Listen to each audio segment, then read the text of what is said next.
All right. So last session, you guys were wandering through Lost Sardat. You were in some sort of weird mirrored state of this dungeon.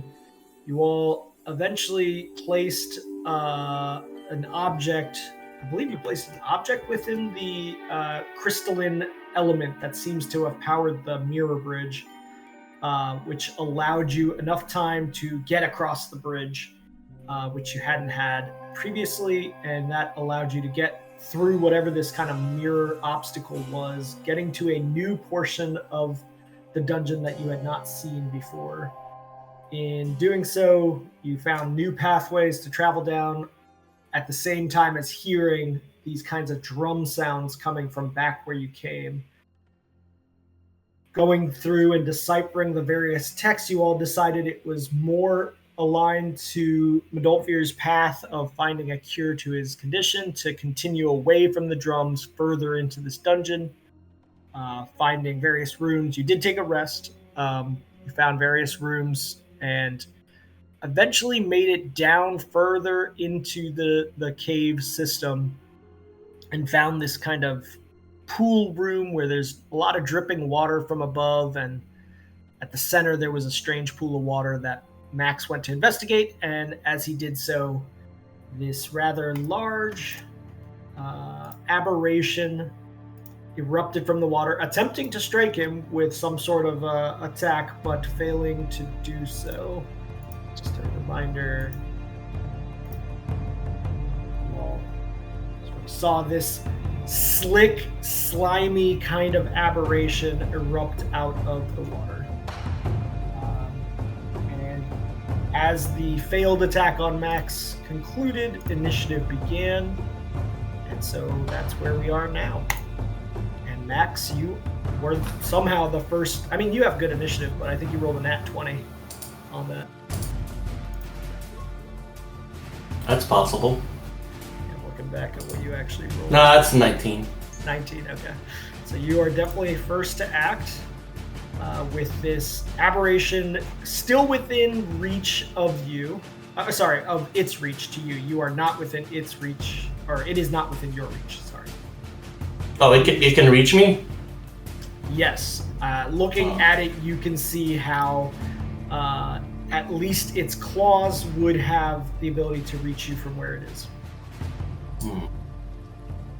Okay. Well then. In that case. And while you're thinking about that, let me look back at your hide check, Finry. I'm sure it was crazy high. Okay. Noted. Okay. This is a rocky and subterranean area, right? Definitely. Okay.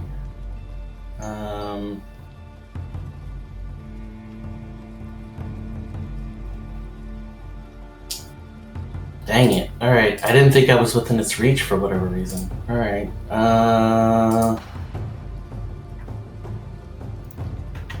If you were to move, let me see.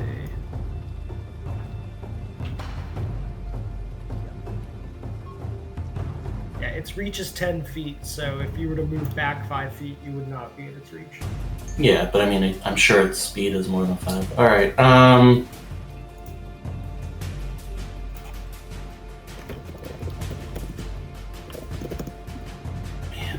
okay.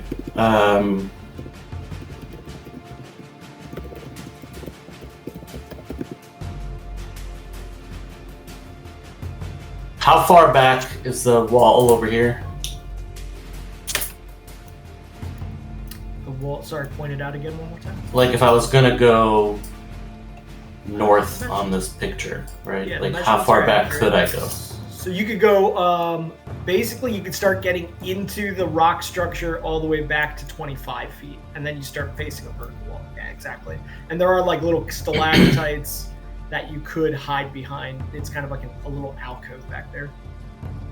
And the attack that this thing did on me, the attempt that you mentioned, it was just like a claw attack or something? Or was it a... when it erupted out of the water, it attempted to strike you with some sort of sonic thing, like a harmonic that you were able to avoid.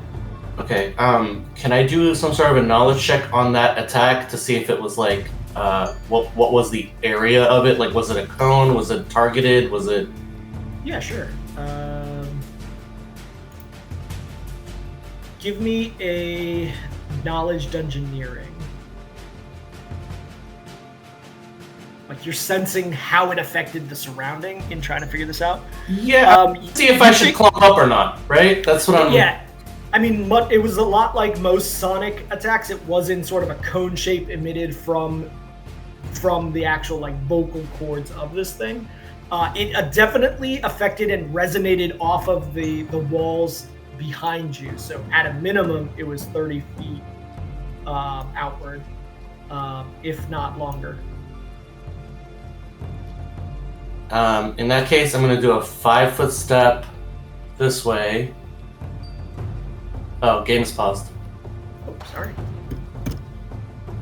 5-foot step that way, and then I'll do Archon's Focus.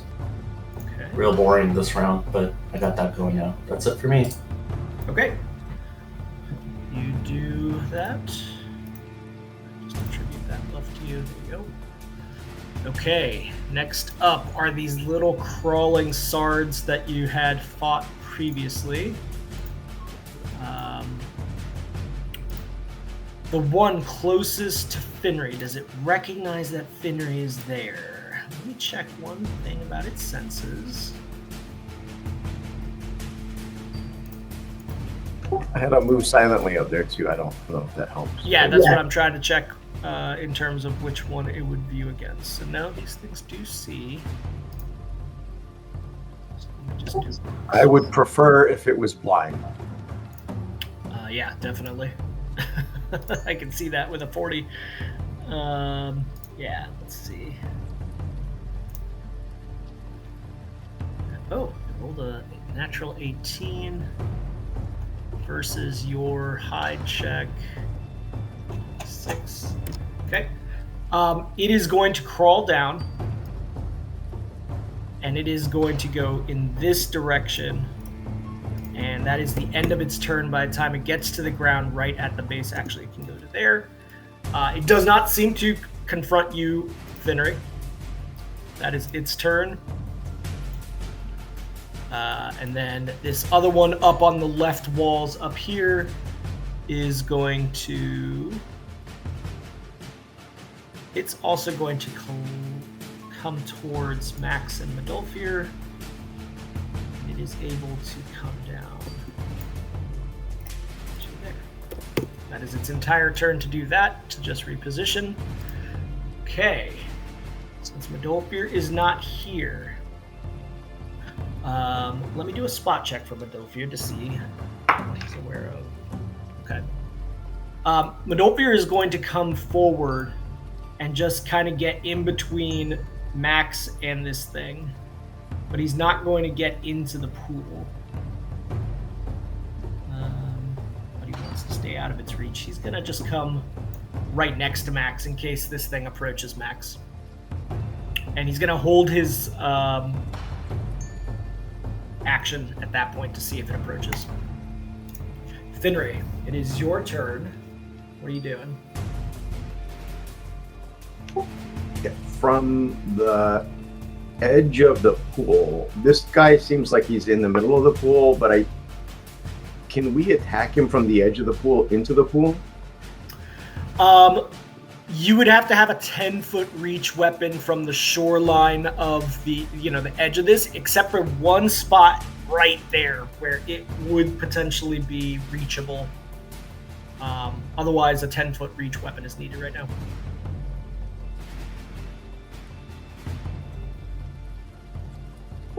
All right.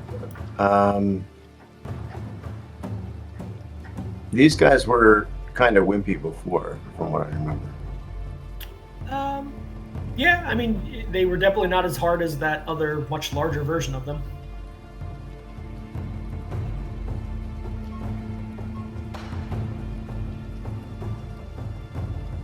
I just want these on elevation.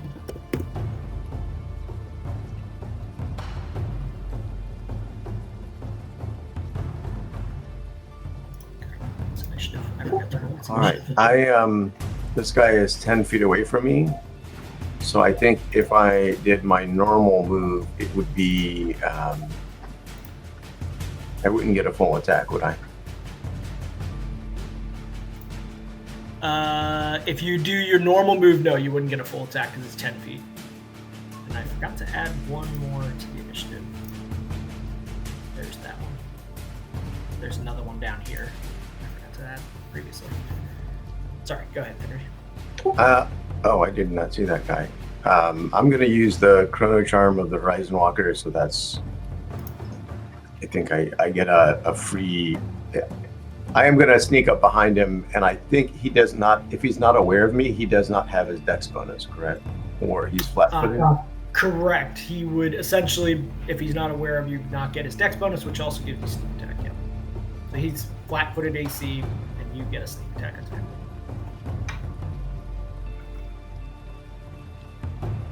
And since I use that, I get a full attack, I think.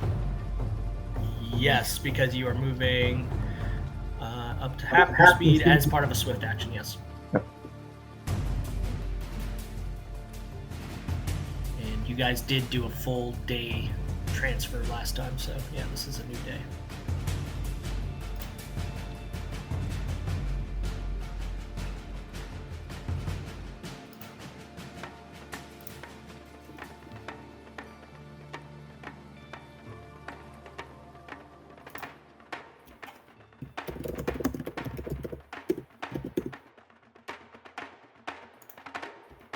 Okay. 22. Oh, it didn't roll my sneak attack on the... I have to recheck it for the... whatchamacallit? For the offhand? Yeah. Yeah, I think sneak attack affects all attacks as long as that's the case. No, I have to hit the button twice, but it resets all of the radio buttons, so I have to recheck the radio buttons for the sneak attack. So I'll just roll 7d6 for each of those if they hit. Gotcha. Let's see. So the first 22 definitely should hit. Yep, that hits. And then the 19. Jesus. Yeah.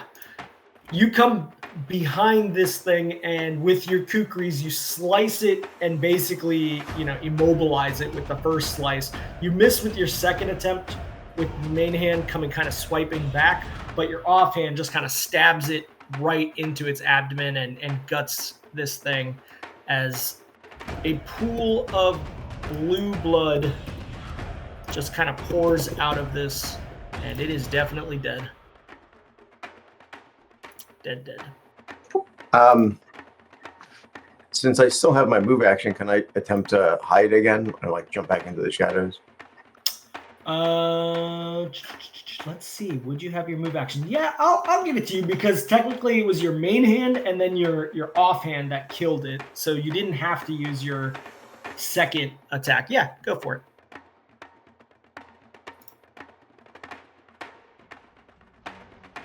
Oh, yeah. That. Can you describe where you're trying to hide into? So it looks like between those two pillars up above, there's a little nook and cranny on the side of the wall. So I would just duck back into the side of the wall, up and to the left. Right back here? Oh, I see. Just right there. Yeah. Okay, yeah. Go for it. Just go ahead and move your character over there. Okay. Just a cloaked assassin rolling around this cave. This being that is up on the stalactite is going to allow gravity to pull it down a little bit. It's going to move and then jump. So let me test its jump.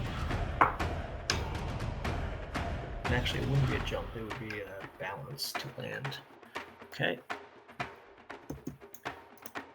It reaches to here. And it seems like it's like movement is ready to do something else. It does not use its entire turn to move in this case. And it's going to try. It releases a force towards Modolfir and Max. I need. Oh no, there is no save on this, so. unless you guys have spell resistance.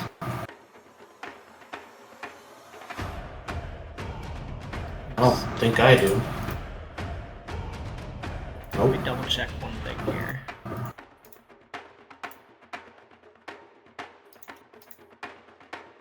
No, it's not going to do that. It's going to hold position right here. It can't actually do what I was saying. So that is its turn, or partial turn at this moment. Lanray, you are within range of this one's movement. It is going to come down, and it is going to attempt what the other one was trying to attempt. A concussion blast strikes you. That is going to do 4 points of damage, since you do not have any kind of resistance. So this is a spell that is not an attack roll, and it doesn't have a save? Oh, it does need to make a touch attack. Sorry, hold on 1 second. Let me do it. So we need a touch attack. Thank you. Oh, it rolled a nat 20. Yeah. So that means it gets doubled. Okay, Landry, you take 9 points of damage. As this, there's no reflex save or anything like that. No, there isn't. That's the whole thing. Is the touch attack is all it needs to do, unless you have resistance. And this kind of force hits you. It's partially. It feels almost like it's starting within you as this concussion blast erupts. It just feels like you've been punched in the gut. That is its turn. And lastly, so let me roll a spot check. Nah, that ain't gonna do it. So this thing is also going to approach Lanray. It gets to there. And that is its turn. Now, the big boy.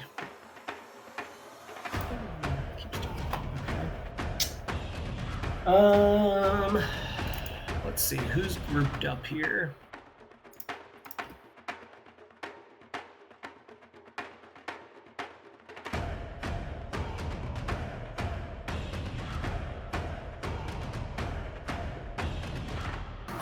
And there's only one group that's grouped, so. Yep. Okay. It is going to attempt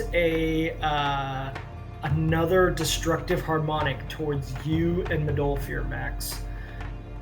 This is going to be... actually, you know what? It might be able to do it as a circle. Let me check one thing.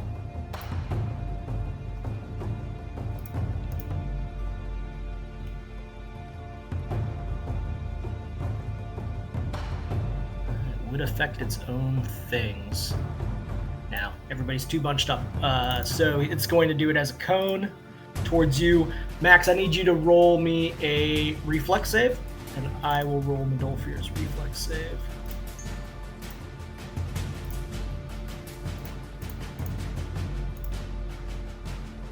Okay, very nice. Both of you hit the DC.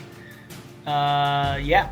As you guys are kind of like readying yourself, positioning around this thing, Max, with your Archon focus, it attempts to fire off this harmonic from its vocal cords that you can almost see the movement of the cave shifting as it comes towards you like a wave. But you're able to get out of the way, as is Medolfir, as it slams into the back wall of this cave. That is going to be its action. It's going to take just a 5-foot step this way as it just starts to reach the shoreline of this pool. And that is its turn. Max. Oh no, Landray, it is back to you, sorry. What are you doing? Yeah.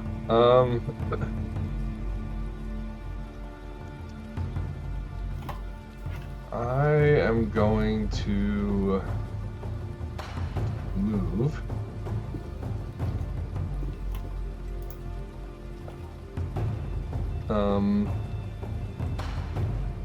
In terms of how the room is structured, do I see anything where I could climb up to and like get a perch somewhere? Yeah, for sure. So this guy basically just came down from a perch. There are these kinds of shelves of areas right to your bottom right. I will label their heights, but they're basically in a stepwise fashion upward. So that one's kind of +5. This one is a little bit higher at +15. And then finally, this really high perch is 25. All right, I am. I'm gonna try to basically just sprint upwards and get up there as fast as I can. Okay. Let's see. You could get up to this. You can get up to the 5-foot one without having to do a climb check. It's just gonna use basically to get up it is 10 feet of movement. But the other ones you'll have to do a climb check. A pretty easy one, but it will move you at climb speed essentially. And you are in this thing's range, so unless you're doing like a full-on retreat for the entire round, it will get an attack of opportunity against you. Yeah, no, I'm gonna do a full-on retreat. Okay, gotcha. So yeah, you can get to this spot with 10 feet of your movement, and then I need you to do a climb check for any other movement portion.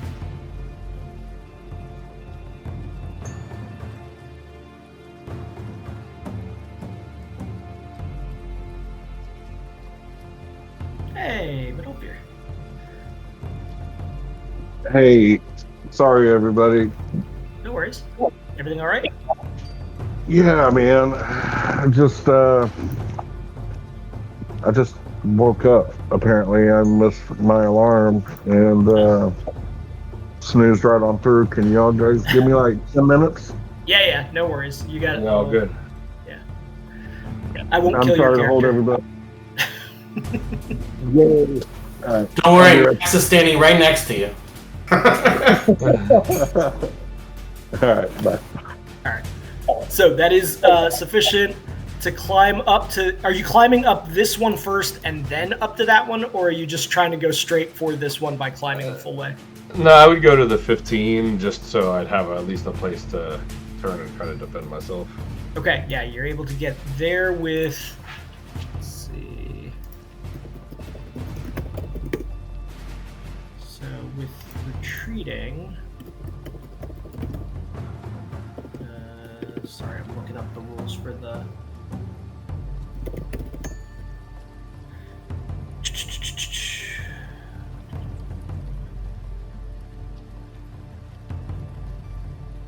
Where is that move? I forget what it's called when you retreat. It's not retreat. Withdraw. Withdraw. Disengage. Thank you. Yeah, I'm just checking one thing on the withdraw. It's like a thesaurus minigame in the middle of the battle. It's great. Okay, with withdraw, full round. Double your speed. I just wanted to make sure it was maxed out at double your speed, which it is, yeah.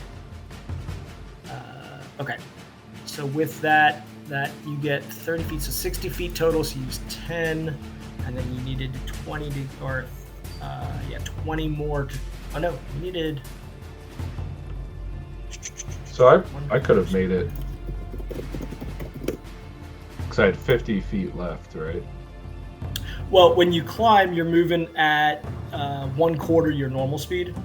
Got it, yeah. So the first one, it was such an easy move that you didn't actually have to use 1/4. You just kind of hopped up using half speed. It was kind of more like terrain issue. The second one is an additional 10 feet of climb, which would have taken 40 feet of your movement left. So you're at 50 feet right now. So if you wanted to continue up to the 25, you wouldn't make it all the way up this turn. You would have to continue it next turn. Right. No, I'll hold. Hold here. Got it. Okay, so that is your turn. Max, it is back up to you. You have Archon's focus going. What are you doing?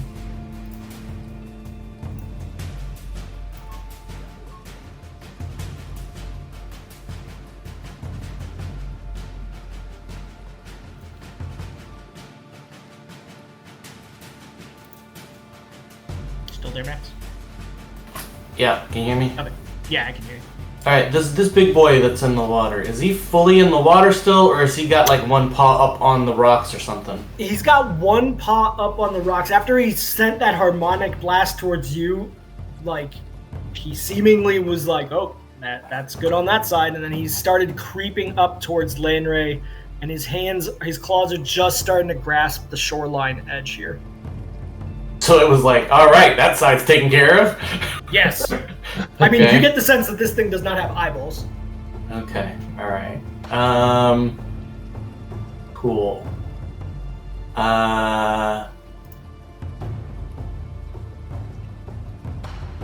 Cool. Alright, I'm going to...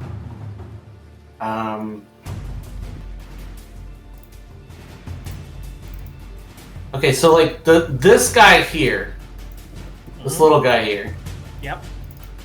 Looks like he's going after Medolfir? Actually, that guy specifically attacked Lanray before. Sorry, I meant Lanray. Sorry. Yes. Yeah. Okay. And let's see here. Can I do like a knowledge on these creatures? Not a knowledge. What was the thing? What's that class ability? I forget if it's an actual action to use it or not. Yeah, it's your dark knowledge. Yeah, but dark it doesn't say if it's a standard action or what. Like 3 times a day, as a move action. It says doing this counts as a move action. Okay, so it's not a standard action. Correct, but it would apply to aberrations, and you do believe these are aberrations. Okay, I want to do that. So that's going to be what kind of knowledge dungeoneering? Yep, that's correct. Or is it? It is. It's a knowledge dungeoneering to check. No, that's just an example in the text. That's not all of them. It's whatever is applicable. Yeah, that's the one that pertains to aberrations. Is dungeoneering. Okay. Yep. All right. And the DC of the check is 15 for any attempt. All right, so I'll just roll that as my move action. So that's a 20. Okay. Is it 15 plus something, or is it just 15? No, it's just a flat 15. It's more like a test against yourself. It's like playing golf. It's more about, testing yourself than against something. Okay, so I don't get any extra because it wasn't 10 above. It was just 5 above. No. Okay. No. So it's a +1 on attacks against of that race. So I'm gonna pick the little guys. It says it can be a single creature or all creatures of the same race at the bottom, depending on the effect used. Which effect are you using? Let's see. This one's a funky one. Dark knowledge.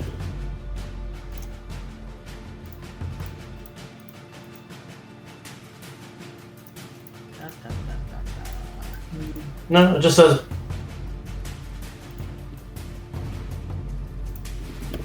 I'm gonna do the little. I can't get the little white guys and the big guy, right? That's what I'm checking on the dark knowledge. Give me 1 second. I don't think so. It's got to be the same race. So which thing are you doing? You're doing tactics? Yeah, that's the only one I have right now is tactics. Ah, right. Yeah, good point. So it says bonus. If you do pass it by 10 or more, then you would get a bonus of 2, but you didn't. Okay. So I have to pick between the little white termite guys and the big guy, right? No, the specifics of tactics says that the archivist knows the general combat behaviors of creatures of that race. So it isn't saying one creature. So it actually applies to all of them in this room right now. Are you saying? Hold on. Did you just let it slip that the big guy and the little guys are the same race? They are all aberrations, which is how I am reading this. No, race is. Yeah. No.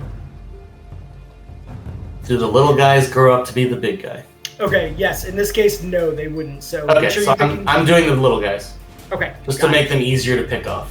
Yeah. Okay. So everyone note that you get a +1 against the little guys moving forward. on attack rolls. Yeah. So that's your move action. All right, and then for the spells, I'm going to do Enhanced Magical Flow, Greater. Yep. I'll buff it. Don't worry. All right, and then after that, first level spell. Let's see here.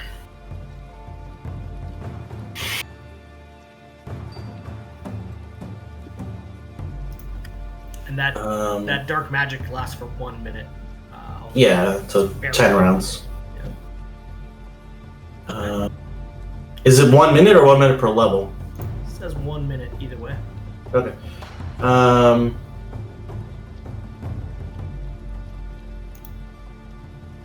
You'll be up shortly for your. I'm gonna do Whelm on this guy over here. Sure, go for it. I believe there's no DC's save. Is there a save? No, there's a will. There's a will. Okay. And here's the will save. It's gotta be 21. Another nat 20. Man. I think that's my third one already. Alright, does it? Let me see what the text says. It says will. No, it's negates, so yeah, nothing happened. Alright, Yeah. wasted it. All right. That's it for me. It happens. Hey, dice rolls happen. It is all good. Am I gloating? A little bit. Okay. With that, as you try to attack this thing with this spell, it is going to come up to you.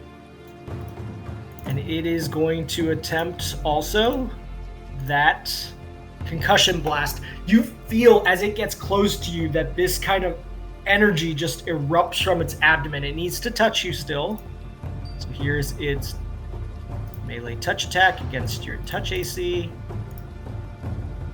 I think that's enough. Yeah, it's just 11. Yeah, you're not that slippery. Okay, so it's going to do 9 points of damage towards you as it uses up this concussion blast. It seems as though, like, you can tell from the way its body contracts after doing so that it would not be able to do this, like, over and over. This is something that is expended from it. So it's like a little dragon. Cool. Yeah. Okay, that is its turn. Mendolfir, it is back to you. The first round, basically what you did is just move over to Mendolfir, or next to Max, and just stand ground for that big beast. It is now your second round. What are you doing? Did we pick up any behavioral things about the beasts? Just the main reason I said you made a comment that you can sense that this monster doesn't have eyes. Yeah, you get the sense that it has ability to fight without use of vision. That being said, neither you or Max, in between when you did actions and after it did its kind of concussive attack, harmonic attack against you, neither of you moved. So as far as it knows, it thinks it might have killed you, potentially. Since you stepped away, I want to repeat. Everybody has a +1 against these little guys on attack rolls because of I got that. Max yelling out muted. something. I just muted so Yep. sounds here wouldn't bleed over the mic. So the big monster did a concussive blast? It was like this strange harmonic that made the entire cave shake, but you both you and Max avoided it with a reflex save. Can I retcon in absentia when that happened? Did I don't know, on the map page here it looks like there's a bunch of stalactites hanging. Yeah. Did it seem to shake those up? Did any of them look like they were loose or moved? They didn't move. The cone that it used to blast you was much more directed towards the back wall behind you guys. And definitely some rocks and things came loose back here, but not up above in the ceiling. Okay. And the closest guy to you is this one. I guess this one technically too around Max. Yeah. Let me 5-foot step here, so it'll be on the edge of the pool. Yeah. Yeah. If you end your turn right there, I'm going to have to ask for a balance check, just as a keep it in mind, just to stay on the ledge. All right, hold on. Let me look at something real quick. Because it's slippery around this pool. I'm gonna change that and just 5-foot step here. Got it. Yep. Because my balance sucks. Yeah. All right.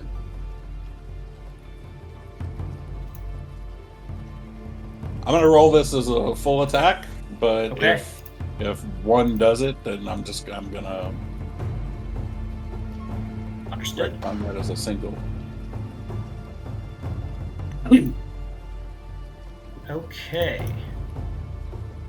With that first attack. Okay, the first attack does only take it down to disabled. So it's disabled right now. Do you want to kill it off with your second attack or leave it in a disabled state? No. So I wanna slash at it, and when it looks like it ain't gonna be moving anymore after that, what I'd like to do is using my sword as the device. Turn it to the flat of the blade and try to, is it small or is it smallish? It's small, yeah. Its size is small. Okay, then I want to kind of like we were just talking. Someone made a golf comment. I want to kind of scoop it and toss it as far as I can. Let's try and throw it into the water. Okay, yeah. Give me a strength check. So in lieu of the sort of second set attacks. Okay, that's viable for it to beat it. Roll the natural 9. Yeah, it is able to avoid you throwing it into the pool. So these things are a little heavier than you would imagine, evidently. Well, and I rolled a shitty strength check too. So. You did. I believe that's your turn. You leaving it in this disabled state. Yeah. Okay.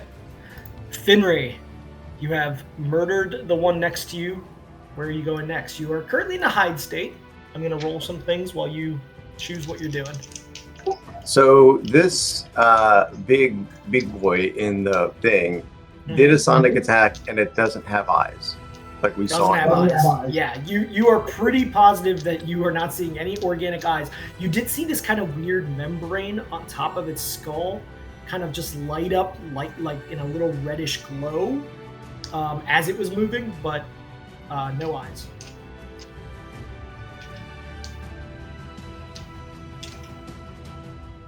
Okay, this is an innate ability I have for my race. It costs a standard action, I think, even if it's a spell like.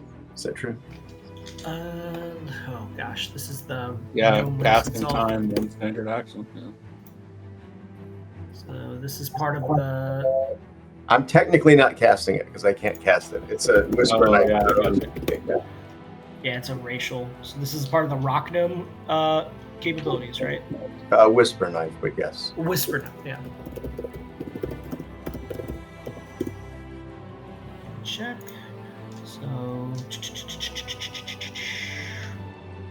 how long does this take? And of course, I got a Google ad right in my way here. So, spell-like abilities.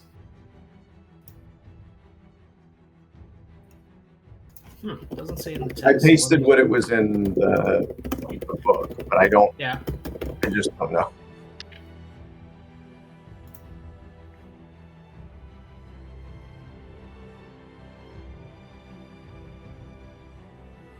I think it's still a standard action to do unless it is otherwise stated. Okay, so I still get anywhere. I still get a move, right? You do still get a move, yes. Yeah, all right, that's fine. Where's my move?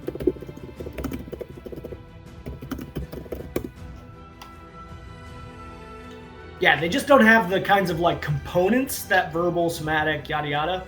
But it is still, I just confirm, it is still an action to do so.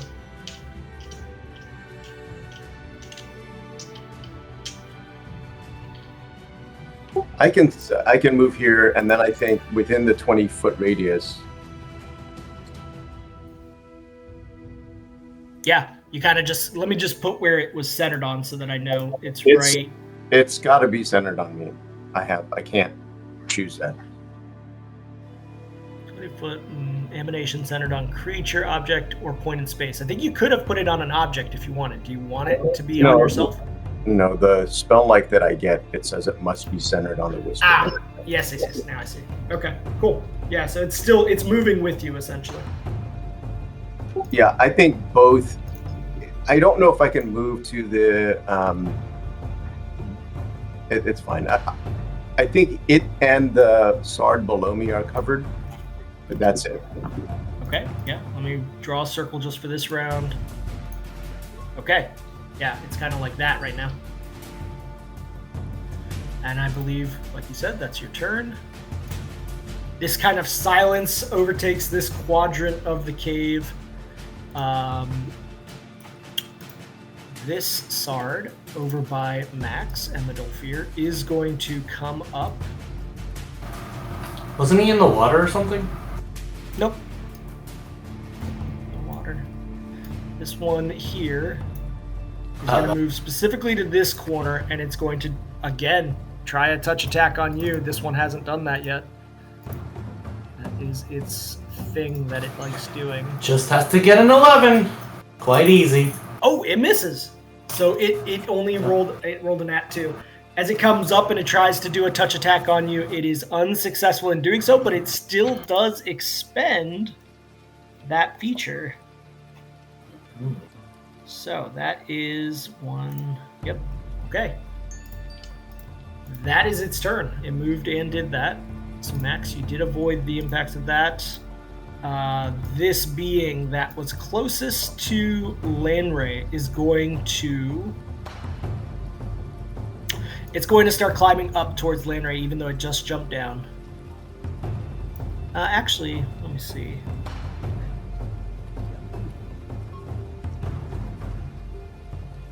Yeah, it's going to follow Lanray up to here.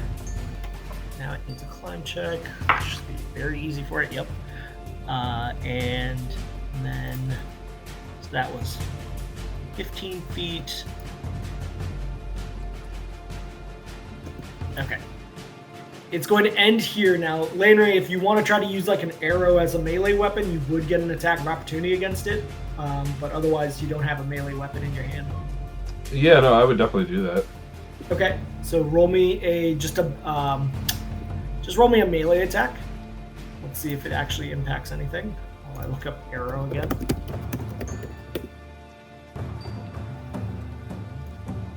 $1d4 piercing damage if it hits. Plus strength, right? Yes, plus strength since it's melee. It's just a single attack, right? Single attack, melee, and I'll just add in your strength bonus to it. And I'll aberration. Or actually, it'll add that naturally. Yep. Sorry. And I'll add an aberration bonus +2 here. You do get a +2 on it, yep. +1 from me as well. That's true, and you get the +1 from Max as well, which actually comes into play here because that was a shitty roll. Yeah. Okay. As you see this thing coming up the rocks, you are able to take out an arrow and just kind of stab it in its head. Go ahead and roll me 1d4 plus your strength is +1. And Max, your thing only affects the attack roll, not the damage, right? Yeah, it's attack roll. Okay, so you do 2 points of damage as it comes up. And it did have to use its entire move to catch up to you. So that is its turn. Lastly, the one that's in silence now. So, the one that's in silence is going to move towards you, Finray. I mean, he could not have heard me coming. He would have had to see me, but I think that's fine as long as he's got eyes. I don't know. Yes, as you see this thing with its weird maw coming towards you, I will just show you. No, that's fine. I just didn't Okay. know if they were blind or not. But if they're not, that's cool. Yep. Haven't really gotten a good look at these things. This one definitely has these strange kind of like eyes that look like they are biological eyes. It is going to attempt to attack you, and it is also going to attempt a concussion blast on you since it has not used it. So this is its attack. My flat-footed is 18. Man, bad rolls all of a sudden. All those nat 20s are done. Yeah, it wouldn't be against your flat-footed though. It's your touch AC. That would be 15. Okay, yeah, I figured it was more than 10.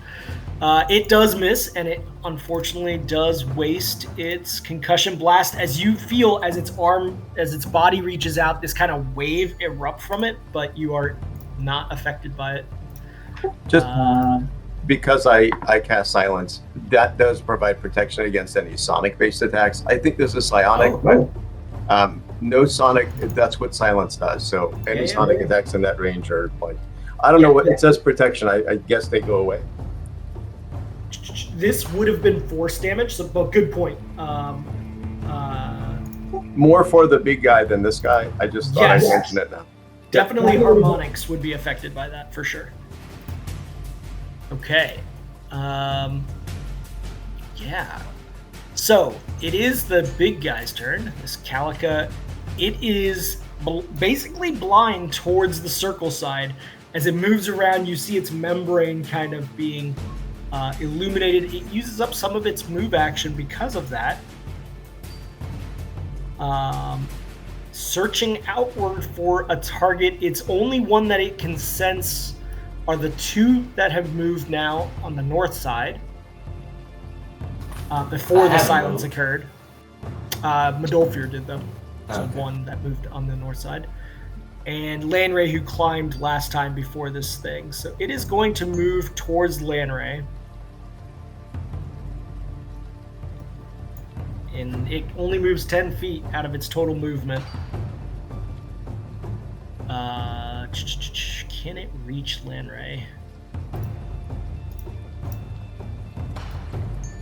Yeah, I'm going to say that up on its paw, it sort of stands up a little bit and tries to claw attack with a single claw at Lanray. So Lanray is 15 foot up behind a different rock that's 10 feet tall, right? Yeah, the other rock does come into play, so that would be some cover there. I believe that's full cover. That is full cover. Total cover means that he won't be able to attack him from that angle, you're right. So it's just going to come up here, and it's going to...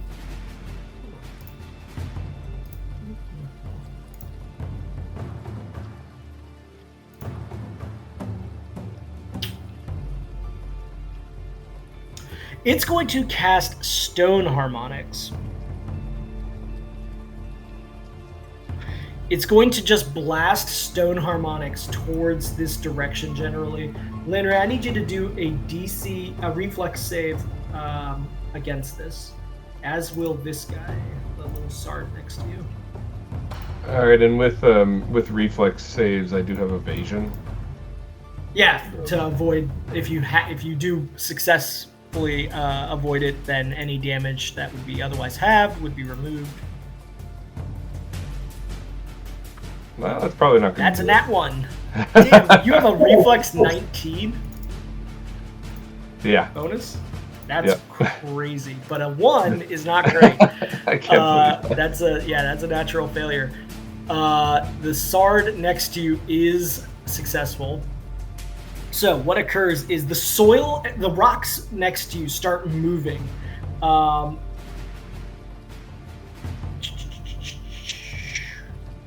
Do you have a feat that assures that you are always sure-footed? I don't think so. Woodland Stride is specific to woodlands. You don't have not really. I don't have like sure footing, Okay, so you are knocked prone. You are currently prone. Let me just mark you as prone. And this whole zone up on here, which I will now trace out, is being affected by this kind of very unusual rocky terrain that has erupted from this harmonic. Let me see if there's anything else involved here. You will be moving half speed once you try to stand up.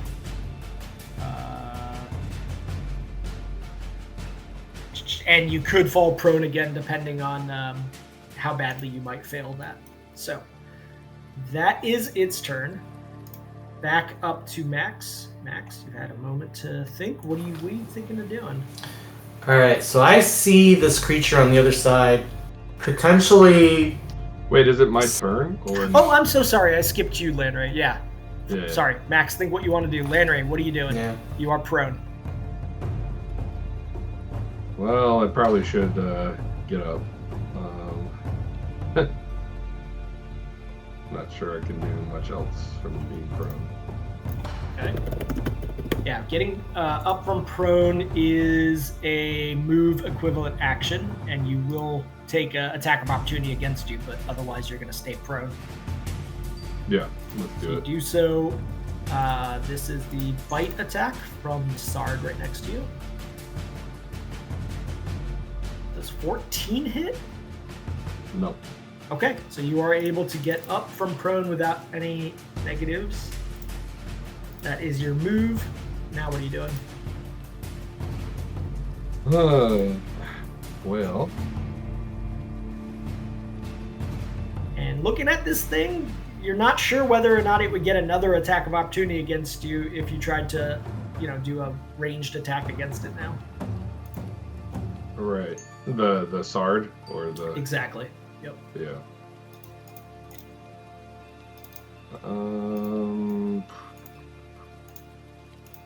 Yeah, I'm gonna just try to do a ranged attack against them. Okay. In up-close conditions, this thing tried to bite at you. It just seems a little bit sort of out of position now, like it wouldn't be able to attack you again. Go ahead and do your single attack. Yep.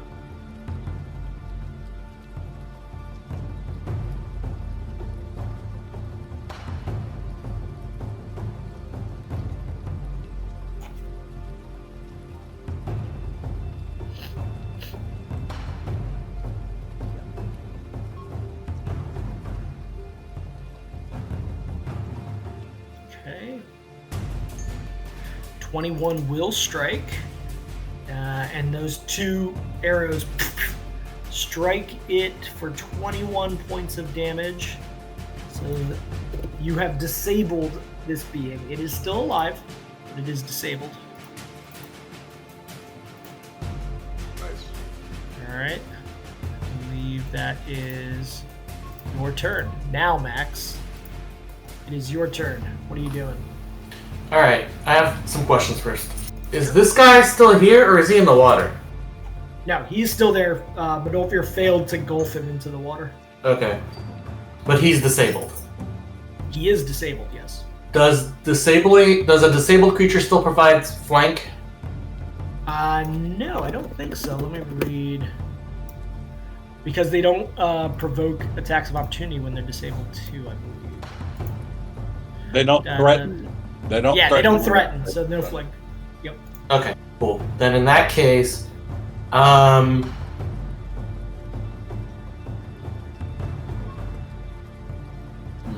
Modolfir... I look over behind my shoulder into Modolfir's eyes. I'm trying to figure out if he's about to rush forward. You can do a sense motive in this moment. I'll say DC 15 sense motive to see it, since this is bang bang. Okay. Modolfir, are you looking to rush forward in your eyes? My focus is solely on the big thing. Okay. My first focus was on the tiny thing next to Max. The tiny thing is no longer a problem. In his eyes, you see he's got like a long stare out towards that giant one. He's not even paying attention to anything near him. So for a second, Max thinks I should alter self, but then he's like, he sees Modolfir about to rush forward. He's like, no, I could probably take a few more hits. And he's going to defensively. I don't even have to roll it because my bonus is high enough to do his second level casting defensively. I'm going to cast Deafness on the big guy. Okay, you guys are attacking that blind sense for sure. So he's got to do a DC 22 Fortitude save. Okay. DC 22, right? 22. Okay, here's that. He's got a good Fortitude. Yeah. Yeah, that'll do it. Yeah, okay. So then that's negated. Alright, I say shit. And then I kind of reach out behind me and grab Modolfir's blade and cast Blade of Blood defensively. It's first level also, so I don't think I gotta do it. Okay. Alright. So now I'm going to take the 5 damage. So Modolfir, on your next attack, you can do 3d6, I believe. 3d6, yeah. Okay, so make note of that, but over next time you make an attack. Yep. Right. That's it for me. And that's it for me. Oh, hold on. Do I have a 5-foot step? Yeah. Since that was through Archon's focus, yeah, you do. Actually, I got a full movement, right? Oh, yeah, you only cast 2 spells, one of which was quickened because of Archon, so you do still have movement. It will not hold the sense motive check as any kind of time use. Okay, so I did 1 dark knowledge on the little guys. I'm going to do a second dark knowledge on the big guy.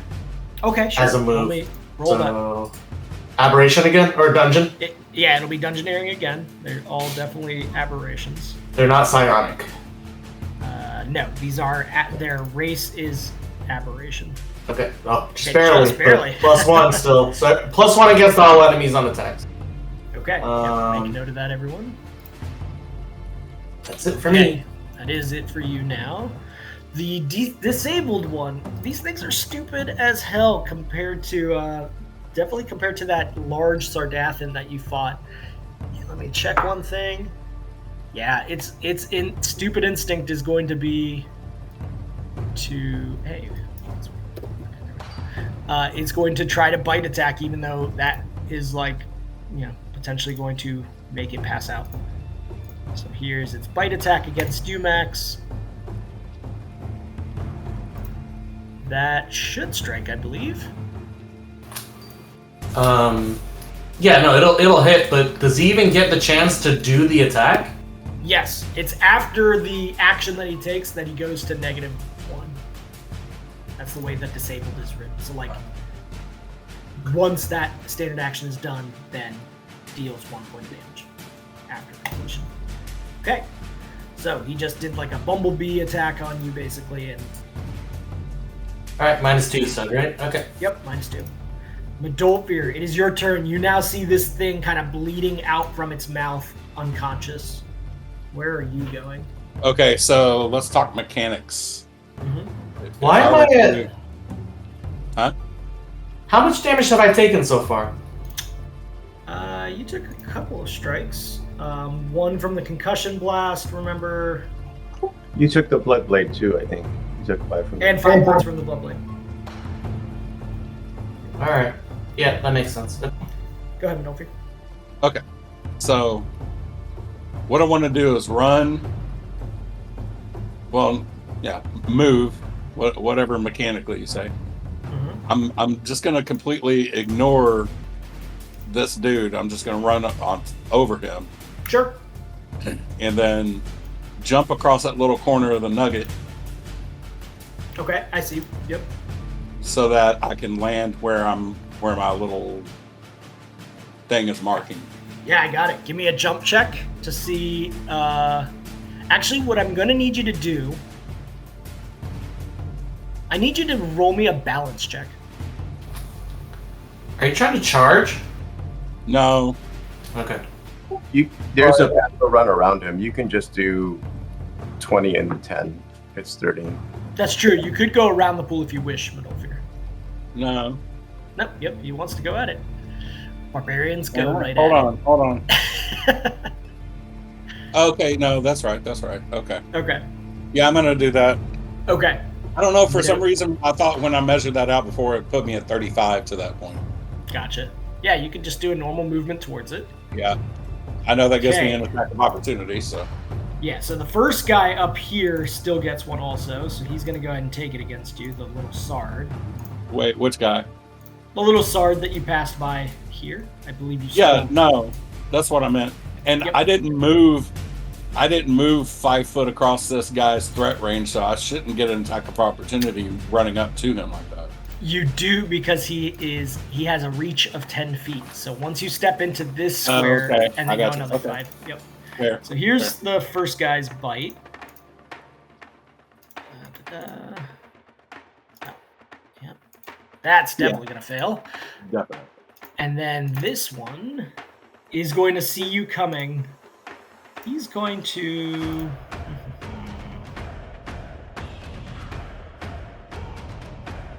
check one thing. Wait, hold on, is he? Didn't Max cast No, Deafness? but he passed the save on it, so he's not done. Oh, okay. Yeah. I'm just checking one thing before I do this. Yeah, I need to roll one thing. Okay. It is going to take a slam attack against you, Midolfir, as it like whips its body around to strike you. This one's gonna hurt. Oh, is that a 20? Oh, no, it's a 2. It was so close. Okay, but I believe 23 still strikes you. Yeah. Okay. I'm like 16. You take 13, subtracting 2, down to 11 points. All right.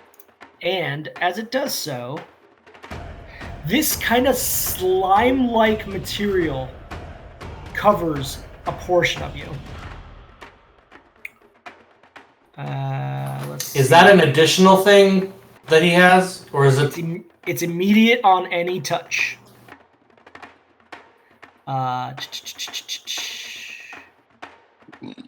Hold 1 second. I need you to give me a reflex save, Midolfir. That's super bad. Oh, nice. Nat 20. Okay. As this occurs,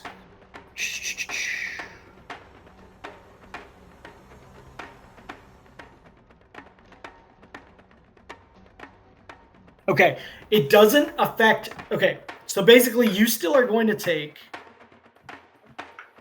This is complicated.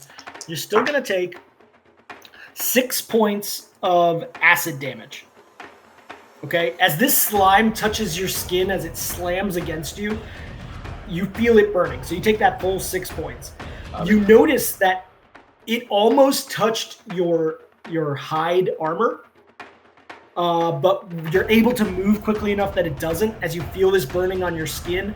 If it had, you get the sense that potentially it could start damaging your equipment.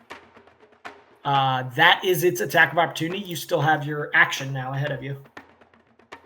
Oh,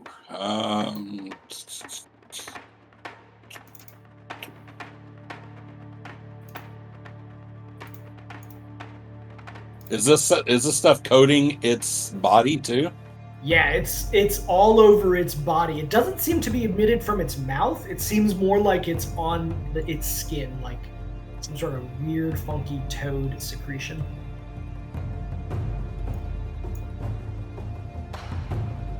Ooh.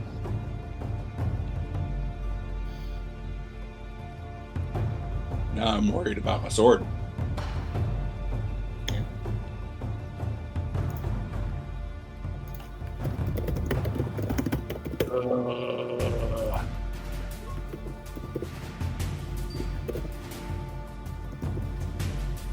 Is your sword magical? It is. Yeah, but so is my armor. You know what? We gotta figure it out. Okay. Some single attack Yep.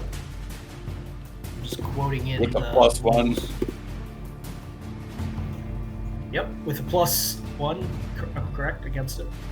I'm going to add that into the modifier here, so it's going to be part of the roll. Okay. Okay, that still does strike it. It does not have a... actually. Shit. As you try to swing forward and strike it, sort of still reeling from that corrosivity, the 22 is... You just miss striking it. So that fails to strike. And I believe that is your turn. Do I notice? Did I get in? Did any of the slime get on my sword? And did I notice? No. No. For better or worse, it did not also get on your sword by swinging it. Okay, that's my turn then. Yep. Finry in his little silent bubble. What are you up to, Finry? The first thing I'm going to do is I'm going to try to attack this guy. Now, if my first attack makes it, I'm going to do a standard attack. I'm not going to do a full attack. Okay. You do not have sneak attack on this guy. He is aware of you. But I do, because I do this distracting ember. So that just gives me, flanking. It summons a little wisp behind him. Yep, And this little flame-like being appears behind him.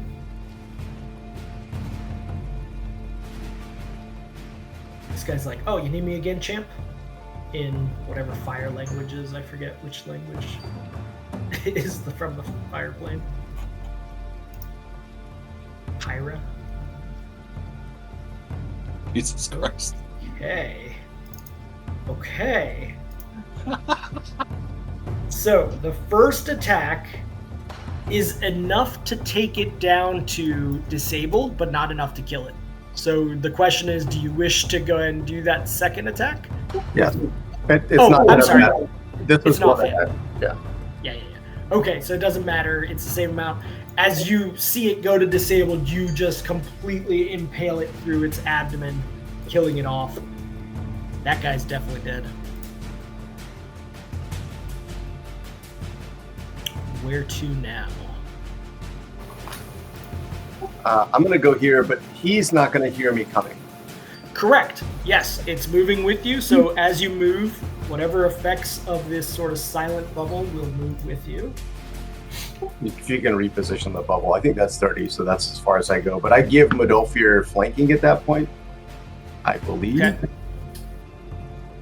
It does go through that center square.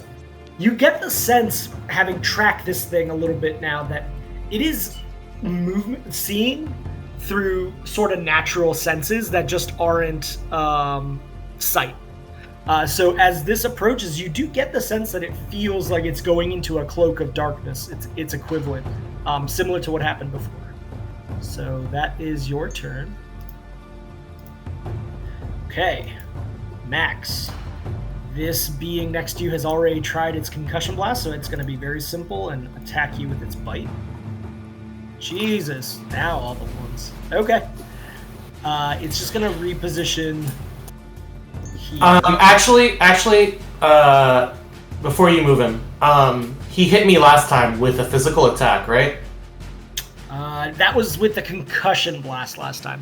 Now, that is a touch attack, so yeah, I think you're saying I need to make the daze attack? Or daze save? Is it a melee attack?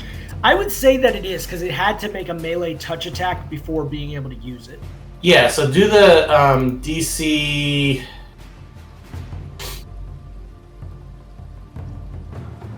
24 will, and if he fails, then he doesn't do anything this round. Like that attack. He would have had to have rolled a nat 20. So yeah, so he's still here, but he's dazed, right? Yep. Until the end of my next turn. Correct, until your turn ends next round, yep. Or the upcoming round. Or, well, no, it's until... Yeah, I don't know. Whatever you think. Yeah, basically you get to have an action before it ever gets to go again. Okay, it is dazed. And then this being up here is disabled. It is going to take a bite attack because these things are dumb. Even though it's going to make itself go unconscious. So that's attack on you, Landray, 20 to strike. Just normal AC, right? Yep. It does not hit. Okay, but either way, it still goes unconscious to -1.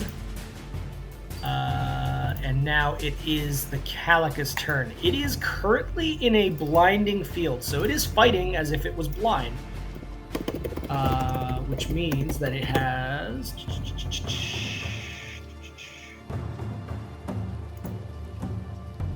When you're fighting blind without any kind of blind feat, what is the negative? Penalty of -4 minus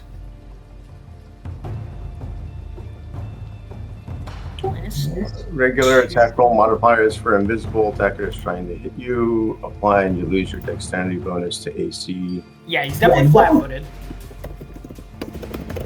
But I'm trying to figure out what his negative penalty is on the actual attack.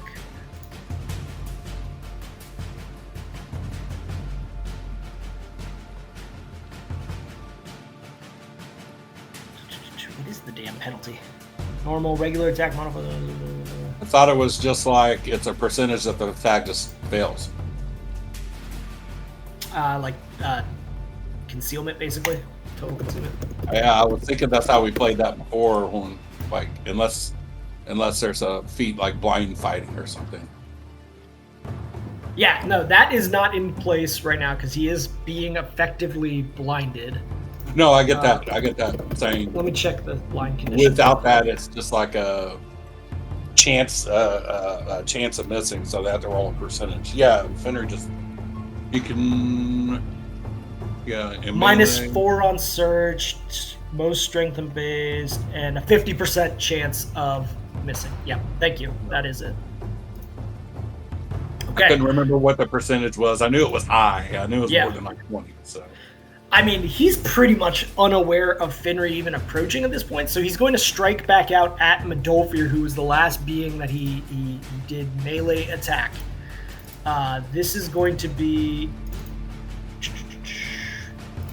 his slam attack again, Medolfir, against you. He only gets the 1 in this condition. Well, he's got to roll the 50%. Yes. So 35 would hit if this hits. So yeah. Here's the 50% chance. Low is good. High is bad for him. Low is good for him. Since it's being rolled from him. So high is bad for him. High is bad for him. Okay. Yeah, he tries to reach out and he thinks that he's got you and he slams, but you are able to miss it because he is completely affected by this nice casting. He's going to stumble. He's going to stumble back 5 feet towards the water.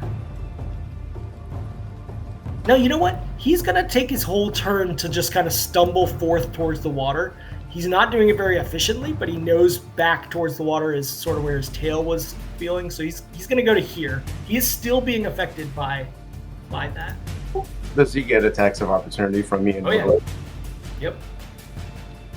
So, Medolfir, 29 against flat-footed is going to strike. So he takes 25 points of damage. Oh, he's a beefy boy. And now I need you to do a reflex save, Medolfir.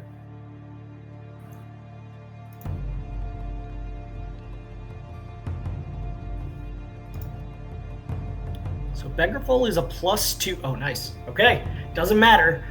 As you strike it, you're able to like slam it into its body with your sword and withdraw it before any of the acid can get on you, Medolfir. Okay. Fenrir, with your attacks of opportunity, if you are using dual weapon, I do believe you still get to use both of them. Let me check. A single melee attack. Yeah, it's just like taking a single attack in regular combat, so you get his offhand, yeah. But I don't know if there's offhand rules in attacks of opportunity. That's what I'm checking. This has somehow not come up previously. Yeah, technically, usually when you're at this point, they're not trying to walk away. Yeah. So in 5, it's pretty clear that you don't get an offhand attack. Yeah, I'm gonna say in 3-5 though it is. I mean, it's a heavy feat penalty to use offhand. So yeah, you would be able to use both. So I'm saying this. I am going to use staggering strike when I'm attacking with this. I believe sneak attack damage. So that's yes, you are. He is unaware of you, and he is flat-footed.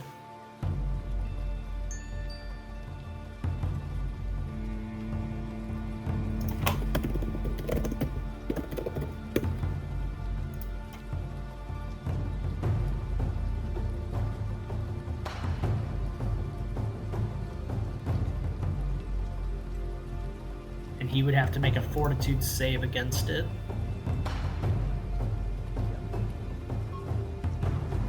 Okay, so first attack, 15 against his flat-footed does not strike.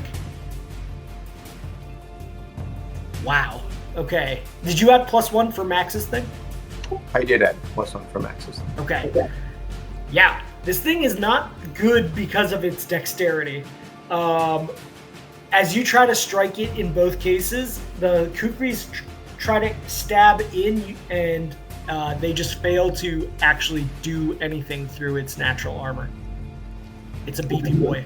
So 21 Yeah. flat-footed doesn't hurt him? Yeah.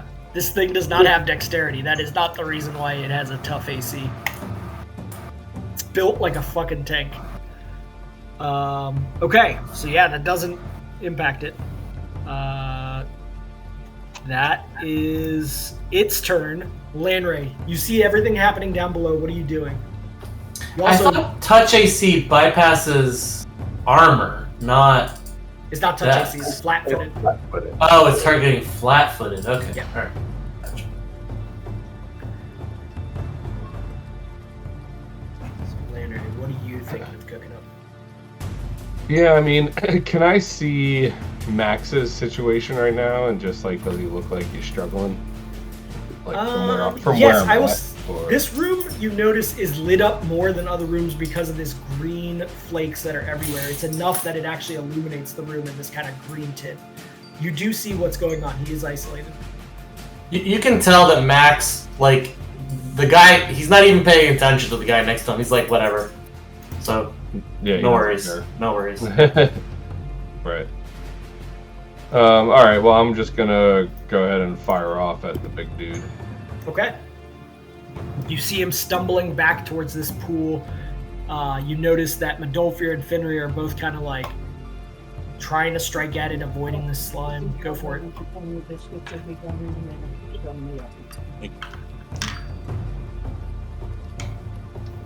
get a full attack here. And I'd say even with this angle, he is still in your point blank. Okay, I didn't select point blank. Sorry. Okay. Yeah, you rolled 2 20s.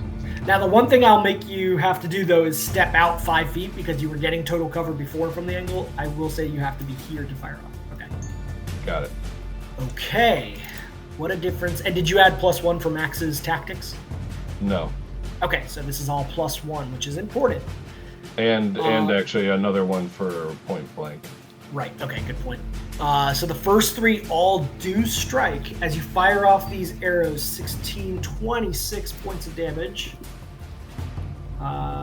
As these arrows strike into his body, you just notice that over like 1 second of time, they start dissipating and just burning away in the acid.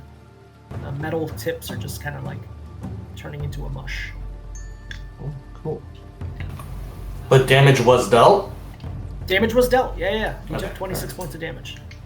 That is your turn, Lanray. You took the 5 foot. Unless you're calling out anything. Nope. Okay. Max, it is back to you. Alright.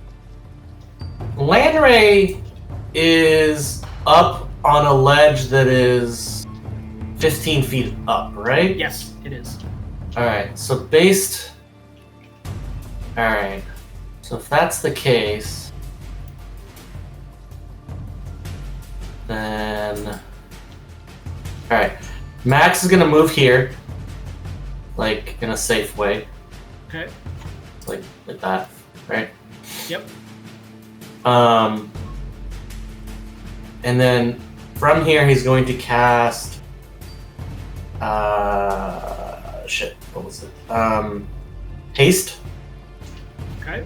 And everyone is within 30 feet, including, according to the Pythagorean theorem. Sure, I'll give it to you. If you've done the math, I'll give you Yeah, that's 29.1. Got it. 0.154. So it's under 30. So since it's under 30, it's close enough that we can get all of us hasted. We really need to run we need to create a macro for checking that. Yeah. So everybody in the party gets haste. Okay, excellent. Adding including yourself? Yeah. Yep. Okay.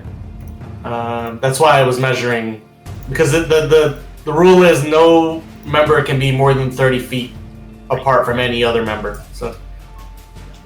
Okay. All right, and then I'm going to. All right. I mean, we gotta do what we gotta do, right? Sure. I'm gonna do a ray of enfeeblement. Okay. At the big guy. Okay. I don't think it's gonna work. Well, no, it might. Let's see. Yep. Unless he has spell resistance.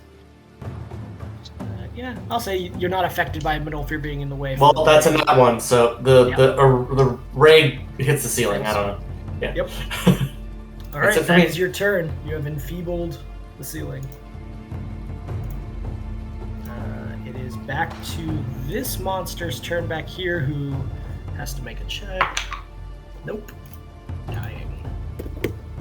That is its turn. Midolfir, you are in this little bubble of silence as you saw Finri run up. What are you doing? 5-foot step. Okay.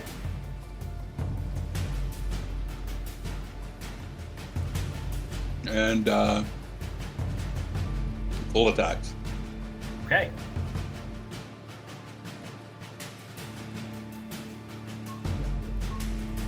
Okay.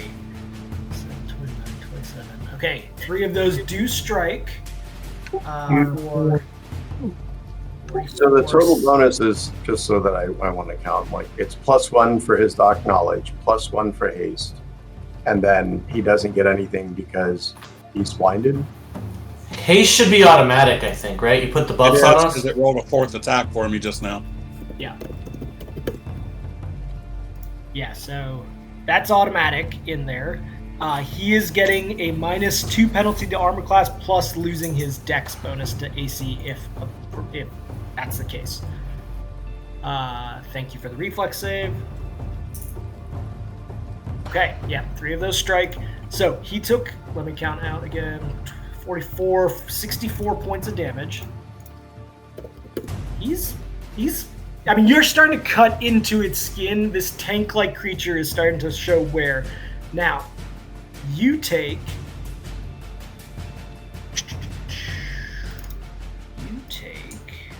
And not you, but your... Did you include the extra 3d6 from Blade of Blood? Oh, is it 3d6? 3d6, yeah. Expend that. I thought it was 1d6. Okay, hold No, on. because I took 5 points of damage. Yeah. So it boosts it up. I made a sacrifice to the blood gods. So technically, this would have been on my attack of opportunity. Okay, no, yeah, we can wreck on it. on him. Yeah, I'll wreck on it. So go ahead. Oh, nice roll. Okay, 10 points. Noted. Okay, so 2d6, and that is twice. So 6 points. Okay, 6 and 9 points. Now, reading the magic weapons. So you get 2 for every enhancement bonus to its hardness, right? So that would make a +4 to its hardness. What kind of weapon is it? Like It's a great sword. Great sword, thank you. I don't really. I guess it's steel is the base component. So great swords, hardness.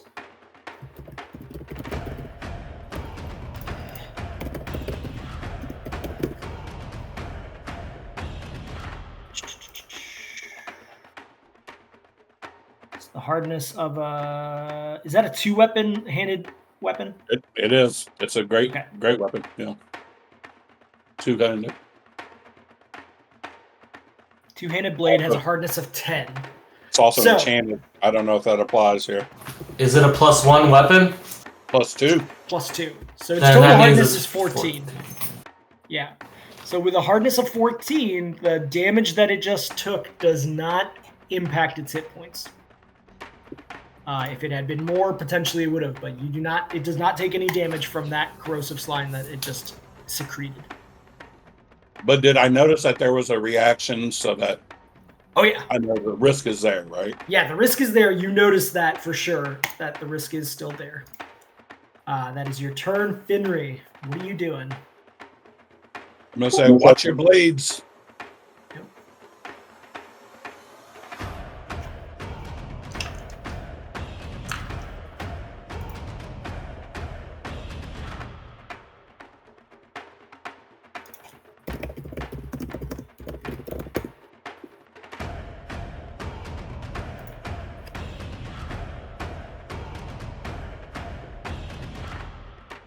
I think I've got an extra 30 feet of movement, so it's basically where I want to go. And I don't think he can hear me, so I'm going to go here. And I think that gets most of the pool. Oh, you're on top of the dead body right now. I was like, where are you right now? Let me just move the dead body out of the way. Okay, yep. So that does move that little circle over to here. Okay. So you're just constantly like strafing around it, making sure you're within its range. Yep.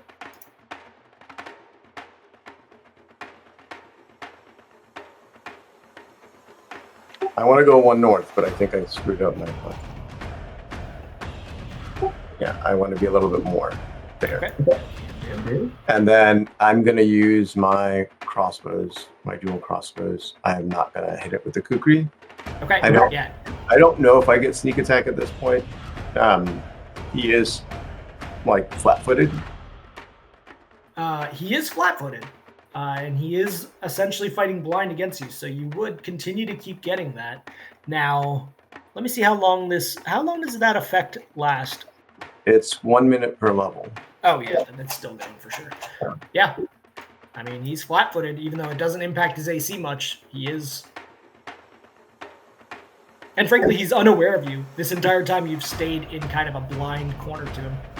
That's exactly in character. Yeah.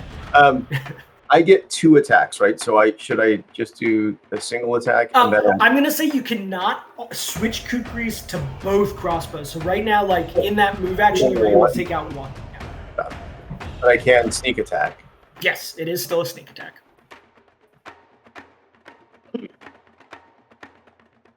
Okay, 28 does strike. Now, I don't think you can use staggering strike on that. It says if you deal damage with the melee. Oh, it says it's got to be melee. So melee, yeah. Okay, so no staggering strike, but 28 does hit for 22 points of damage as you guys are now just pelting this thing.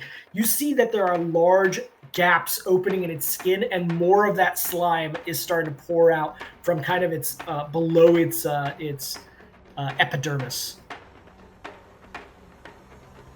I believe that is your turn, Finray. Yeah, that's it for me. Okay. This guy. He should be undazed now. Yeah, he is now undazed since you have taken your actions. And it just kind of comes out of it and like sees you and is going to come up against you.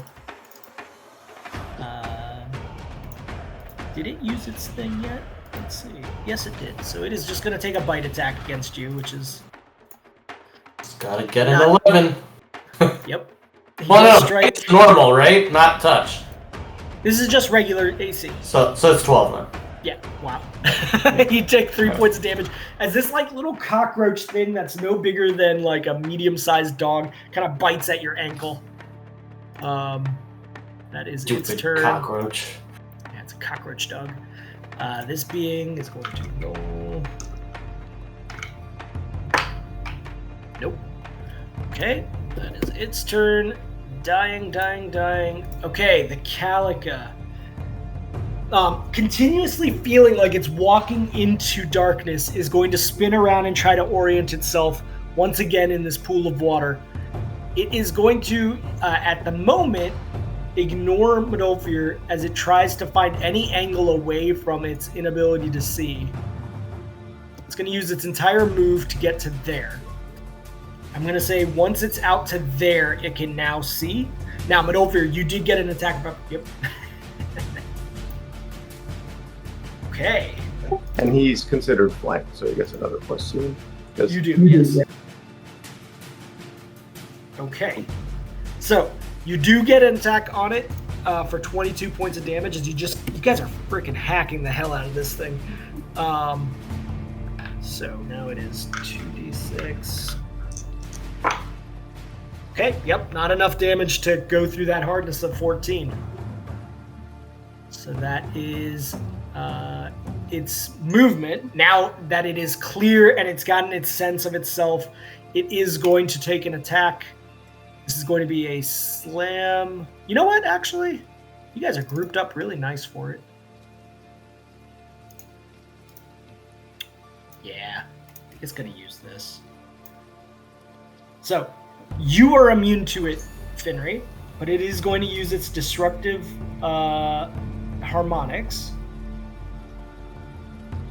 And let's see, 30-foot radius, does that affect everyone? No. Only you two again, so it is going to... And the SARS. What's that? The SARS get hit too, right? If it were to use that, yeah. I mean, it doesn't really give a damn, but... I believe it can do that instead. Oh, actually, with that, it can strike Finry. Or Landry, I mean. Because this cone distance is 80. Okay. But can it hit max at the same time? Yeah, it can. All three of you are within this cone as it blasts forth. I need all of you, Landry, Max, and Medolfir, to give me a reflex save. Max, you pass. Medolfir, you pass. Landry, you pass. Now, Landry, you have that skill that reduces it down to 0. Otherwise, it's only half damage. So this is going to be... I believe you are the only one that has that. So you take no damage, Landry. And Max and Medolfir, you take... So that is 17 halved is 8 points of damage each. Ow. As it unleashes that, you feel your flesh kind of coming off the bone a little bit as it strikes you. That is its entire turn. Landry? Yeah, I am going to... I have a clear line of sight on it, right? You definitely do, yep. Yeah, so I am just going to stay at my perch to still use the cover if I need to, but then I'm going to attack it. Yeah, you feel around and your feet are just kind of like trying to find a balance, but you're good as long as you stay still. Go for it. And I don't think this is point blank anymore for you. Is point blank 35 feet? For the third. 30. That's 30. 30. Okay, yeah, so it's not point blank 35. Now, if you said that his 15 feet up gave him a slight extension on point blank, maybe that would apply, but not raw. Right. Do I still need to add a +1 for Max? Oh yeah, yep, that tactic is still going. But it is no longer flat-footed in this position that it's in.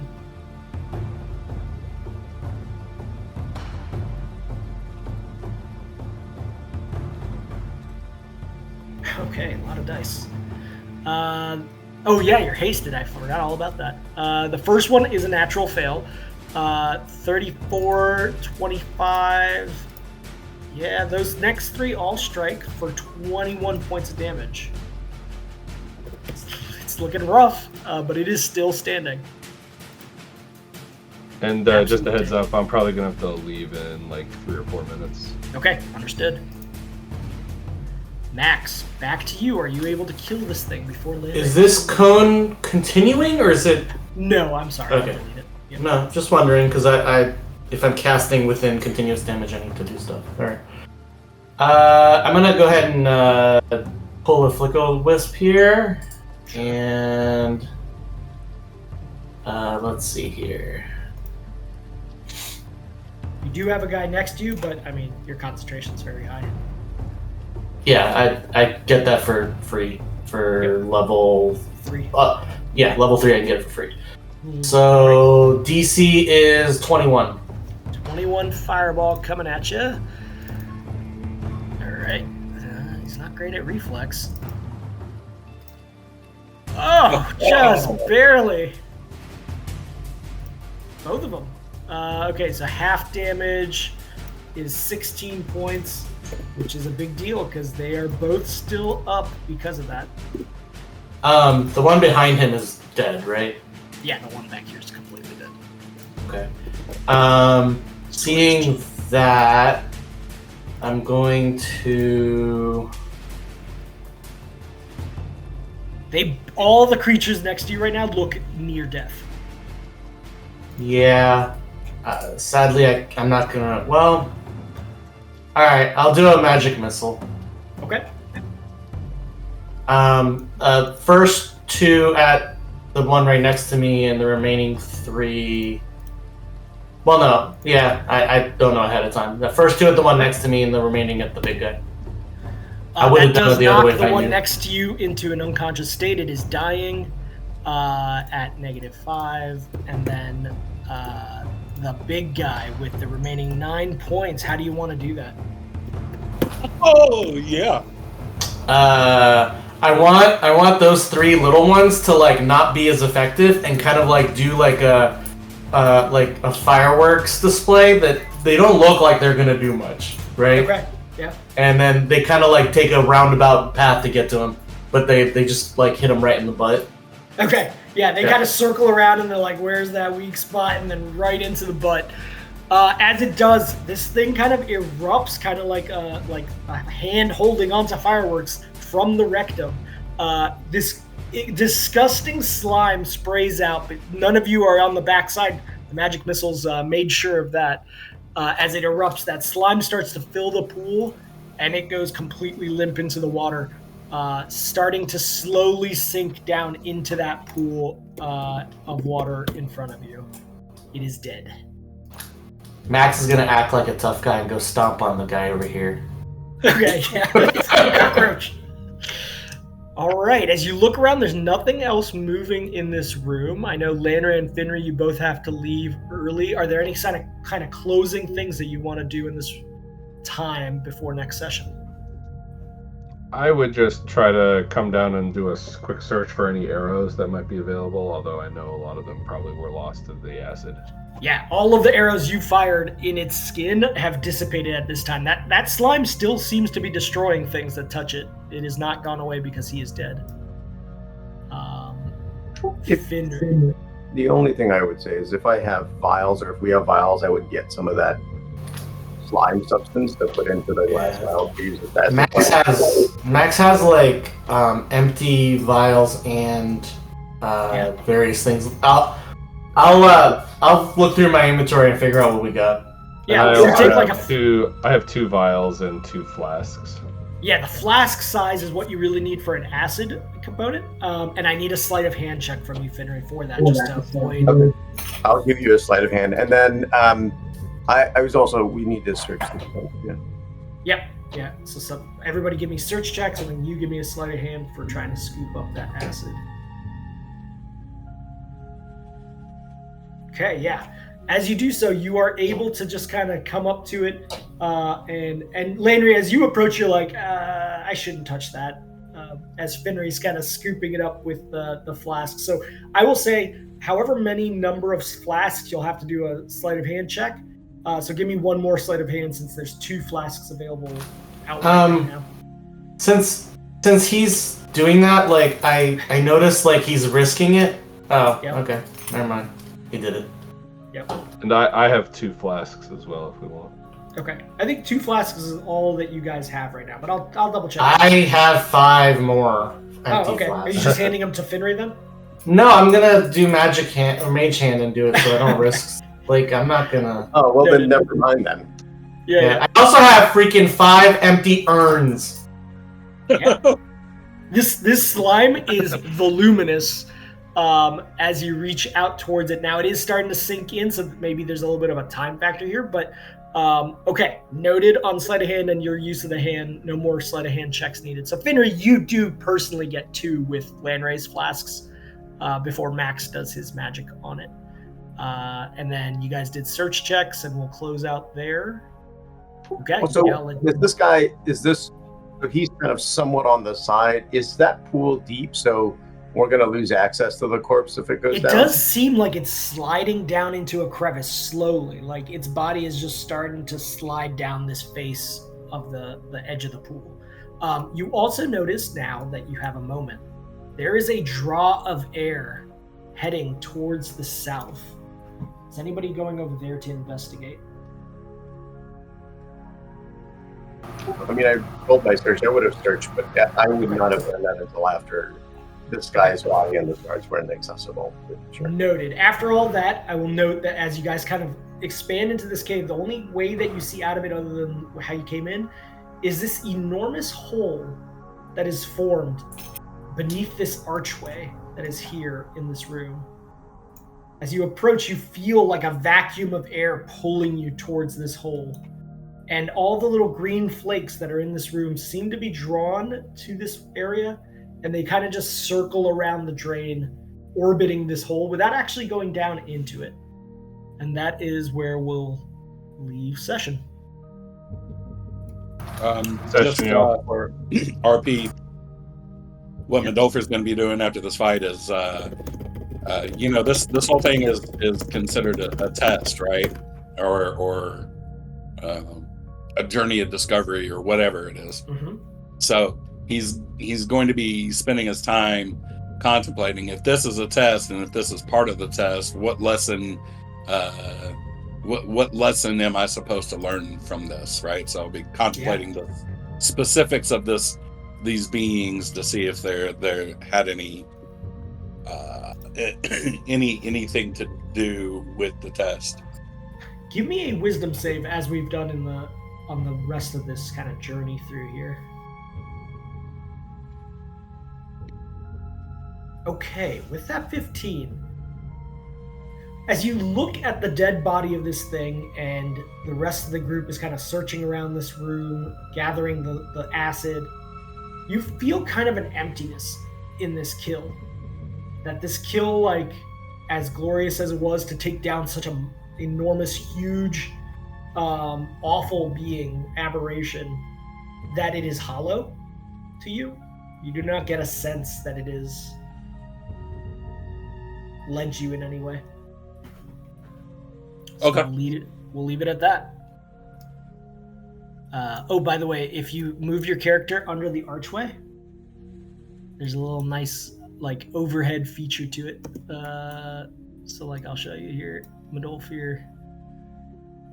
Like the archway is actually an archway because GM felt like using the overhead tiles. So okay. That's cool. So yeah, there's like a big rock archway, and then it falls off precipitously to this hole that has clearly like an air draw moving towards it, though it's not strong enough of a pull to actually like yank you guys down it or anything. All right, so what is your plan with the loot? I heard a couple of different plans, but otherwise I could just dump it into a bag of holding for now. I think we can put the diamond in the bag of holding, since that's like, we use that in case someone dies, right? and then split up everything else, and I'll take the gems as my value part of my loot. Okay. Like, Are you okay with the division I just put into the out of session chat? Yeah, like the one that you did on yesterday morning, I guess. Is that what it was? Yeah. Yeah, so that's like 1276. So GM 1276 for all of us except Max, who gets 172 plus the gems, with the blue diamond going in the bag of holding. I think that's where we ended up. So let me get that. I'll add my coins now. Server's choosing to run slow today, aren't they? Yeah, while you're doing that, we didn't talk about the other thing, the jar of goo. I don't know. And then the acid is the other two things that are left from the The loot. diamond is in the bag of holding now. So while I deal with the loot and splitting it up, you do have this jar of goo, as well as the 2 flasks of acid. Who's dealing with those things?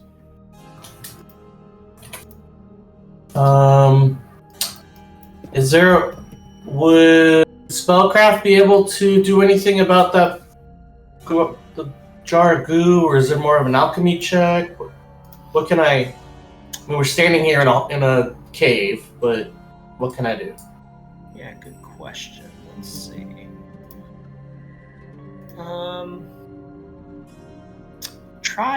Go ahead and try do a spellcraft check for me. Okay.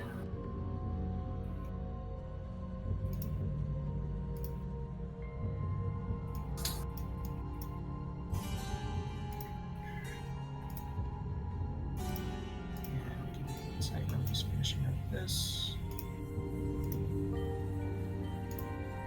I already updated my coins, by the Okay, way. great. Yep, I won't touch yours. I didn't do I any. updated mine. Okay. You just changed the coin value.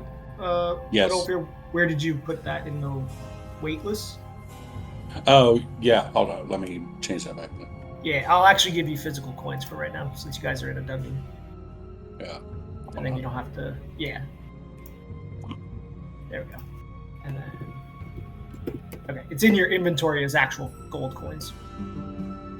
Oh, okay. Okay. Yep. I'm going to change my wait list back to what it was. Too. Yes, exactly. Yep. And then, Max, I'm dragging over those remaining gems to you in your main inventory. Oof. The pearl, those are your 2 alexandrite, and the quartz. Okay. Now that you've done the bookkeeping. So, with that spellcraft check, Max, you do determine that this is a magical. It's a crafted wondrous item.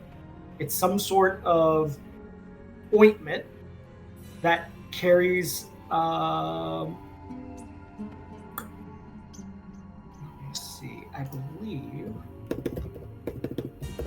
Hey,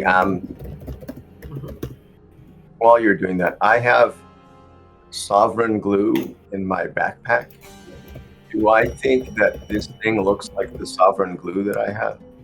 No, it's very different than that. This looks like an ointment you would put like a lotion almost in consistency. The sovereign glue looks like glue in terms of its viscosity. This is much more oily. And Max, you determine that it is definitely conjuration magic from your spellcraft check, but without an actual identifier. You wouldn't know exactly what, but you believe this to be like a ointment that you would put on yourself for some purpose.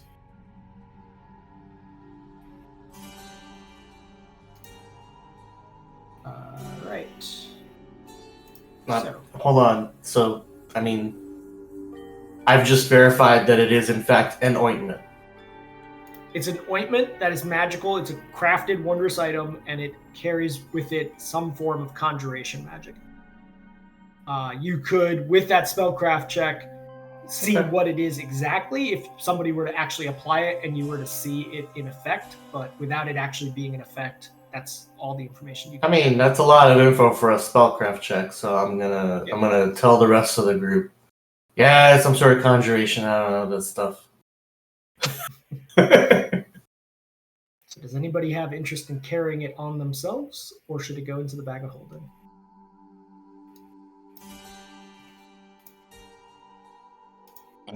Madolfer does not want to carry it. Yeah, I think at least bag of holding makes sense. Yeah. Okay.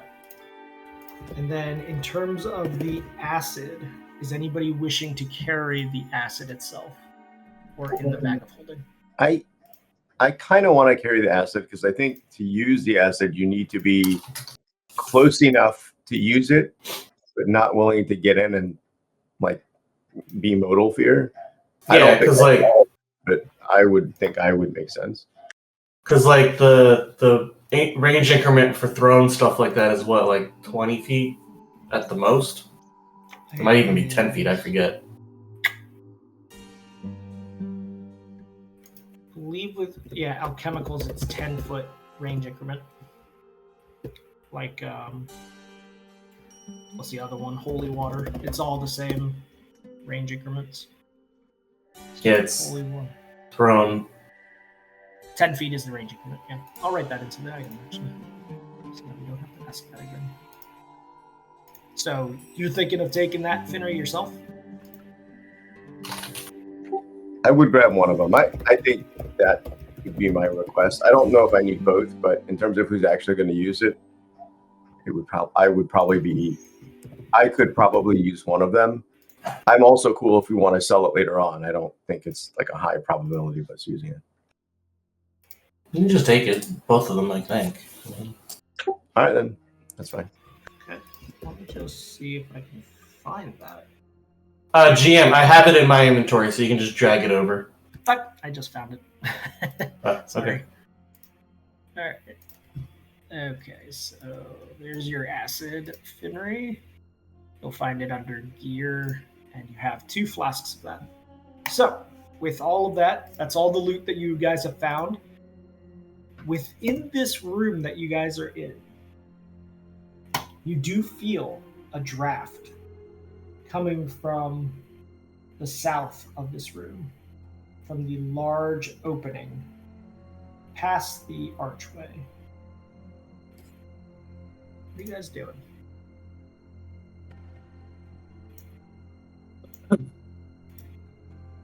So when we ended last session, I had Madolfer kind of like reflecting on this fight, and what he gathered from that was this fight was hollow, it was empty, there was no meaning to it. So this to him, that's like this was just a random occurrence. It was not part of the test, not part of any kind of test, or there was no lesson to be learned from it, which is why the whole point of coming here. So and to the group, he's just going to offer that there was no meaning to this fight, so answers lie elsewhere. Having experience with the holes like we have before in other places, Madolfer wants to start walking towards the crevice, but if he feels like the draw of the airflow starts to increase, he's going to stop right there. He doesn't want to get so close that it starts pulling hard enough to the point where he has, there's going to be difficulty not moving. So okay. While you're kind of investigating this room, this last of the dying sards just kind of die off. Yeah, I mean, one thing you realize is as close as you want to approach, you never feel like this is a vacuumous kind of hole that is pulling you in like the one that you experienced in Elijah. There is an airflow. The little flickers of green dust are kind of cycling over towards this. You can see them flowing and floating and then going down, but it is not like a sudden event horizon kind of pull. So when I get, I guess what I want to do then is just move into where I'm under that archway, like where my token is now, and investigate the archway. Are there any like glyphs, sigils, or obvious wording, even if I can't read it? Yeah, give me a spot check unless you want to climb up it. What are the rest of you guys doing during this? Finner, your spell wears off at this point. I mean, I'm definitely keeping a close watch on Medolfir and listening for anything that could be, coming around or crawling like we've experienced before. Okay, yeah, give me the listen check for that. Medolfir, from down here, this archway is like 25, 30 feet above you. It's hard to tell details. The rock itself is kind of craggly. Okay. I think everyone's haste wears off because those only like rounds. So yeah, good call. I will remove those. Yeah, Finry. You search the room itself. You don't see any glyphs in this room. But as Medolfir starts climbing up this archway, you put your hand onto the rock, and just above where you place your hand, sort of at forehead level, you see now a glyph. With the assistance of Finry, who comes around, stops looking for loot, and comes around to assist. It is the glyph of danger that your tribe taught its children at a very young age. Okay.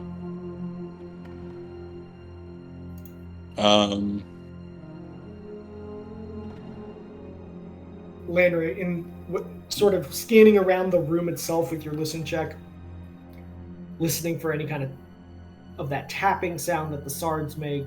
In this moment, all you hear is the dripping of water hitting the pool.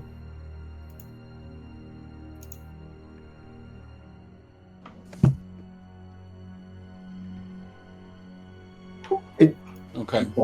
If we look into the pool, it looks pretty deep, right? It is pretty deep. It appears to widen out underneath. It goes down at least 20 feet from what you can tell, maybe deeper. And it seems like there might be, as you look down, you kind of see little shadows lighting with Max's kind of tinder stick and looking through, especially with dark vision folks. You see a shade color difference that's happening in there, as if there's like an opening into a cave complex within the pool. You also notice that it does have kind of a viscous sheen to the top of the pool. Yeah, because we dropped the acid boy in there, right?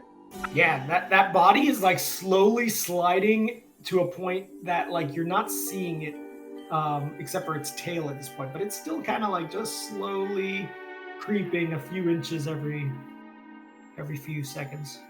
I mean, on the good note, it's good that the acid is dropping into the pool to neutralize it. But I'm a little bit like trying to do the math in my brain. There's a giant hole to the south of us and a pool here.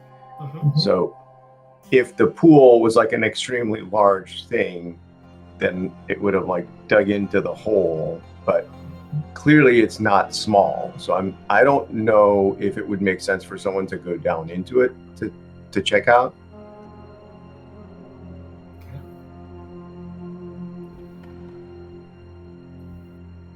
Is anybody diving into this sort of sheeny, almost like oil filled at the top pool?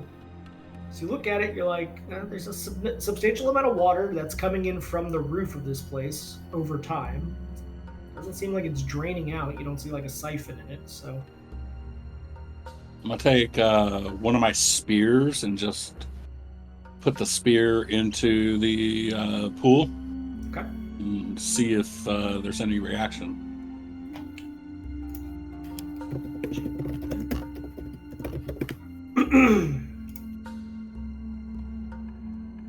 Okay.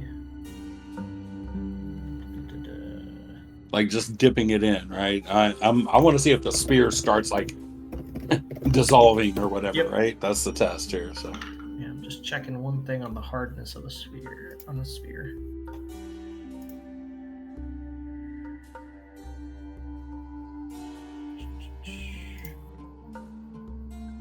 Where was my hardness table? Oh, there it is.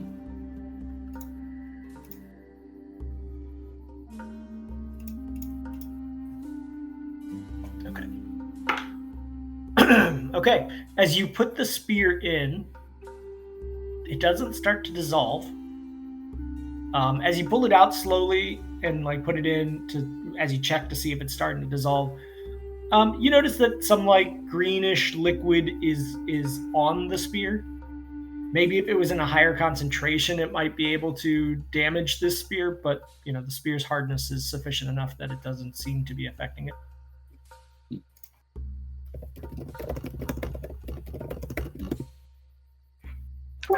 Is this a pool of water, or is it a pool of something other than water? It's a pool of water, from what you can tell, that happens to have some what appears to be acid just kind of within it, but diluted within it. That slimy substance that the monster had has created just a very slight sheen. I guess the slime is lighter than the water. And whatever acidic properties of that have sort of been diluted within the water itself. the Sards don't have the same like oily stuff on their skin that the big guy did, right? No, they have almost like an exoskeleton with like a very thin, fleshy skin. It's like a spider with fleshy skin. So go grab one and holding one of its limbs, dip the rest of it in the pool and see what happens.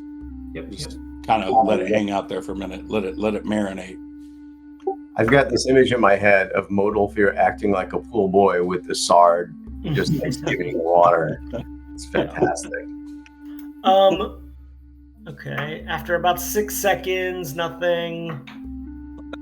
After like 30 seconds in there, you do notice just a little bit of fizzing that's happening on the skin itself, blistering. So, I mean, it's clear to you that, well, maybe not to you, Modulfir, but to others, that there's probably some acid left in here that, exposed long enough could cause harm to someone. But, at this dilution, maybe it just gives you a bad rash. So, but this is like a finite amount of acid, and we can use the Sards to like skim it to a corner and like create an area without acid and check to see if the area without acid, without the slimy film is, you know what I mean? Like yeah, that could work. I think we can create like a corner that doesn't have the acid if someone wanted to get in. Mm-hmm. Yeah, it seems to be floating mostly at the top. So yeah. I think you're just trying to further your pool boy narrative here, because that's exactly what I'm picturing now with the little top skimmer. If you want to whistle and then put on a visor, that would be fantastic. No, but I am going to go shirtless while I do this. No. I mean, you are mostly shirtless most of the time, other than your hide armor, I guess. Yeah, true. Yeah, so I don't know. Take like the spear and hold it more horizontally to the surface of the water and kind of like see if it. Sure, yeah. I mean, you're successful without a check in moving that sort of scum that's at the top, this film, to one corner away from where you think the entrance to a cave might be. Now, as this monster is sliding down, the shadow that you saw under that water gets smaller and smaller. It's like he's kind of clogging a lot of that size, but he's still slowly sliding into it. All right. Now hold the sard into the area where the oil has been skimmed away from, and like I did before, but yeah, and see if it there's doesn't a seem stronger reaction. No, you take a long time with it, and it's still, in the area where you skimmed all the stuff as you test it, it still has the same kind of pace to it. In the rest of the water, you wait longer and no kind of rash forms on the skin. Whatever reaction the skin would have doesn't seem to have one. Like it doesn't even start the Yeah, minor like bubbling like it did before. Yeah, it's not showing any of that. Okay, so looks like it's the slime. So the question still is does anyone want to jump into the water?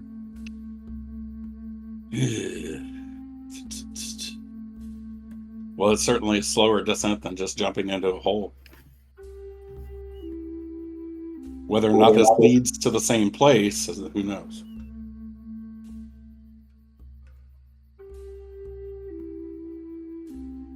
Who's going for a dip? Look up. I mean, is this area lit here above the pool like the map depicts, or is that just... No. I mean, there's green flecks in this space that give you kind of a low light. The flecks themselves give off a very slight light, and then there's Max's magic twig. But, it's low light at best.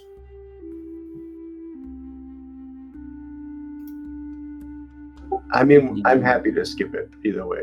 I just figured since we think there's a cave down there, it would be the completionist of me wants to see what the cave is. I vote for going into the cave.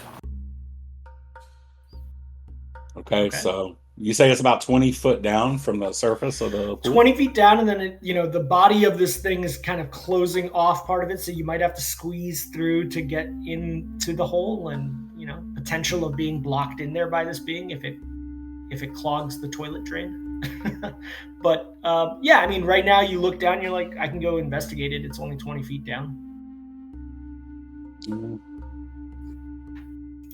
Yeah.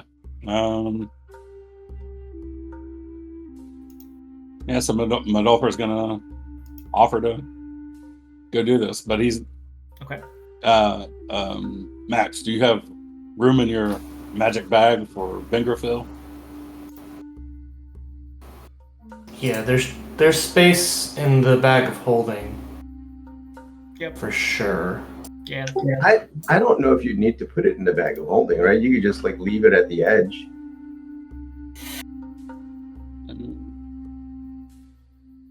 I mean, if we're all going. Oh, are you all jumping in to take a swim into the cave? No. I think Modalfear needs to go down there. He also has dark vision to tell us what's down there. If there's nothing down there, then it's fine. If there is something down there, then we can do the whole bag of holding and look through things. Can we rope him up so that we can yank him back out if something weird happens? Yeah. That's a good idea.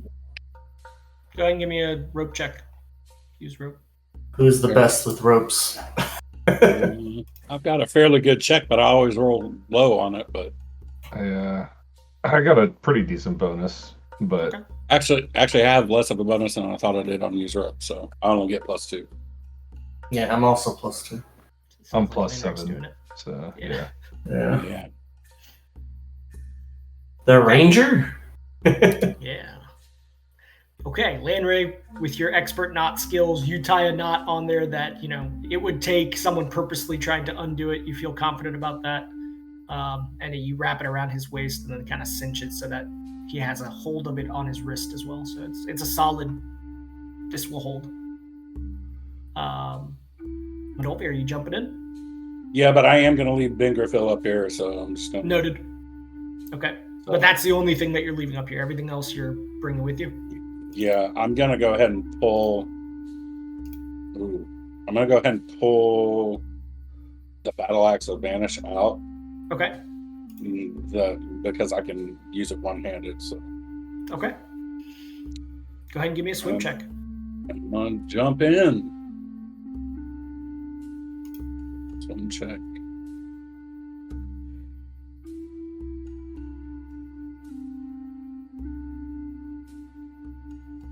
go 13. Okay. It is enough. These are calm waters. You are able to dive down, and on a full round, you are able to make it half of your total.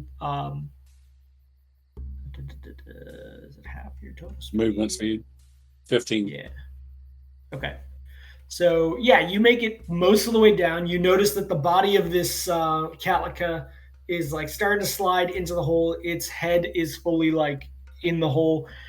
You kind of do a quick check on it, and you're like, it's wide enough that even if it slid fully, you'd still have space. It might get tight for you, but you'd still have space even if it completely fell into this hole.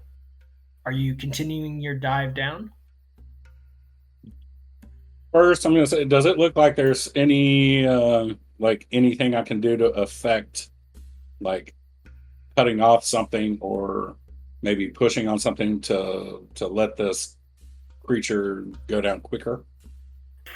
You could try pushing it, but I mean, it weighs a lot. Now it's in water now, but it's sliding at the bottom of this pool that's sloped towards this cave that you see.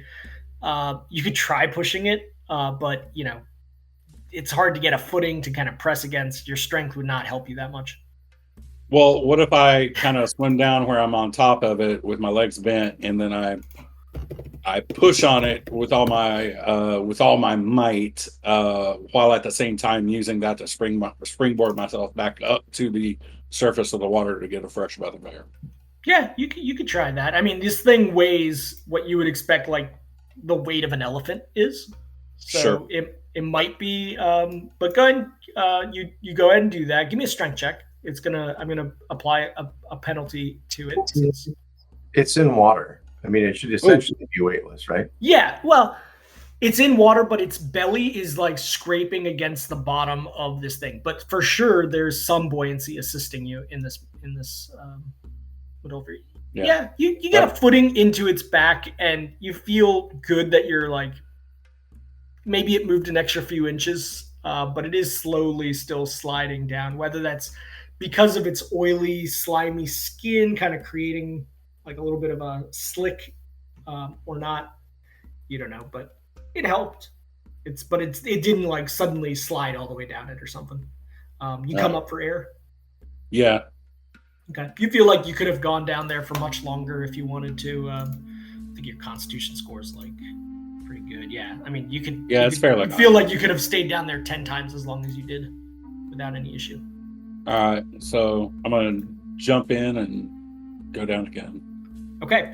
Go ahead and give me one more swim check since you came up for breath.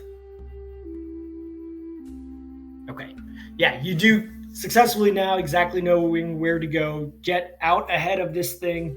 You get down to the cave, and as you look down, you see the cave is pretty deep. The light that you're getting from the surface from Max and the little green flecks starts fading away once you're about 10 feet deep, and now you're in your dark vision. Somebody else would not be able to see this kind of detail.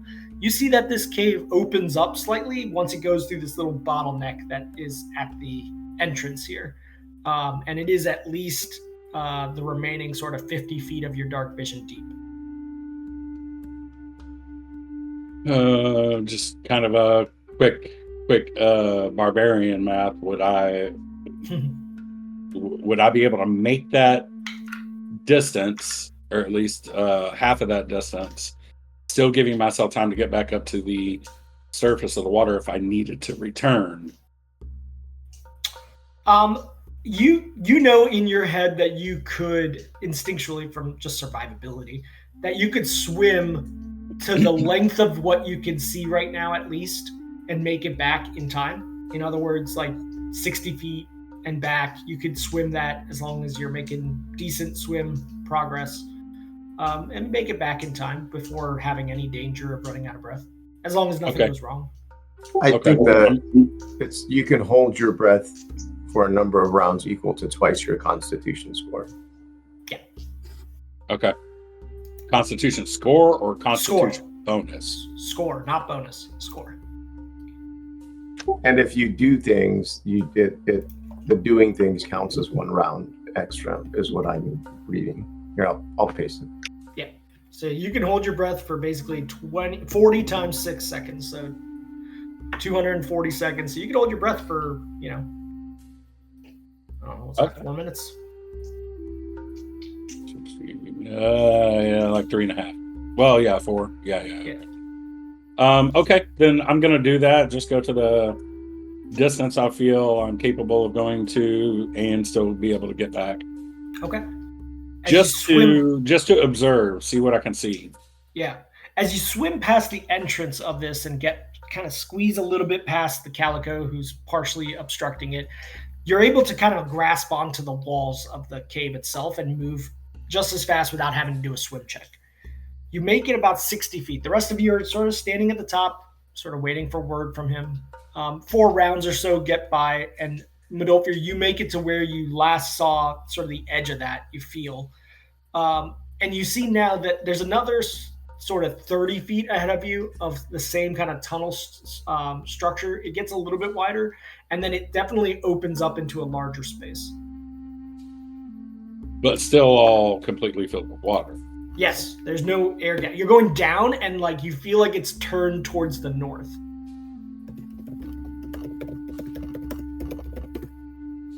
Okay, noting that direction, I'm going to come back up and go back out of the water. Okay, yeah, you swim back past the calico and make it back to the group above water. So is this map we're in oriented north? Yes, so you kind of feel like you were somewhere down underneath it, somewhere up in this zone. You dove like diagonally downward as you were going. But then it continues northward, so that it continues away from the direction of the big hole. Yep. Remembering the path that we took to get into this cave, would this be in a different direction than where we came from? Like, it'd be similar in direction, but you were when you got down to this cave pool, you were heading down. So this is going further down. So in one way, like horizontally, yes, it's going towards where you came from, but not in elevation. It's definitely going down. So I'm just curious because this is me. I'm trying to remember. Mm-hmm. Didn't we come in from here? Yep. And you're saying this is going this direction, right? Yeah, it's generally going back towards like in the northern direction. Yes. Maybe not the exact direction that you came from, but it's getting more so than the hole. The hole is to your south. So just inform. Say I could go further, but there's no guarantee I could make it back, and I don't see an area where there's a pocket of air or anything.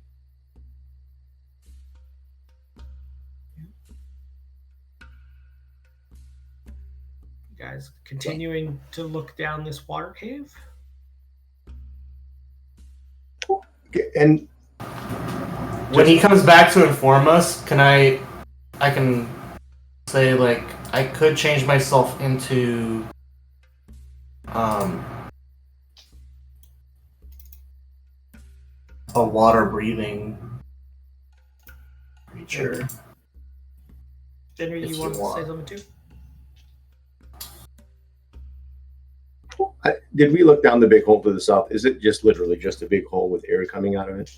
It is, yeah, I guess while he was down there, you definitely could have done that. With your spot check, you feel like your dark vision gives out to some extent, but you also see lights down this hole. Or like ones that are like humming, kind of like fluorescent lights. They're small. You estimate, it's hard without scale, but you estimate that like this hole could be something like 100 to 200 feet deep. You do see one thing with your search check, Finnery, while Modolfir and Max discuss out the cave. Little anchors on the side of the this hole, on the wall of this hole. Little like metallic anchors that seem to have snapped or rusted away. It's hard to tell without climbing down this and getting a better look, but you definitely see signs of like a man-made, almost like something that used to support some sort of structure. Like piton type situation? Yeah, exactly. Like if something was braced against this wall before, these would have been potentially anchors into the wall.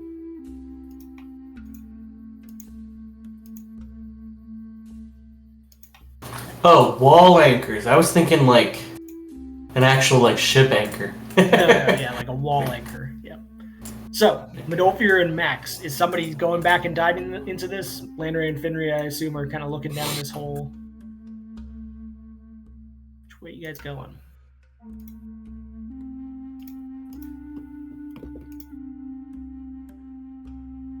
So we have three choices, right? So we can go back the way we came. I think that there's another option for travel in the middle area. We can go into the water, or we can go down this hole. Is that everything? That's about everything right now.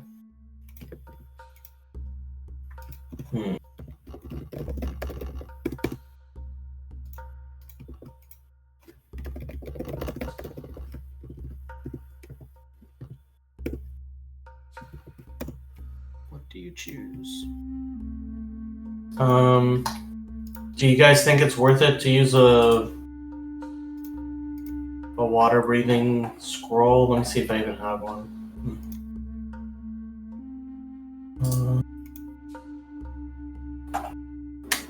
Okay, so Medolfir is kind of like Medolfir, as you come back up from the water, you feel like the hole is where you need to go, you say.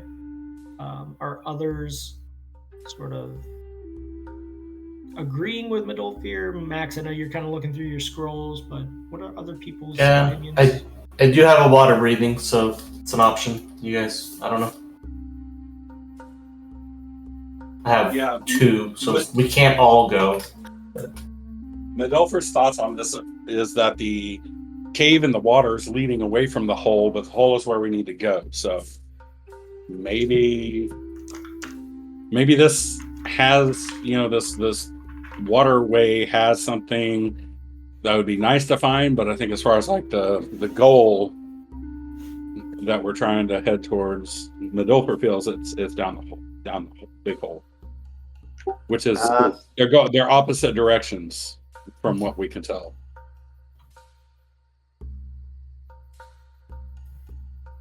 I mean, I'm here for Medolfir, and if he wants to go down the hole, I feel like that sounds like a plan to me. Okay. Yeah. The hole is my goal. Yeah. I mean, we all call the hole busters.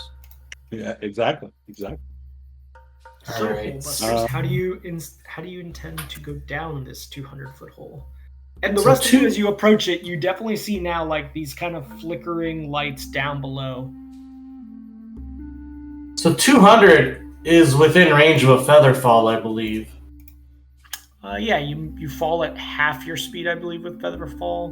No, it's 60, I think. It's 60 feet, no matter what. Yeah, that's what it is. But And you just don't it take lasts- any damage when you land. Yes. And it And lasts how long? It's until you land or like minute One round. or It's one round per level. So that yeah, would be so 9. Yeah, 9. Which So, is 500 plus feet. Yeah, you'd definitely be able to do that. Question, you say we see like lights down there, right? Like individual twinkling lights? Yeah. If you kind of look down there, and it reminds you of the way that Terthus looks from up in the castle at night. There's a organization to where you're seeing some of the lights below. It doesn't feel like when you were at the bridge and you saw kind of almost like a star-like pattern of faded lights and sparkling things. This is more organized. Would, though, looking at it not like it's organized like lamppost lights, but just looking at it as a whole, would it resemble stars, like stars in the sky? Is it that randomized, or is it more geometric? Geometrically light? For sure. Like there's little pathways of light being shown, kind of like And there's a greenish hue that you did not see up by the bridge. It's kind of like those lanterns you saw in Alajo almost. There's like a kind of glow to each one. But they're static, they're staying in place, and you see them down below. Where is that? You put notes in here in Foundry somewhere that have the passages of the glyphs that we've come across. I can't find. Yeah, in local research on the campaign landing page. So underneath local research, you'll see that. There we go. Hold on. Yep. Because we've experienced Hear the Drums Echo tonight. Yeah. We haven't really come across like the aura around Yevgeny, cloud above it, and rain falling. Yeah. Well, yeah. not that we've interpreted as such anymore. There's water falling from the cave in this room, but it's not really rain. It's like drips here and there. What's how much rope do we have as a party? I've got 50 foot or whatever's in a traveling pack. Yeah, let me see if the bag is holding. I need to make. There's 300 feet of hempen rope in the bag of holding. Yeah, you guys do have a 300-foot segment that you haven't cut up before. So, if you tie the rope to me, I can try to climb down. I also have night vision or dark vision, and I can see what I can see. Push comes to shove, I can, message you to pull me back.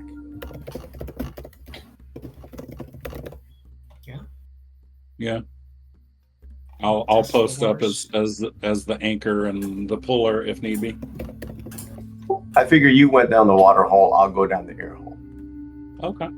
So who's tying this knot? I guess it makes sense to me. Can we take 20 on that? All right, Ranger. Roll that rope check. Oh, good. Yeah. Yeah, you feel very confident about this. And Finry's much smaller. The load is much easier, so you feel pretty confident that this is solid. Right, and for me to climb down, it's still a climb check on my behalf, right? Yes, so give me a climb check. I suck at climb, so it'll be fine. Oh, okay, this is going to be fun. Okay. Oh, boy. As you get your foot onto the edge of this cliff, the slickness from some of the stalactites above dripping down, it hits some of the flooring in here too, and there's just a little bit of a runnel and a little bit of slickness. Your foot slips out. You start falling on this rope. I need Medolfir. Yep, Medolfir. You're not expecting this to happen so fast. As you try to reach for the rope, your hand slips. I need other people nearby to give me a dex check. It's going to be a higher DC than Medolfir's would have been. Wow, you guys are trying to fail. Not Finry. Max's bag of holding thus far is the best one. Not sure what that used. Hold on. Sorry. No, it would be.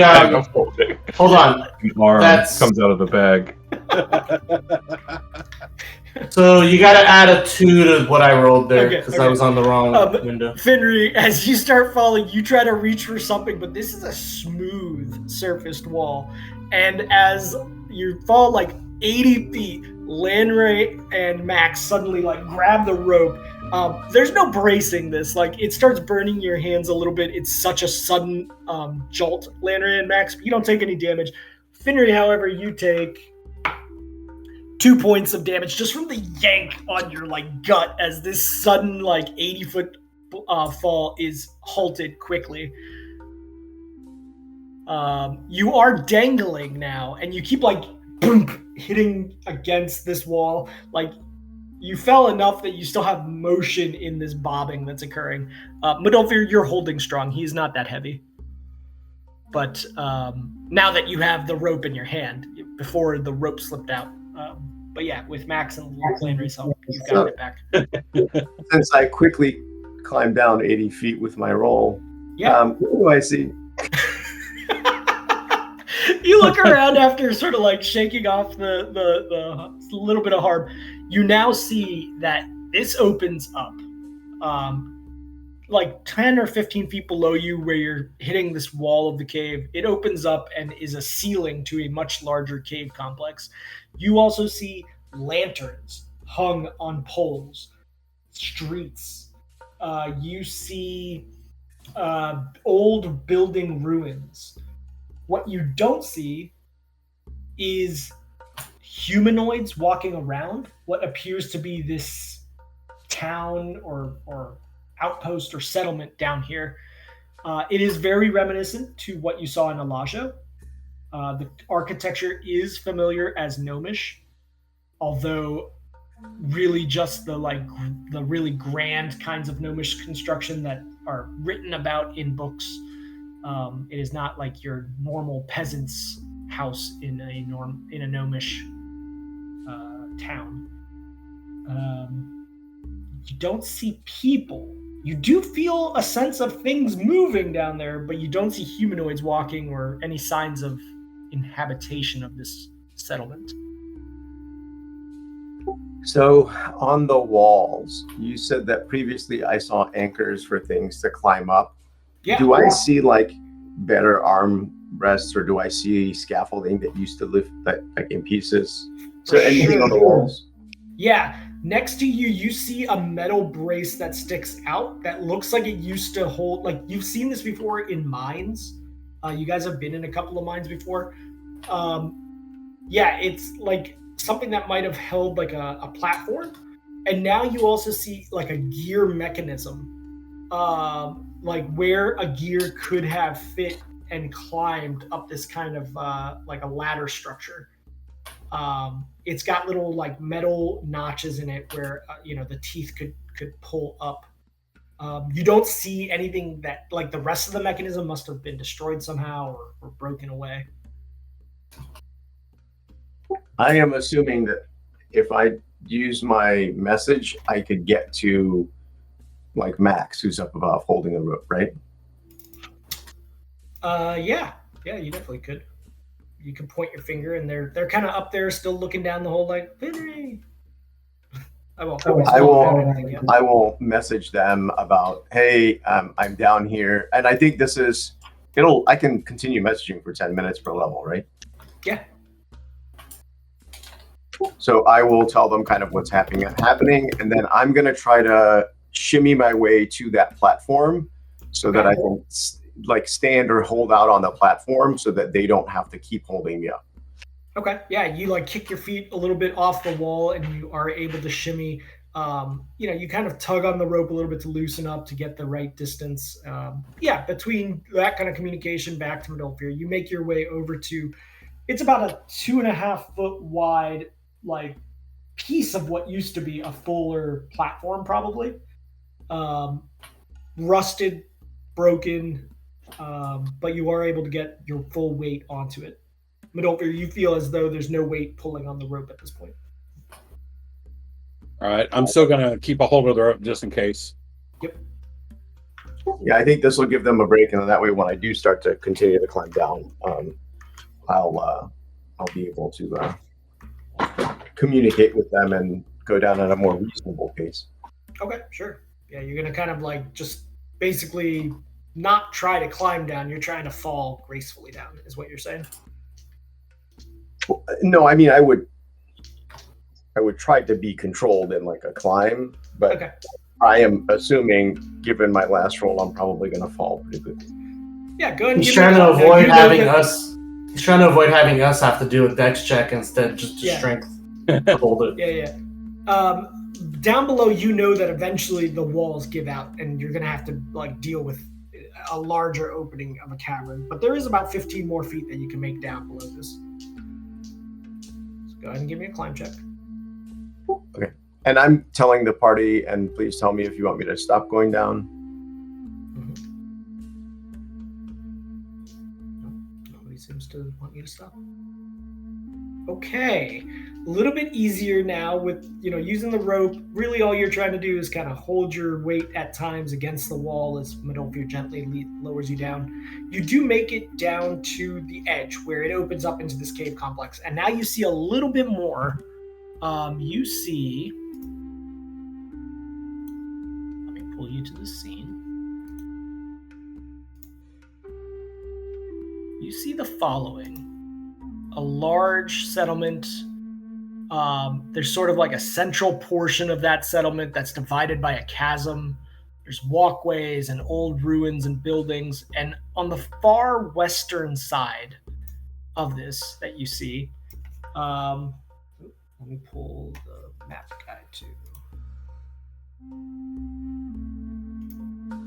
On the far western side, it's hard to see because there's not as many lights over there, but there's like some sort of large metallic complex up on a cliff in similar height to like where you are right now.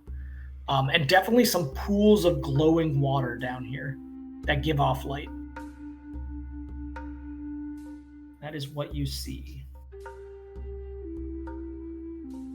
I will relay as much of this to the party as possible. How much farther until I get to the ground? Oh, at this point, it would be like another 90 feet. So we could drop the rope and leave it hung as a way to get back up. Yeah, that could work. If you went further down and then the rest of the group like feather falled and they tied it to something, yeah, that could work. And then what about this path? So on the path north, like, do I sense that the path is going north some way? Yeah, you see it going north, and then it enters kind of like a space that you can't see, darkened. It looks almost like a mine that it leads to. Like, just the vocabulary of elements that you see reminds you of a mine entrance to that pathway to the north. And again, you don't see people, and you don't really see like the remnants of things left behind either. Like, it's been pretty cleaned up, but it does feel abandoned. You also see one more thing.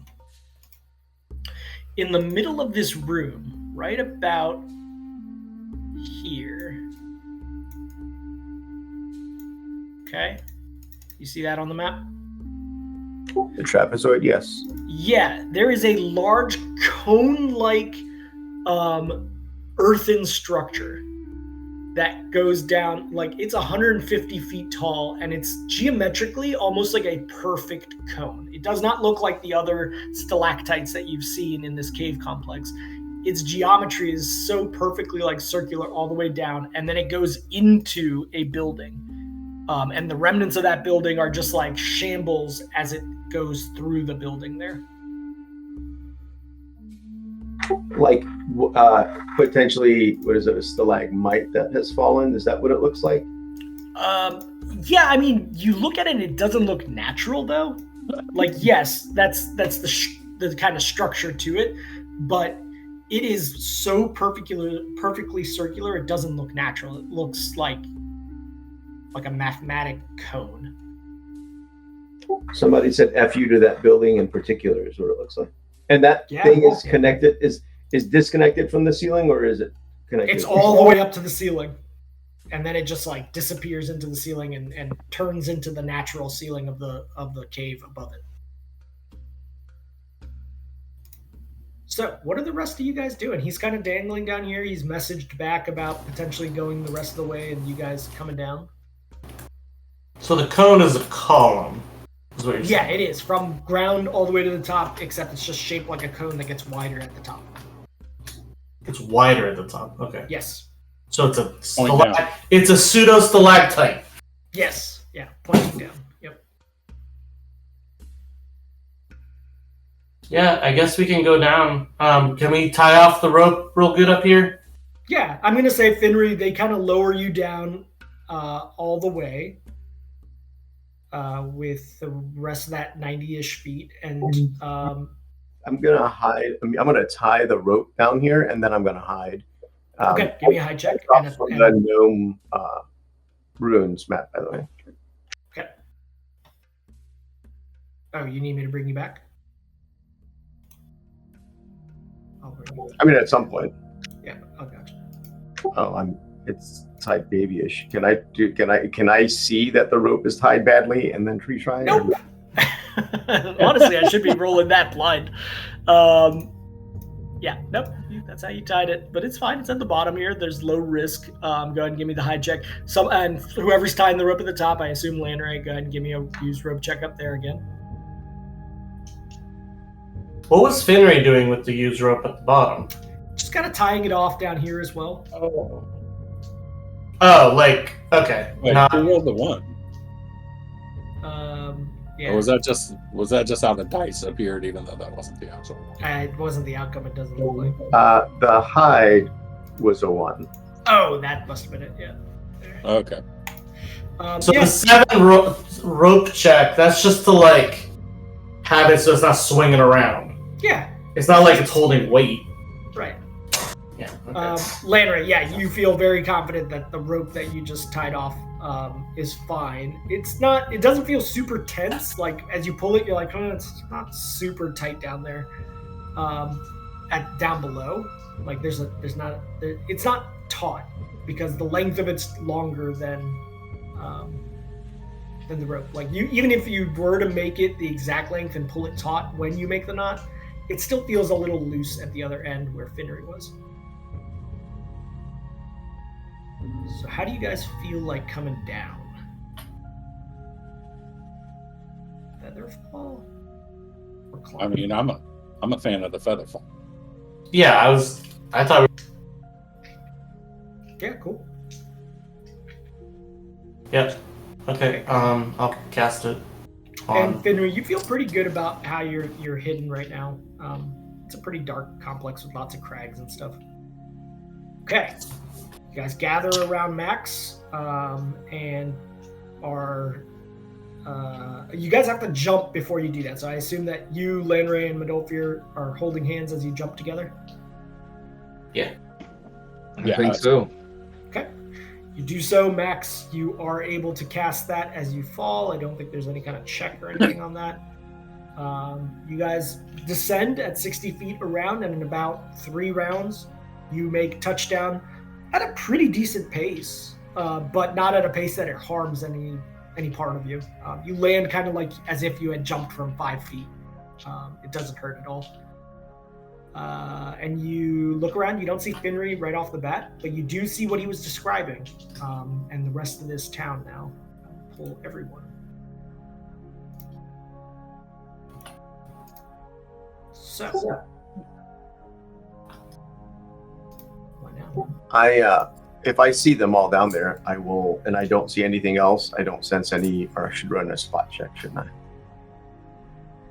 Yeah, whoever wants to do a spot check, feel free. I assume you are reconvening with the group, Finnery?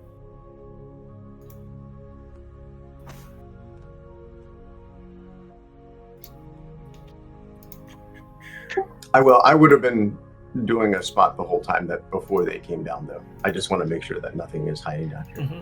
Sure. Okay. Landry, you get an unease of sound around you.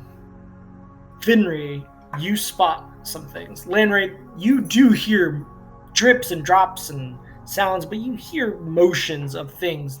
The sound of dragging against rock and dirt.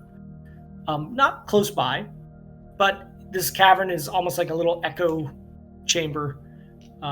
You do hear movement in this place when you all are not moving.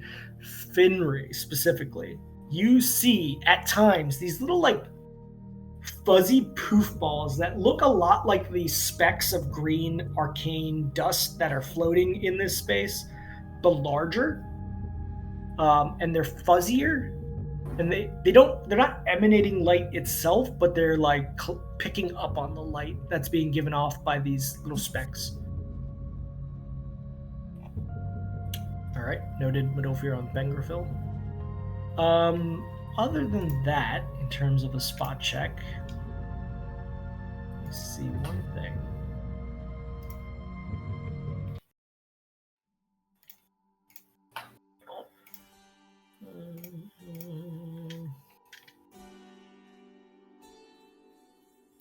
Yeah, you do see various structures. One in particular stands out, and it looks like this. Sort of a large building at the center, close to the cone, but not under that cone. You see a bridge structure that seems to be the only way to get across that to that central island that is split off by the chasm. It is to your north, right about here. And you do see that strange water platform area to the west over here. But it's hard to see what exactly is over there. You're obstructed by the cliffs. What is the stairway to the right down here? It's like just leads into what looks like some large house of some sort underneath you. It appears that like there are different levels to this walkway. There's one that seems to be going down below. But you also see that if you just follow this walkway, you end up down at this lower level if you wish to. That building that you showed us the picture of where the cone is near? Yeah, let me... The front of that, does the architecture look reminiscent to the temple we came across in Elijah? Yeah, very similar to that, actually. Mm-hmm. Okay. Point that out. Yeah, it's that building right there. Yeah. So that looks oddly specific to the temple in Elijah. Not specific. Let's see. What else can you guys see from here? You definitely see some pools of water that is like a greenish glow. They are right here at the center. And this chasm that divides it just drops off into darkness. It seems to be much, much deeper than everything else. So where are you guys going? And the pathway going to the north, you said that leads to like a mine complex? Yeah, this pathway to your north, okay? You guys could walk back up that now that you're on this path. It seems like a large mine entrance. You see some signs of like large iron carts outside of it. That's why you're feeling like it might be a mine complex. And there are lanterns that light the way up to that. That's why you guys are able to see so much in this place. Did we walk down this? No, you guys landed here. Okay. You see like the hole is up above you now. So kind of thinking relationally, right? Would that path north of us theoretically go back to somewhere where that cave from the pool might come out? Maybe. You never saw the end of that pool cave, but it's generally in the direction. Yeah, okay. Generally in the direction. That's what. Yeah.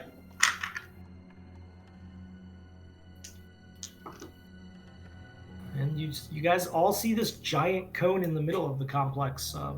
It's freaking enormous. Max looks over towards this structure. Yeah.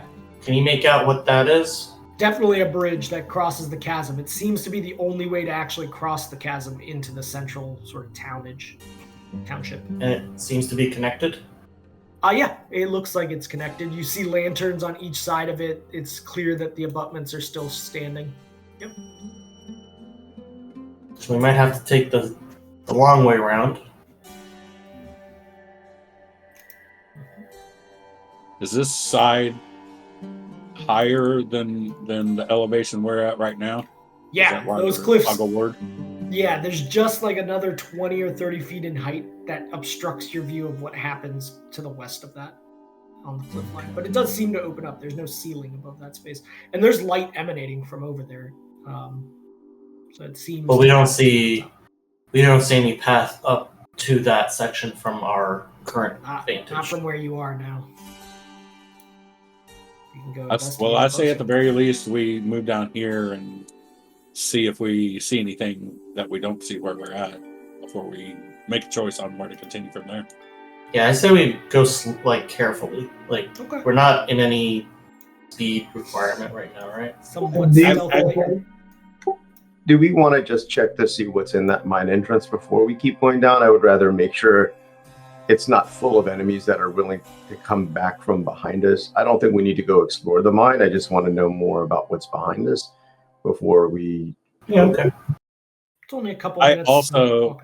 I also noticed this little bridge going up to this structure up here. We might want to check that out too. As you check the mine to start, you look in. Silence. There's not the sound of industry happening in there. There are lanterns that are lit, but again, they're these magical lanterns that you've seen in Elijah that seem to go, who knows, hundreds of years without any issues. They're basically permanency magic. So let's go check. Actually, before we walk down where we moved the token just now, Medolfer is actually kind of interested to pop up here, walk this thing up, and just see what we see up there. It's actually down. So there's okay. There's a little tiny staircase that leads down to that lower level on the edge of the walkway that you're walking on. It's 2 feet wide that you can walk down and see what's going on there. Yeah, Medolfer wants to, and the whole time while he's walking through here, he wants to be looking at the stuff that we're passing, walls and stuff, and see if there's any glyphs or writing, etched into the sides. Okay, yeah. You do not see any glyphs as you're walking down it. There is no sign of living society in this space. There's, it seems to be abandoned. Is it just a single building, like a domicile, or? I can show it to you. Or is this more like was this more like a shop or something? It kind of looks like the following. I'll pull you in here. Okay. Are all of you going down this space? I think I would go down the same kind of way that we should stay together, but I'll be in the front, kind of sneaking forward, and then everybody else can come behind me, just like we do the other cave. Yeah, sure. So let me go ahead and pull you guys into this. Yeah, sure, no problem. He's like, yeah, Fenry's in front. Okay. And this guy. Roll initiative, please.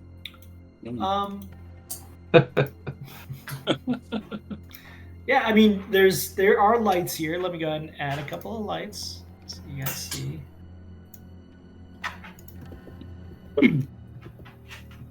There are lanterns that light this path. And you do see a large building right here on the northeast that looks like a grand structure of some sort.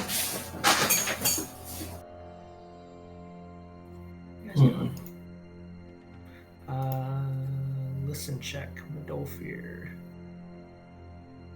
Oh, that was from before. Oh, that was from before. Yeah. Okay. But yeah, here. We'll do listen and spot. Assessing new potential threats.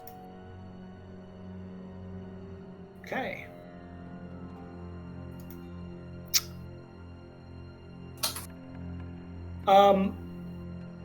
Medolfer, you do not hear anything.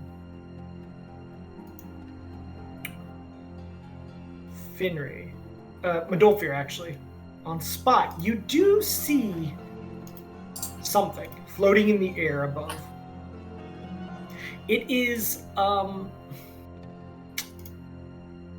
a strange looking, floating, almost like octopus looking thing.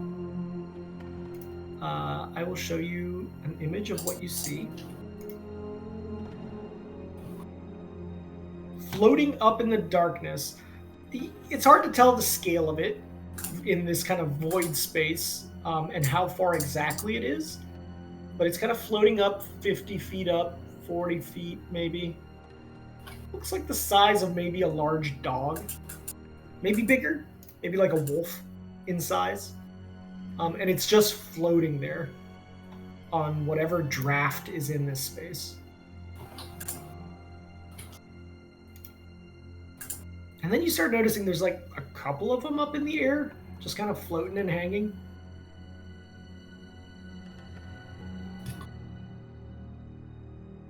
What are you guys doing? The only place where you have cover here is in this building. Otherwise, this is open air to the cavern ceiling above 200 feet or so. 150 feet. Modalfear, tell us about this thing in the air. Yeah, I would say once he notices it, if you point it out, the rest of them would see these things too. Yeah, quietly, like just tapping people on the shoulder and pointing. Mm-hmm. I'll draw where they are. There's one floating right here. Right in the middle of this kind of void space, there's one. And there's one over here. And there's one over here. They're hard to see, but they're out here.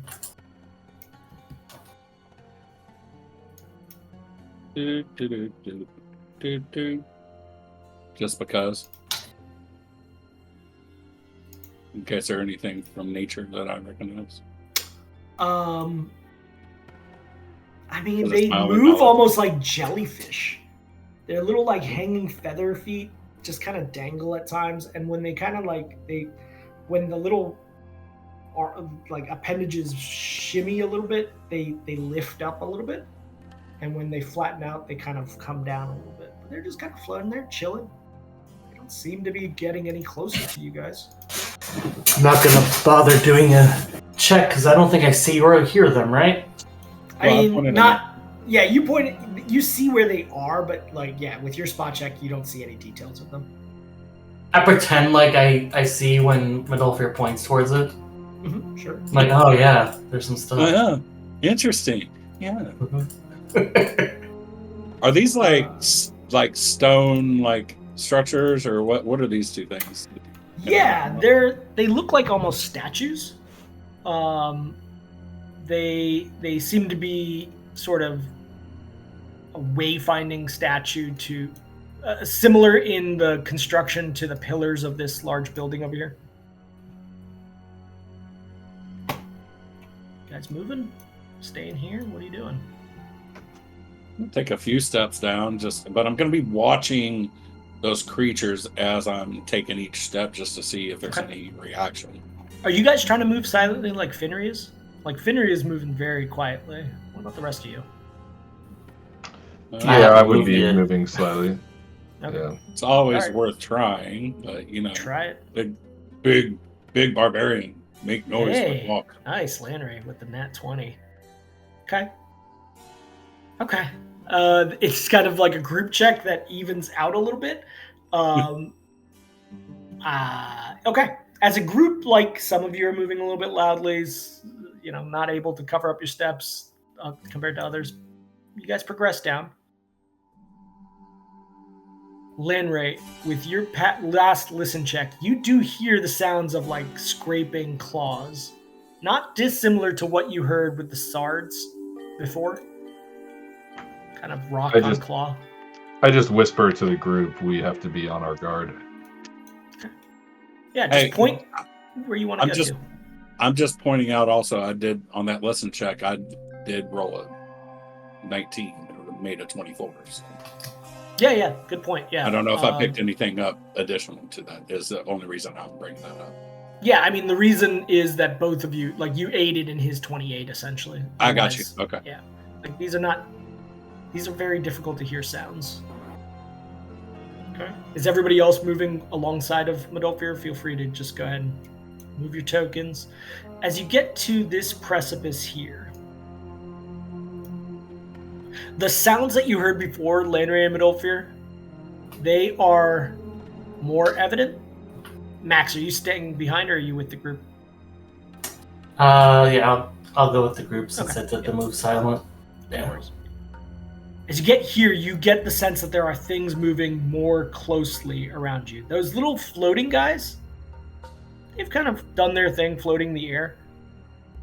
But with your spot checks before, you don't see where these sounds are coming from. There's a lot of open area around you and a lot of sort of dark shadows in between the lanterns. There's definitely things moving, multiple things moving around you. So now that we're next to these structures, is there anything about them feature-wise that we can make out? Like, are they a relief of specific beings or? There are gnomish writings on these that Finri you are able to read pretty quickly. This is stated as the Great House.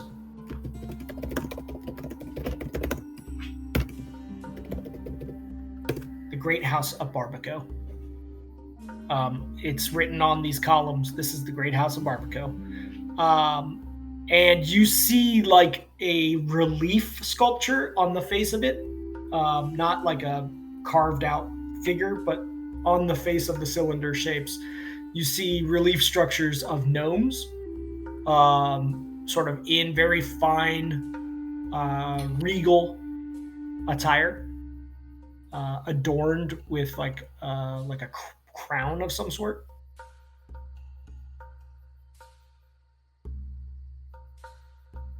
The skittering noises get closer.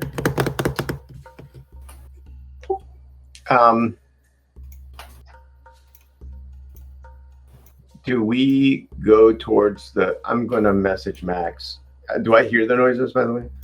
Only Lanray and Midolfir really are hearing these noises thus far, and they're telling you like something's approaching.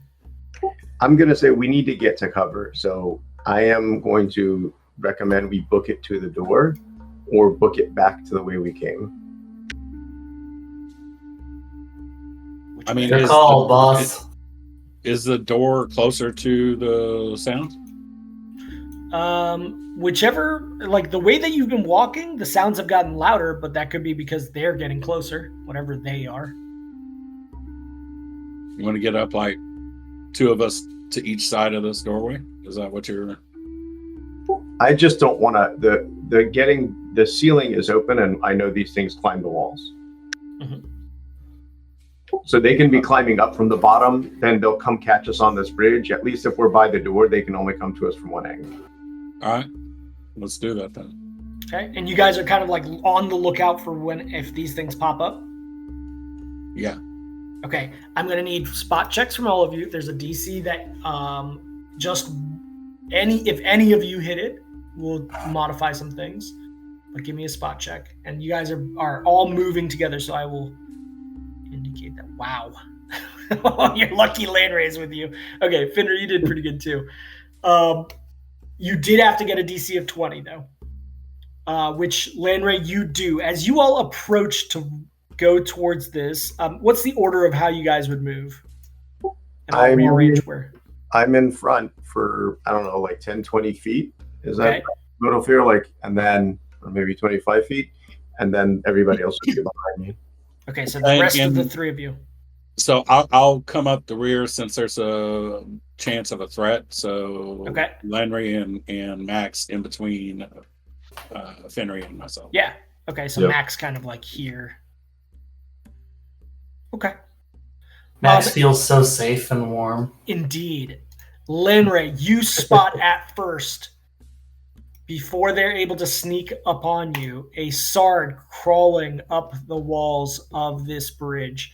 There's one on each side as the rest of you become aware also because of Lanray's spot.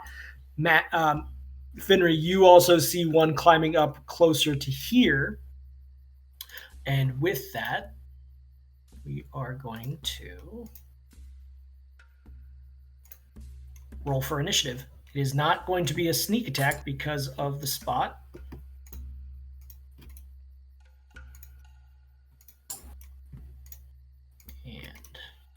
not sure how many of these there actually are at this point. You definitely are aware of 3.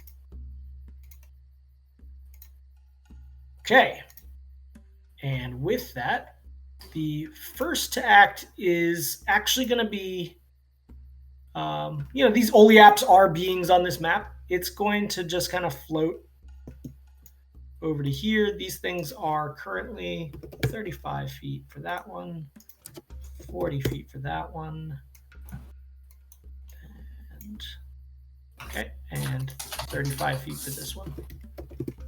Okay, that's all it does. It just is floating there. Finri, it is your turn. What are you doing? Unless I do something fancy, I won't get sneak attack on these folks, right? Like I can't. Yes, everybody's aware together. Okay. I am going to go. Where am I going to go? I'm just going to go tackle the guy to the north. Okay.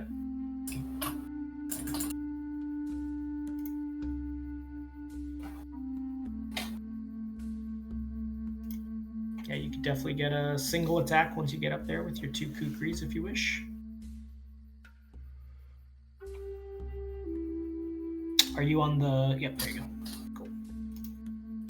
All right. So, yeah, 2 kukris if you wish, or just 1 if you want. Your choice.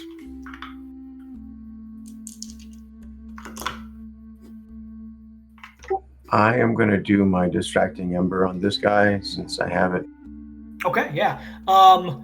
Now, the Ember can fly? Yeah, I mean, it's just a summon fire elemental. It's literally a small fire elemental. Fire elementals don't technically fly. They do have to be on a surface. And as you look behind, this thing is actually on like a parapet right now. There's actually nothing behind him. So do you wish to take that back? Also, it's been the same day. I think you used Distracting Ember already today. Yeah, but the martial arts skills reset after an encounter. You're right. Each encounter. You're correct. But right now, if you were to use that, you would not be able to position it in any place where it would provide you flank. Well, yeah, where you're at now. That's a good point. Where you're at now. You could stand on top of this, I guess.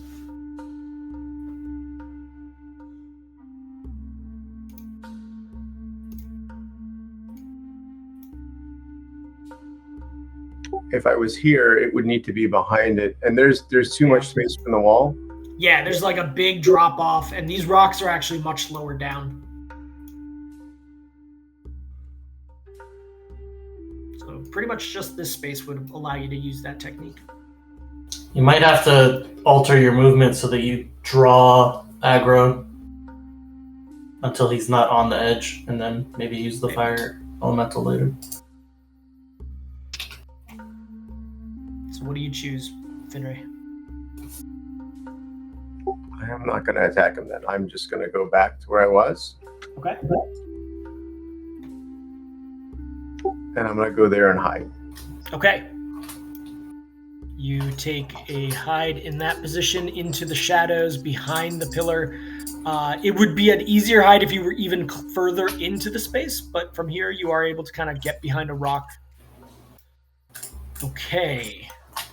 This being off on the western side is going to just move slightly, floating 35 feet total height. That is its turn. Medolfir, what are you doing?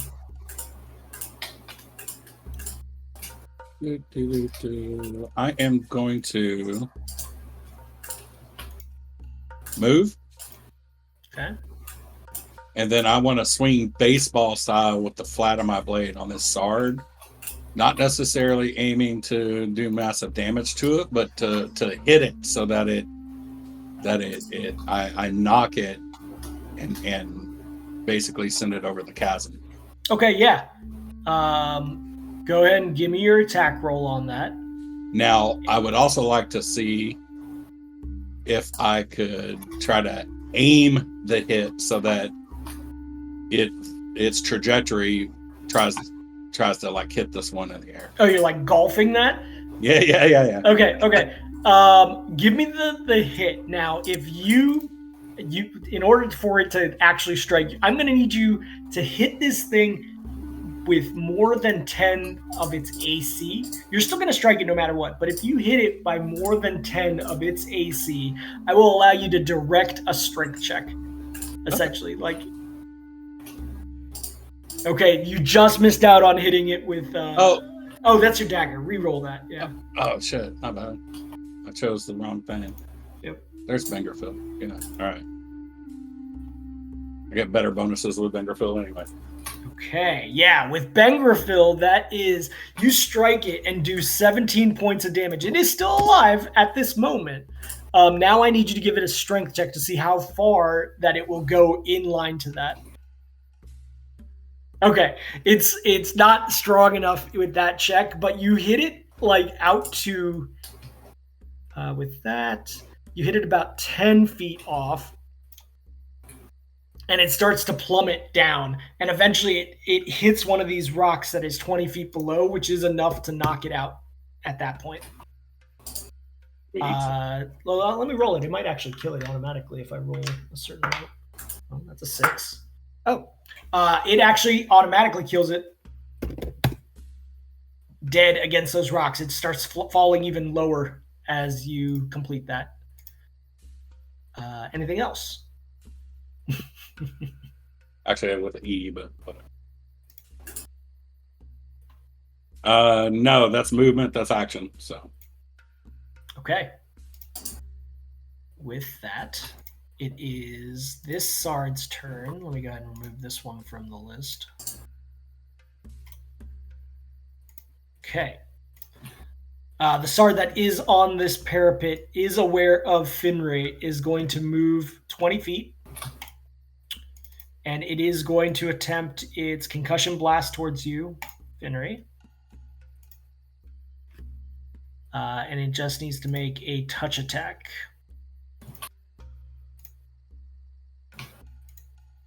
$17 against your touch AC?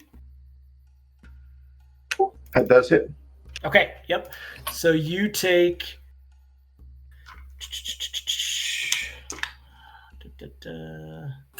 the rest of that doesn't change anything. It's just 1d6 for these guys. Oh, you take 6 points of damage from the sonic blast that comes off of this guy. It's actually telekinetic force. So that force damage just hits you 6 as it reaches out with its body and touches you. That is its turn. The Sard that is on this parapet is going to do a similar. It's going to move towards you, Max. Here is its melee touch attack against you. Roll. 11? Touch attack? Yeah.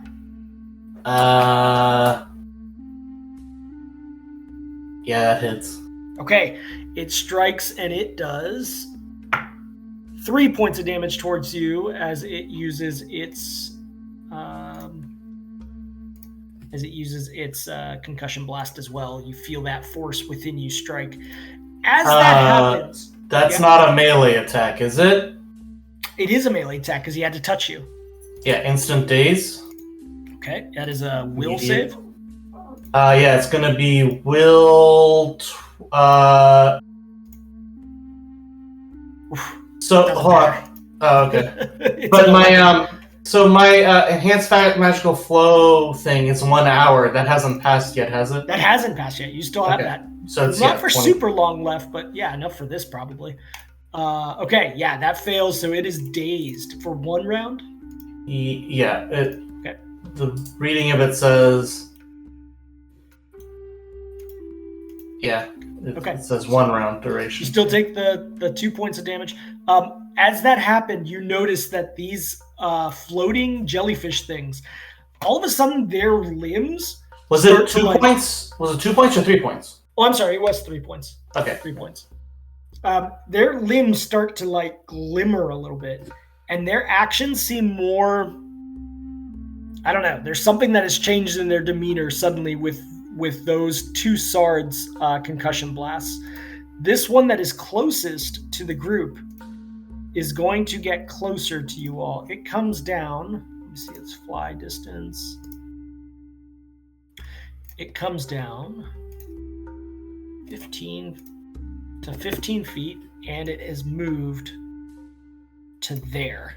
So this is still 15 feet above you guys, and it is much closer. That is its turn. Lanray, it is your turn. What are you doing? So the Sard next to Max is stunned, right? Yes. Dazed. It's dazed. To be specific. Dazed. Okay. I am going to maybe fire an arrow at the guy that came. He zoomed over to us, basically, is what I take it. Okay. Yeah, I'll just take a full attack. Got it. Go for it. Is that an aberration or an elemental? Yes, it is an aberration. And he is flat-footed in this condition, so that's going to be against his flat-footed AC. I'll do rapid shot.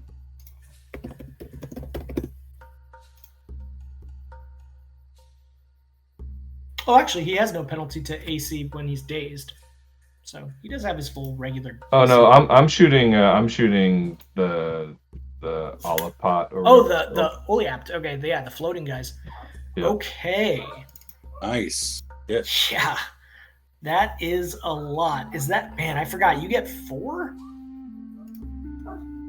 or is that with many shot? No, this is rapid.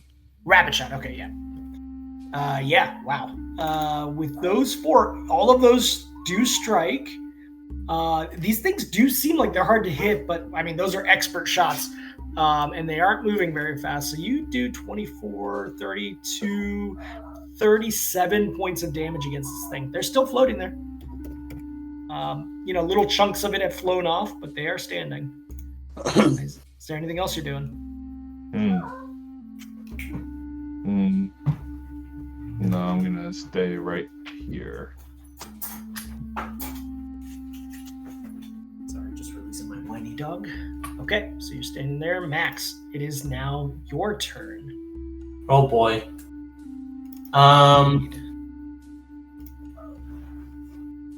Alright.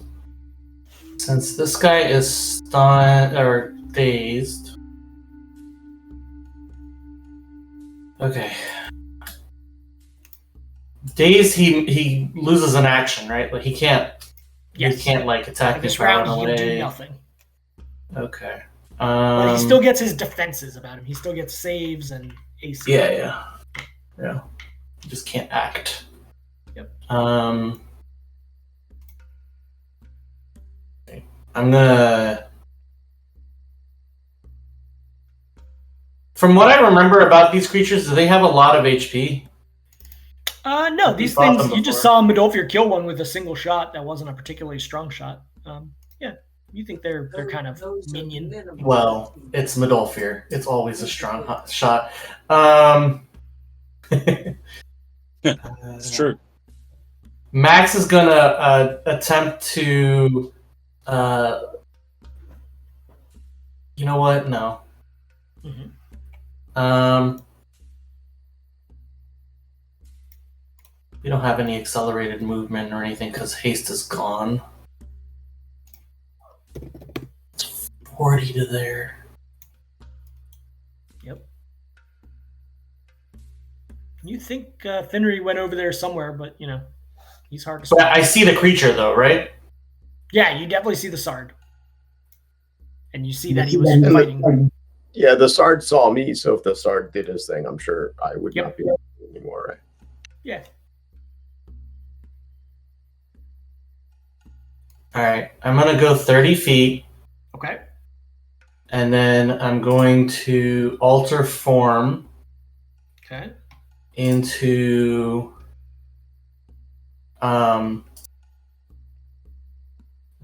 you said that it's like dim light in here, right? Yes. And it's rocky and subterranean. Yes. This is all man-made rocky surfaces where you're standing right now. Okay, but it's rocky and subterranean? It is. Okay, I'm gonna turn into a Tren. Yeah, nice. Can I attempt to hide, or is that an action? You can attempt where you're standing. Yeah. But there's not much place to hide, so it would be an extremely high. Okay. As a trend, I get a +8 to my. Yeah. So. Yeah. There is kind of this rock here. Actually, yeah. So, all right, I'll roll it, and then we add the whatever it is to it. Okay. Sure. Okay. Yeah, +7 on top of that, or +8 on top of that. You're saying? It says in rocky or subterranean terrain, this bonus is 8. Yeah. So. Okay. Cool. So 25. I mean, yeah, you feel like if something didn't see you just now specifically turn into a trend and do this, you would be hidden from it. But the things that were aware of you probably can still see you, if that makes sense. Could I have cast it and then moved? Yeah, it wouldn't have changed it though. Like, okay, all right. You would have had to have gotten a higher roll than that. Okay, all right. Okay, that is your turn. Back to the top of the order. This thing now is shaking its arms more violently as it is going to move to here. And it will also come down to 15 feet. It's still floating there. That's it for its turn. Finri, you are not hidden to this being, but to others you might still be. What are you doing? For flanking, I would need to do my little distracting ember, right? You would. Let's do that, and then I will full attack with my cuckoos. Yeah, go for it. I will drop the little flame guy who lasts all of 1 round. You dropping him right there, I'm guessing.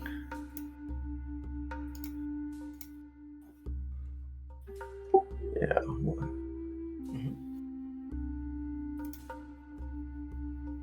Okay. Lots of dice for sneak attacks. Okay. Yep. So, the 19s both hit. You actually don't need the second set. So your first kukri with your first offhand kukri is enough to kill this guy. Dead. So he is no more. So you still have your movement if you wish to have it, or another, whatever you want to do. I'm going to take my movement to spot, and specifically I want to look inside the cave area or whatever that building is, as well as the outside. Okay, yep. Go ahead and give me a spot check. Whew. Not a great roll for the spot. And listen, this building is opened up pretty large inside. There's like a hall of some sort, and it's dark. There are not lanterns lit in this space like the ones outside. You hear the sounds of like the battle happening around you, so it's also hard to tell if there's anything in there with those checks. So that is your turn. Yep, and my ember goes away. You can get rid of it. Yes. Okay. Next up, this floating jellyfish all the way over here is going to rush towards here. In one, actually it can't go that far. It needs to go to there, but it can reduce to 15 feet as well. That is its turn. Just because I forgot, didn't Landray kill one of the jellyfish? No, he just struck it. It is still alive. Okay. Yep. Madolfir, what are you doing? You just golfed one of these Sard into the rocks. You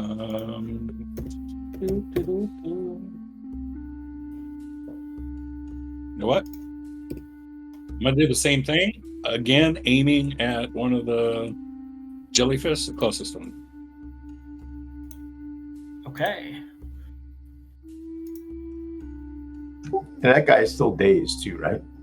Yeah. Yes, until Max's turn, he is dazed. I think it happened during his turn, so I think maybe until the end of his turn. You're right. Until the end of his turn, it would be him dazed. So he misses his next turn, basically. Okay. Yeah, with that nat 20, is it a nat 20? Yeah, it's a 17, but it's a crit. Oh, yeah, it's a crit. And the crit does confirm. So plenty of damage here. Give me that strength check, 25, and you are aiming it at this guy? Yes. Okay, this time, as you gear up and you just kind of do that little shoulder thing golfers do, you smack this thing, and it does fly at this Oleapt. It is dead, obviously. It does strike the Oleapt, which knocks it to the ground. And from that height, it does take 3 points of damage. And also got hit by the guy too, not just the fall, but also getting hit by the sun. Yeah, it doesn't seem like the actual hitting of the guy against him did any damage, but the fall itself did. So the hitting of the guy basically off-balanced this thing and made its body fall to the ground. Okay, I believe. Do you still have a move action, or did you move before that? No, I moved to get where I'm at. Got it. Okay. Some things happen. Hey, Finry, you know how you were listening? There's definitely something moving inside of that larger manor now. You hear it moving now. That is... I won't tell the group. Something's coming out.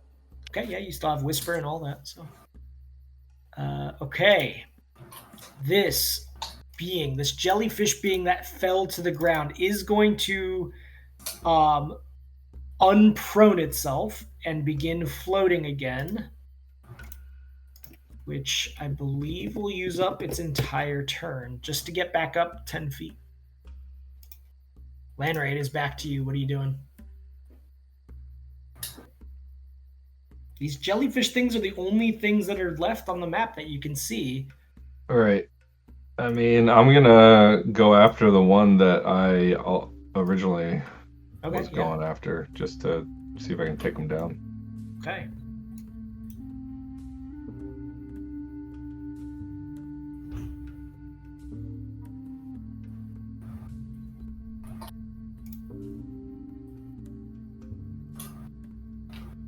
Oh shit, that's a 20. This is gonna hurt. Oh, that's another 20. Oh, it just bounced off of being a 20. Yeah. Okay. Yeah. Wow, you are killing it with the dice right now.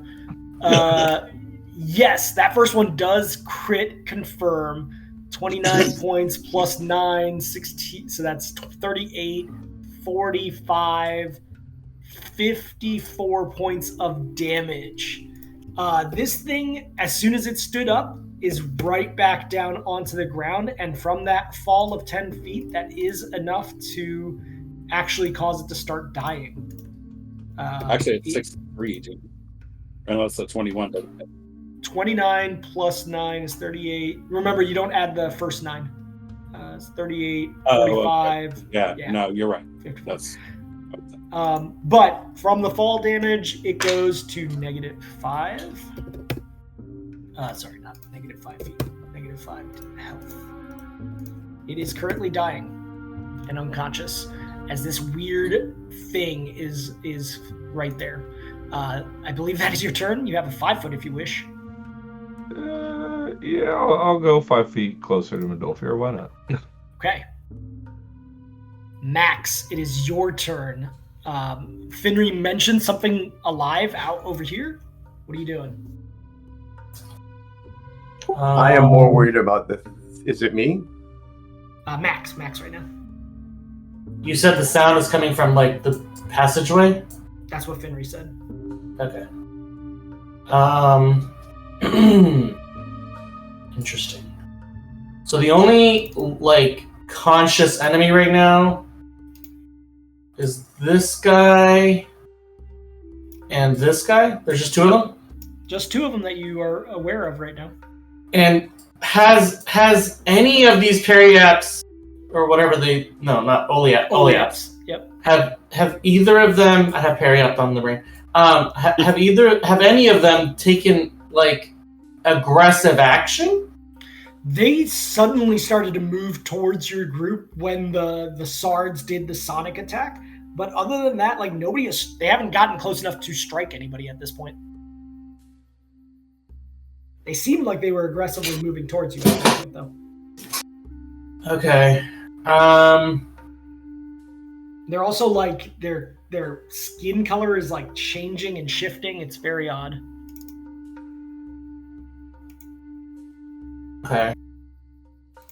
And I saw when this one got hit, it was a lot of arrows hitting it, right? Yes, a lot of arrows took it down. Okay. All right. In that case,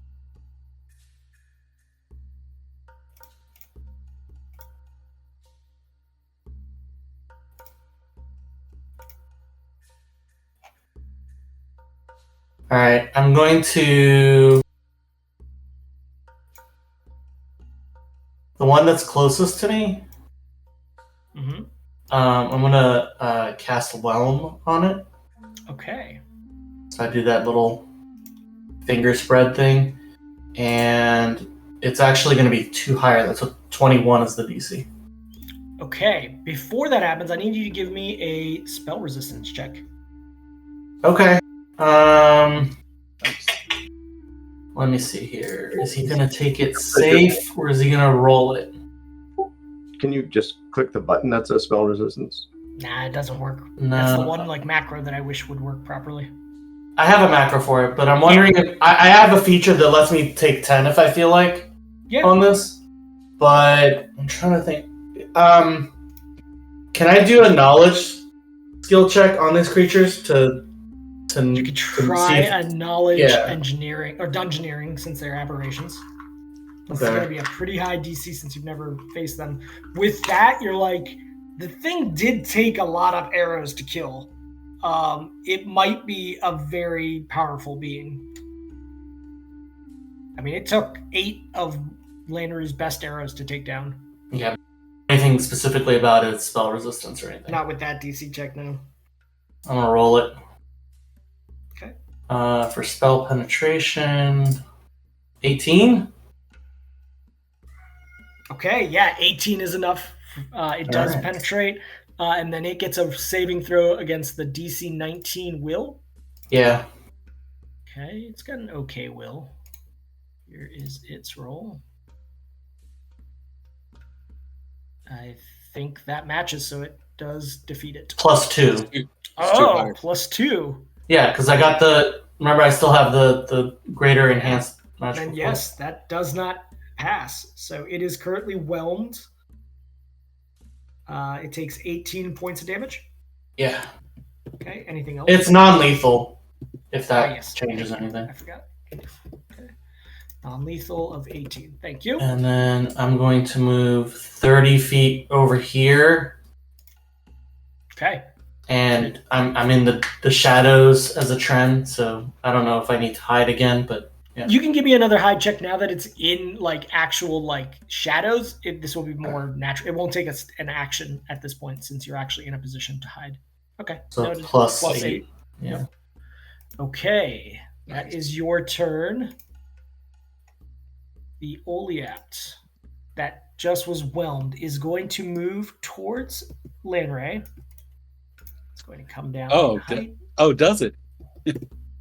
Indeed. Nice.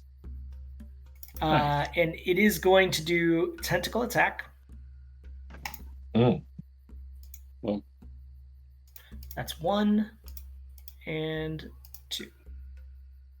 Oh, terrible rolls. I'm guessing neither of those strike, Landry? Correct. Okay. That is its movement and turn, unfortunately. Really terrible rolls. Finray, what you got? I am just going to hide and wait for... can I hide and hold my action? Like, set up an ambush? Or would hiding mean I couldn't save my turn for something walking past me? I would say you would use your move action to do that. So, yes, you could hold your attack action, your standard action, for something coming out and hide right now. Okay, yeah. You feel like you are very well hidden from anything within that passageway. And you are holding for something to come out? That's correct. And I'm not. Okay. I need a quick bio, but Sure. I'm done. Okay. All right. This being over here is going to go to here. It will be up in the air. And Medolfir, I need you to... Please hold. I need you to give me a will save, Medolfir. Ooh. Killing me, Psalms. Not good. Okay. That does not pass. Yeah, Medolfir. And actually, Lanray, I need you to do it too. Give me a will save. Oh man. Yeah. Okay, both of you are now under its hypnotic coloration. It has fascinated you. Its furry sort of like tentacles change colors in such a pattern that it's mesmerizing. Those that are fascinated, you are basically compelled to move towards the being at walking speed. Let's see. Yeah, that's it. You're basically compelled to move towards its strange pattern. You would not be able to move in any other way or do other things until you approach this being. Okay? That is its turn. Medolfir, it is your turn, and you are compelled to move towards it. Yeah. So do so. Okay. You basically expend your turn moving to there. As you look up and follow it, it's just kind of like distracting you and keeping your mind sort of unable to break it. You are, at the end of that, able to make a will save to see if you can break it at the end. So go ahead and give me another will GM. save. Yeah. Does it specifically say that you have to use your entire turn to get to it, or does it say you have to move towards it? It says... Like, does he still have an action? Taking no actions other than to pay attention to the fascinating effect for as long as the effect lasts. Yeah, it's pure mesmerization. Yeah, exactly. You've been barded. Yeah. Yeah, as long as this being continues this hypnotic coloration, it's got you. That is your turn. Okay. Finri, the sounds that are coming from the internals get louder, and you guys both in this area, Max would be able to see it too, do see a Sildebrin coming out of this space. Sildebrins that you have faced before. He's going to get to here. Are you doing anything when he gets to that point? Doesn't seem aware of you. Yeah, I mean, I would take a full attack if I could. Okay. I don't get flanking, but I do get sneak attack, right? You do get sneak attack. He's not aware of you. And this is against his flat-footed.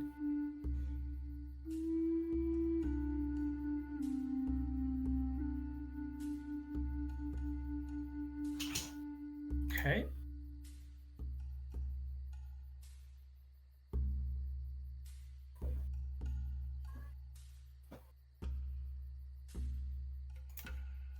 All right. Jesus. The 20 does strike. That's great damage.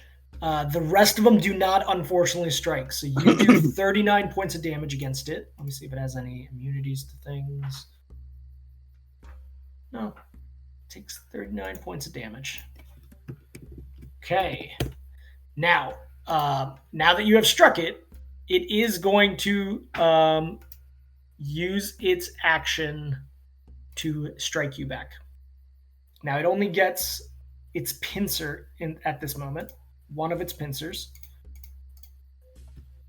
Its tail is not available to it. Does the crit confirm? 17? 17 does not. My AC is 18.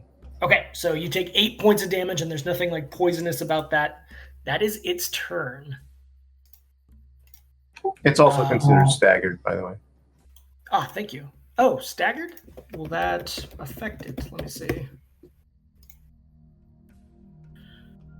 No, it's not non-lethal damage. Single move action or standard action. I'm going to actually say...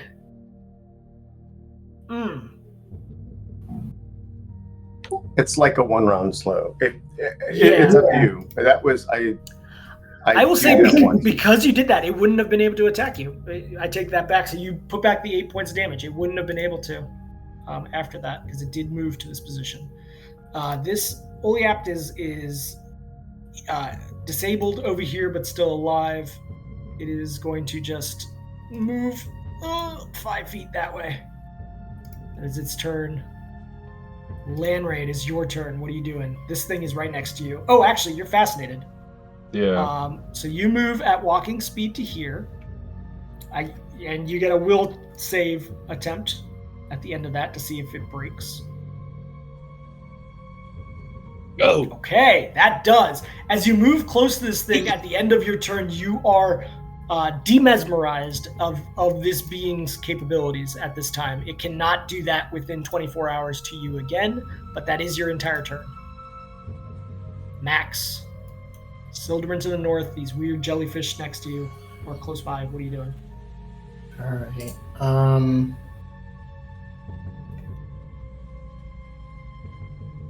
These two are kind of close to each other, but this one is right next to your friends. yeah. Has the Oleapt done damage to Medolfir? No, these Oleaps have not yet struck anything other than the mesmerizing. Alright.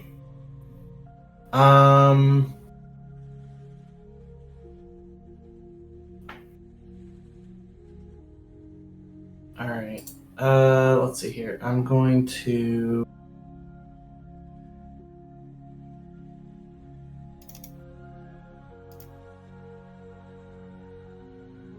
We faced these Silderbrins before, right?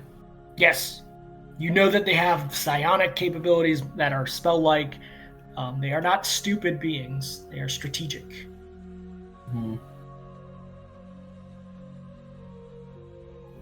Okay. Well, it's not great for me. But its attacks. When it attacked, it was with its pincers. Only on this, but it didn't actually attack because it was staggered. It's currently staggered. It's staggered because it got surprised or something. By Finry. Staggering attack. Yep. All right.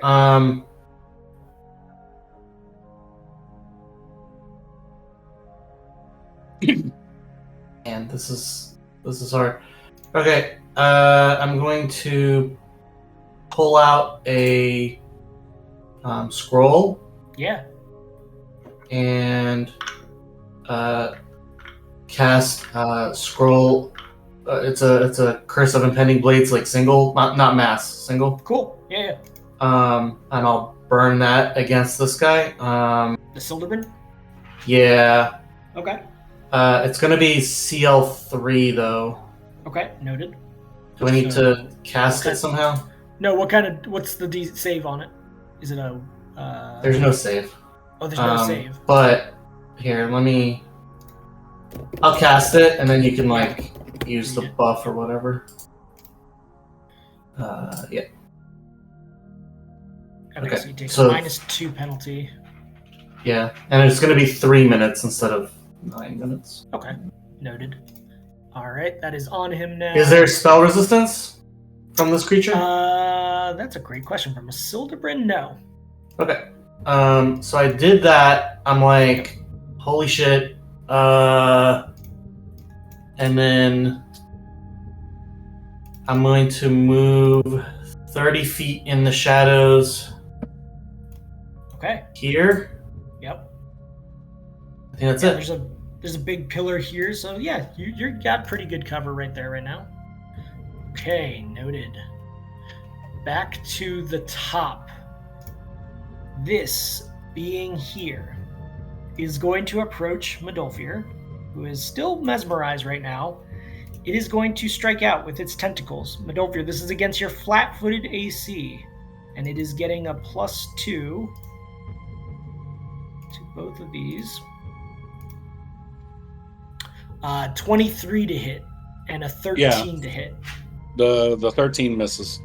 Okay, I need you to roll me this 1d100, please. 51 or higher is bad in this case. No, so I'll roll 80. Yeah. Okay, this is fun.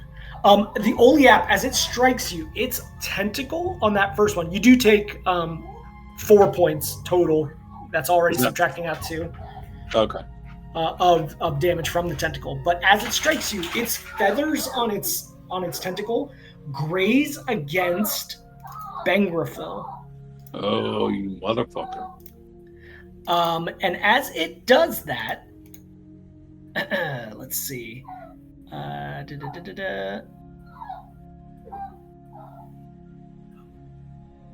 just checking one thing. Yeah, what is Bengrafil? Is it a +1? Is it a +2?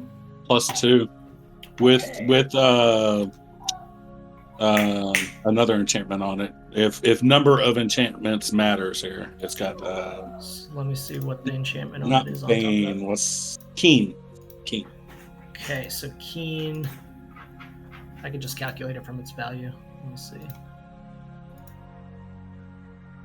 So Keen.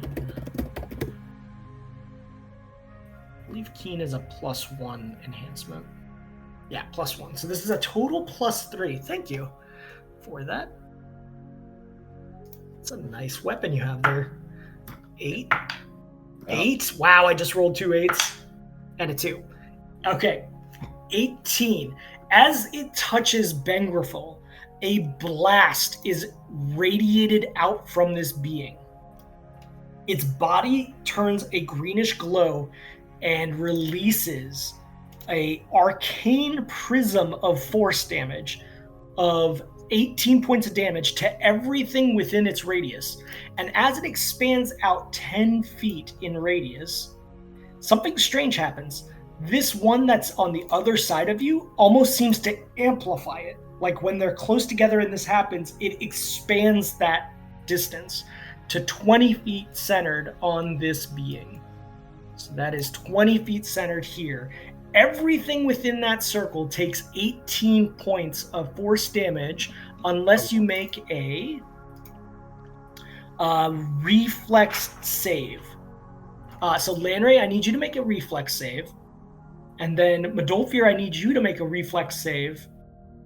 And then I need both of you to give me a 1d20 to check for your weapons. Your magical weapons get their own reflex saves in this case.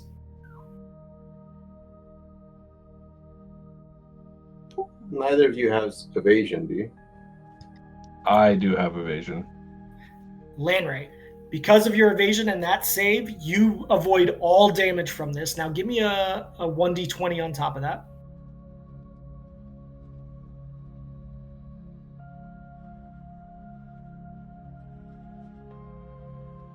Okay, your magical longbow takes, let me double check, I believe magical weapons are +2 for every enhancement on top of the natural, so that's going to be a 12 hardness because that's a +1. So your bow takes 6 points of damage. It is still fine, but it does have damage to it. So I've marked that down in its notes. Medolfir, your reflex save is not good enough to save. You take the full 18 points of damage. Already deducted. Bengrafil with magic weapon.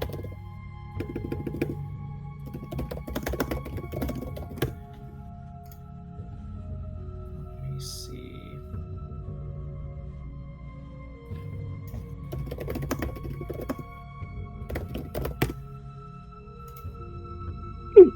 with that roll, your Ben Griffel does avoid damage. Ooh. Thank God. So that occurs. That is this guy's turn. Finri, you see this large explosion of greenish force energy over by where they are. What are you doing?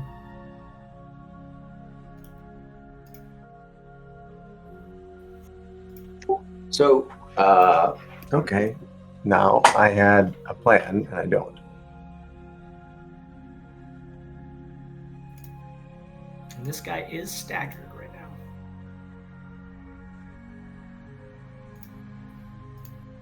Yeah, but I don't get flanking on him, so I can't stagger him again. So I'm kind of done with him.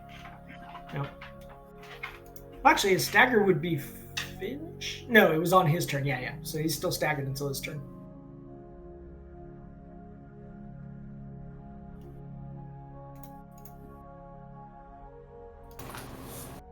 Yeah, so if you need staggered in order to do something, it's got it on it already. Yeah. No, it won't give me. No, I need to do a sneak attack to continue to stagger him. Otherwise, I'm not going to go toe to toe with this thing. Yeah, there's no effect on, like, he's not affected for your sneak attack at this point. Yeah, and I can't do the distracting ember again, so I can't. I've got to get out. I'm in danger. You could try to hide and beat his spot check. No, I don't think It's I gonna will. be I don't think I almost will. impossible. So for my standard action, I get to shadow jaunt, so I'm just going to pop into the shadows. Okay. And move 50 feet away. Yeah, he does not take an attack of opportunity because of the staggered state, I'm going to say here, because he only gets single move action or standard action. I'm going to say that that's still in kind of effect. Does not get the attack of opportunity. Does Shadow Jaunt? Yeah, Shadow Jaunt doesn't cause him to move to get out. I don't think it triggers an attack. Yeah, it's a good point. That's Nate. Okay, so you are there. Do you have anything else you want to do?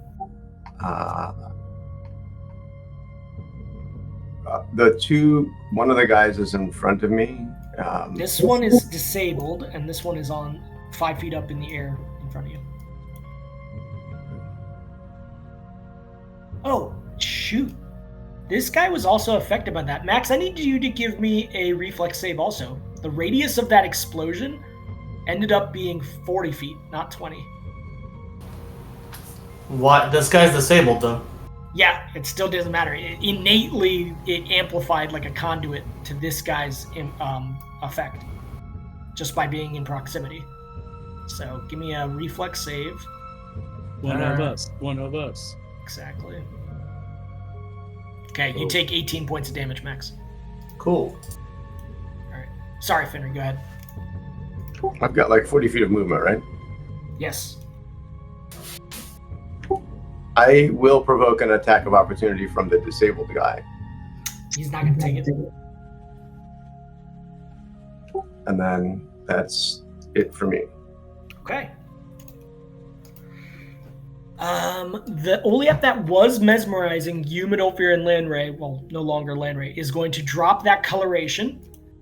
It's also not going to be fascinating Midolfir anymore, because it took an overt hostile action. This one didn't. These act almost like conduits that changed what happened to this guy's, but this was the guy who took that action. Any overt action such as someone drawing a weapon, not necessarily. Okay, that's a good point. Yes, because he was attacked in the middle of it. But either way, he's dropping that coloration now. Okay.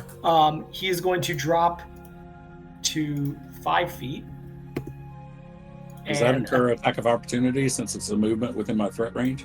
No, because he was up out of your threat range, and the movement into it now is just in that direction. GM, how close do these guys have to be each other to amplify each other? Within the radius of that other effect, which was 10 feet before, but then it became 20 feet from this guy, and then it became 40 feet. Yeah, but he was up 15 feet when that happened. No, from so this guy. This guy initiated it, though. No, this guy initiated it. It went 10 feet to hit. All right. Well, yeah. Who initiated it? I don't know. This one. But he was 5 feet up, so yeah. Okay. Yeah, this Oliap drops. He's going to go ahead and try a tentacle attack on you, Midolfir. He only gets the 2, or the 1 here. 19 to hit. And actually, it's 21 to hit. Yep. It hits. Okay, you take 3 points of damage from that, and I need you to once again roll a 1d100. You said 3 points? 3 points. Already subtracted down. That's adjusted for the -2? Already? Yes, sorry, it was 5 points -2. Okay. As it strikes around, none of it doesn't touch anything magical on you. That is its turn. Midolfir, it is your turn. You are not fascinated, and you are, like, your ears are ringing from that blast that you were in the center of. Have either of the two next to me taken any kind of damage? Not yet, no. Okay. Just because I don't want to be flanked, I'm going to 5 foot. Okay. And I'm going to attack this one that tried to hurt Ben Griffith. Yeah, sounds good.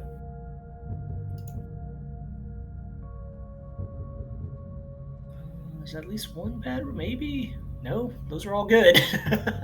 The crit doesn't confirm, but the rest do strike. 18, 21 is 39, 49, 54 points of damage as you knock this thing strong into its body. It is still alive, but it is looking bad. Okay, yeah. Yeah. So that is your turn. The Silver. Hey, GM. Yeah.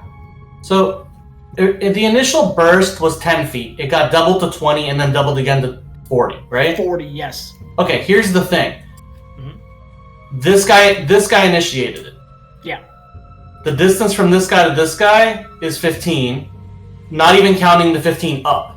And the distance from this guy to this guy is 15, so I don't think it would have amplified at all. That's a good point. He's not close enough to any of them. The amplification itself only affected you since both Lanray and Midolfir were within it regardless. So then, yes, I will give you back your 18 feet. You're right, since there was verticality to it and it's diagonal in both cases. Okay. Yep. Okay, good point. Okay, this Silderbrin is going to move out 5 feet, and it is going to do...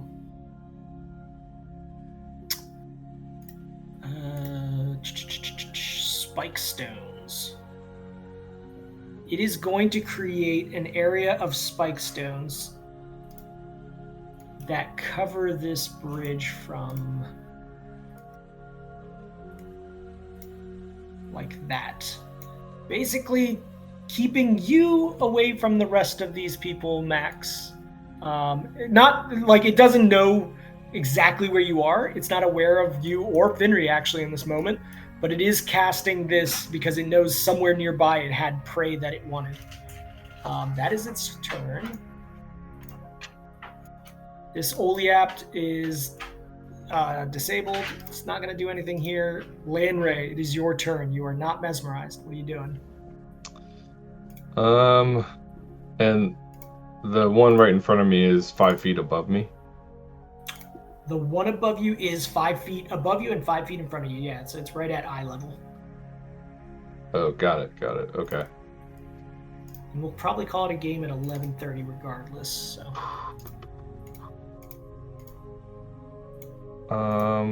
I am going to...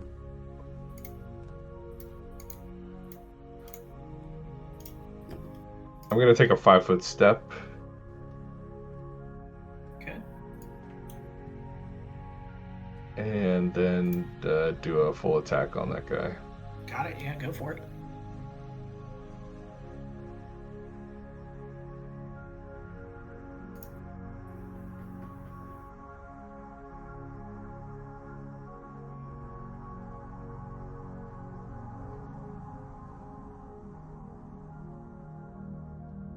I think those are all pretty good. Yeah, that'll do.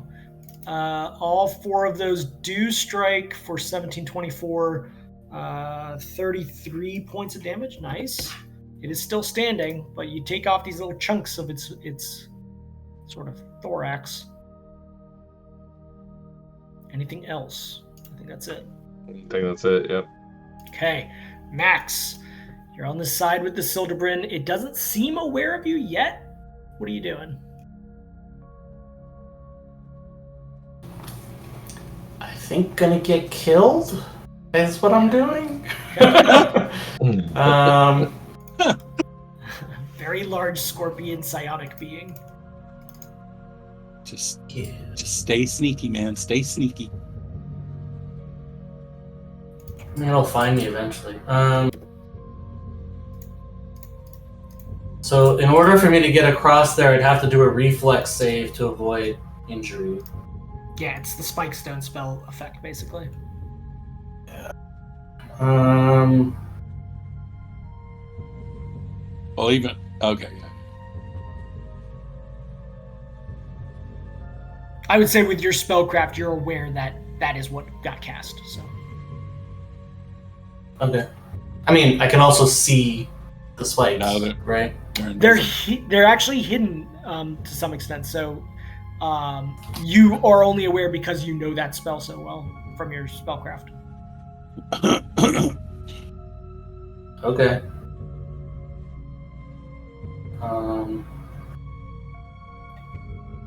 Like otherwise, you would have to like be able to do like a it's like a magic trap essentially. Otherwise. Right. Yeah. Okay.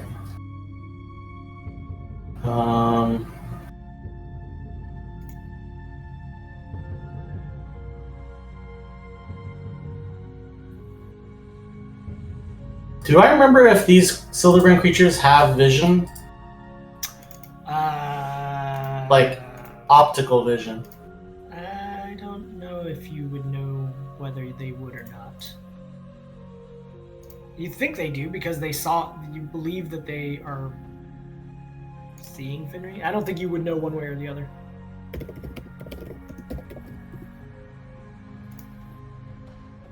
Great. What you doing?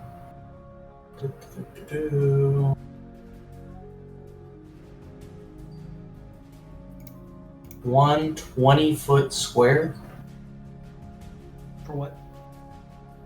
No, I'm just trying to figure out. There does seem like there's a pathway that you could get around these spike stones potentially. I mean, it's fuzzy exactly where they actually ended up. Anyways. Okay.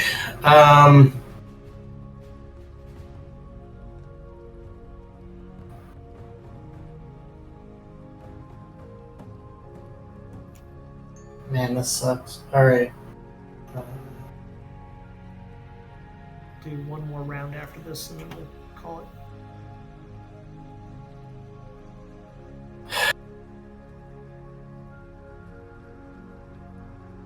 Do I know if this thing's, like, psionic ability is sort of dragon-like or not? Is it just, like, normal psion? Like, you can just keep doing it? Yeah. I mean, you don't know its specifics meta-wise.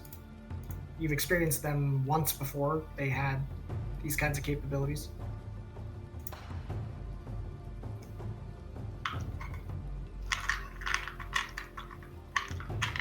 Yeah. I mean, it's an aberration. You could try a knowledge dungeoneering if you want. But it would be a pretty high AC for something that specific. Nah, with that, that's kind of your knowledge base for them. Right. What you doing? I'm gonna do an unluck on it, Nice. even though I don't necessarily think it will do anything. Like, if it's psionic, it's not gonna be rolling stuff, but whatever. I mean, it might affect its melee attacks. Sure. Will negates DC 22. Whew, that's a tough will save. Okay. Ooh, I gotta show that. Does not affect it. Well, yeah. That sucks, but you know, It is what it is. That is your action. What else? Am I still hidden? Do I feel like I'm hidden? I mean, you believe these things have more than just sight. Right now, it doesn't seem to be aware necessarily. It didn't move towards you in its last turn.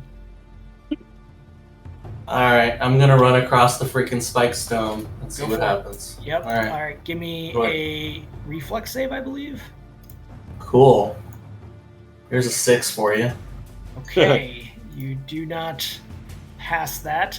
1d8 damage.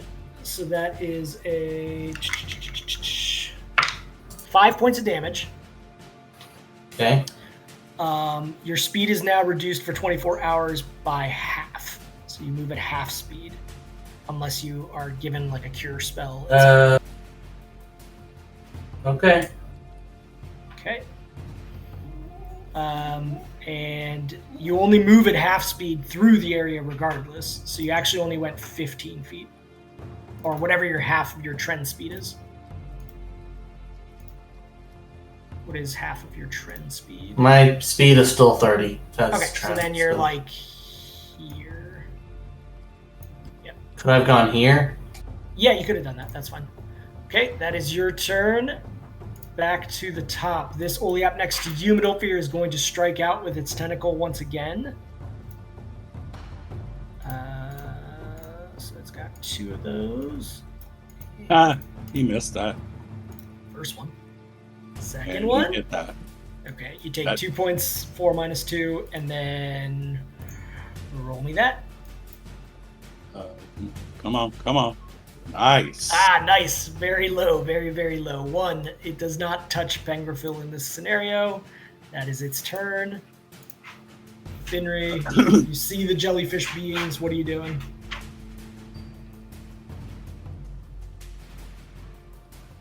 Finry, go.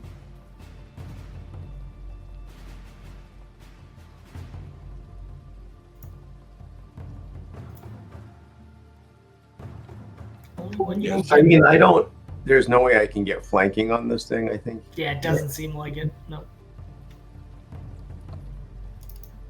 No, but we got that one that's disabled on the side there. Yeah, that's true. It's not doing anything, but if that sort of effect occurred again, he could amplify it.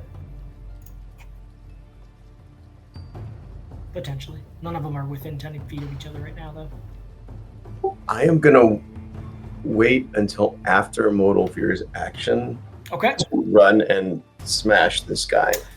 So in order to be able to hold your move, you have to actually permanently move your turn after Midolfir. Do you want to do that?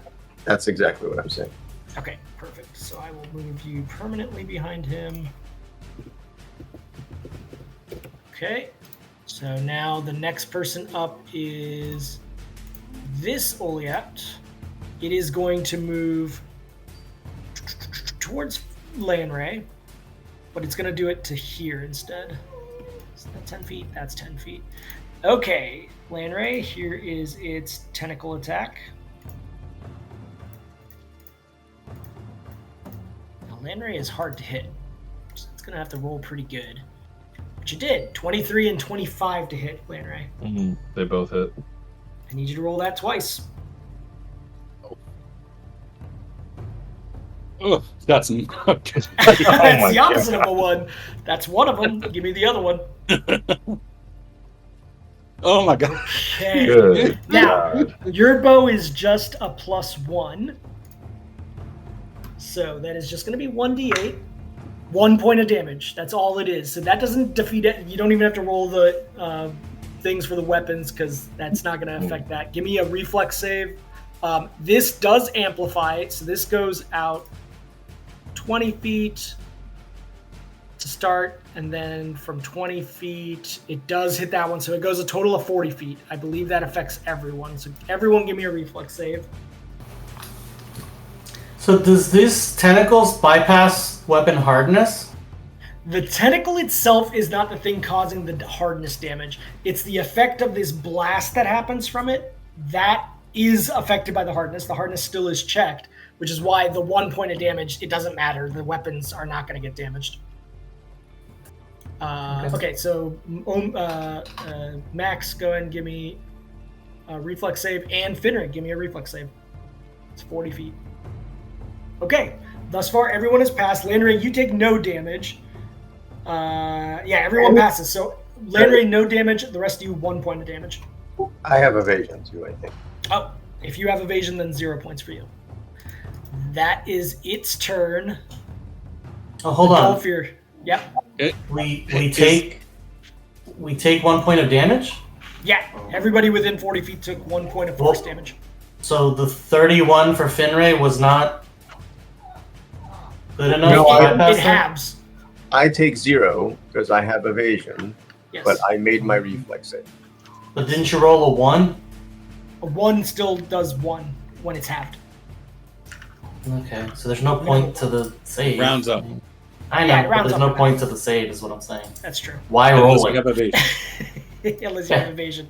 All right, Madolfir, it's your turn. You see these things that keep blasting off in front of you. What are you doing? I do have a question though. Is that force damage? It is. Let me read it one more time. It is force damage. Yes. So would that count on the damage reduction? No, force damage is still magical force. It's not like blood. Okay. Yeah. Okay. It's not bludgeoning. I'm gonna 5 foot here. Okay. I'm gonna take a full attack starting with this guy. Cool.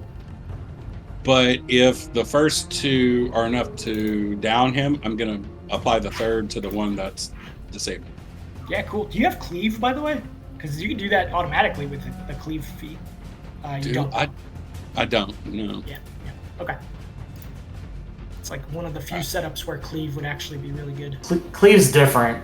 Yeah. It's when you kill one guy, you automatically can apply it to the next guy.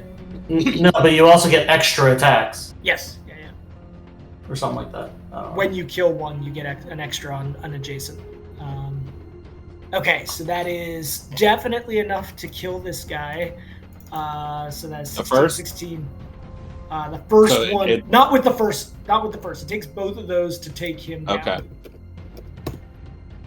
So he is now dead. But it did take a full attack to do that. So I believe that is your turn. So the third attack also The third attack failed, regardless, but it didn't have to happen. Against the disabled one who is not getting an AC bonus right now? Good point. His AC bonus is flat-footed, which it still doesn't hit. Okay. Just double check. Just Yep. in case. Good check.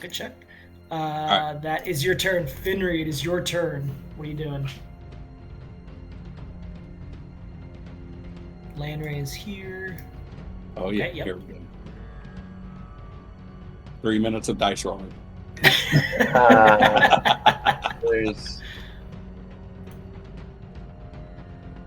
Go for it. Fill my screen with dice. so Okay. with this one, because I can only make a standard attack, I can make Yep. 2 full attack actions, but Yep. I have to do them with a -2. But since I'm flanking, I just don't get the flanking bonus, right? Yeah, just don't click flanking, but do click on sneak attack. And this will be still against his flat-footed AC, so that helps. Yeah, I gotta do the full attack, standard attack twice. So this is gonna show up as 4 separate rolls, because I don't take the negatives for. Because the second attack doesn't. Yeah, it's at the full attack, so just do them as standard attacks, like you just said. Yep. It's going to be like 2 single attacks, essentially, with both weapons. Okay, yep, that's your first set, and then your second set. Nice. Oh, there And it it is. is against his flat-footed. Nasty. All right, the first one does strike for 30 points of damage, which is a lot, but he is still standing. The offhand misses, and then your second set does strike and crit confirms for 35 points. How do you want to kill this guy? I just wanna, because these are like big fluffy butterfly things. Yeah. I just want that last. When my kukri comes around, I just want to slice this thing in 2. Okay, yeah. You like In the defeather middle it. of the swirl. Yeah. Its floppy, weird feather tentacles falling aside as it splits in half. You like spatchcock it basically down the middle. Okay, that is your turn. It is the Sildebrin's turn. It is going to hear and sense you all over there. It's going to move to that position right there. And it is going to... Let's see.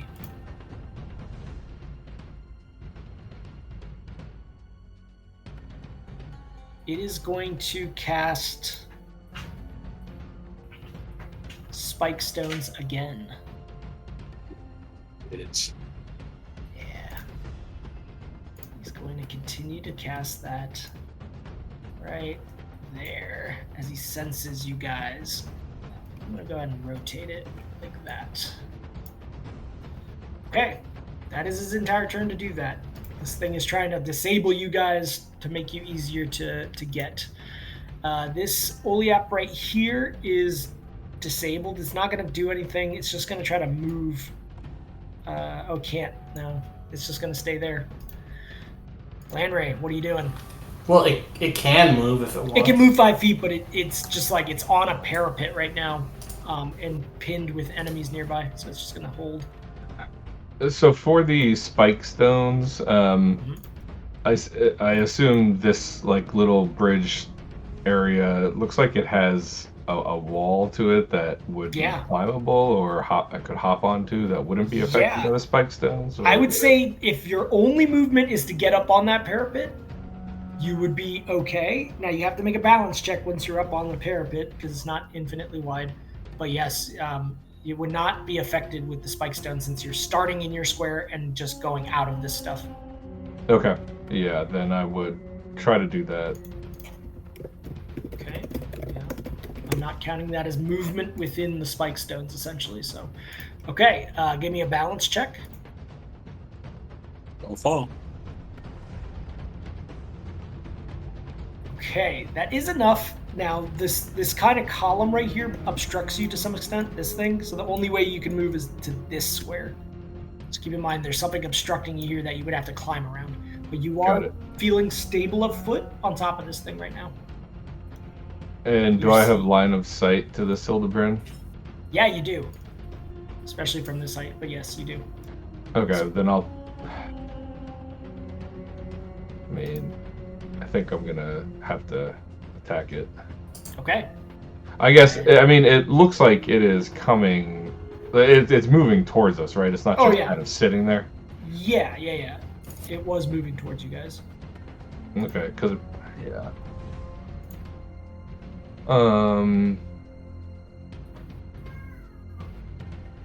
Yeah, I guess I'll attack it. Cool. Yeah, give me that.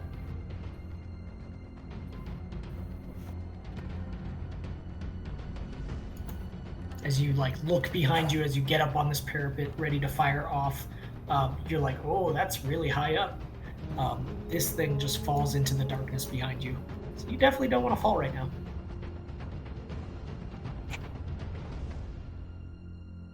Okay. That does strike for 10 points of damage. Nice. Okay, that is your turn. Back to Max, and then we're done for session today. Max, what do you got? GM. Since this thing has an exoskeleton, Yes. would you say that that's even more than just a skeleton?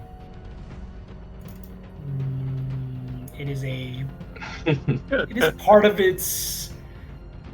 What do you got in mind? Saying it's got a lot of skeleton, is what I'm saying. Yeah, chitiny kind of, maybe, yeah. What do you got? I'm gonna cast Bone Fiddle. Okay, you try to see if it was extra harmful. No, it's not. The spell specifically says skeleton or exoskeleton. I was just trying to see. Yeah. Yeah, so I rub my middle finger across my thumb. Yep. And... Little tiny violin. So, Fortitude 22. Oh, that's gonna be real tough. Well, I don't necessarily... yeah, I don't know. It's Yeah, that fails. So that's going to take So- 11 points of damage.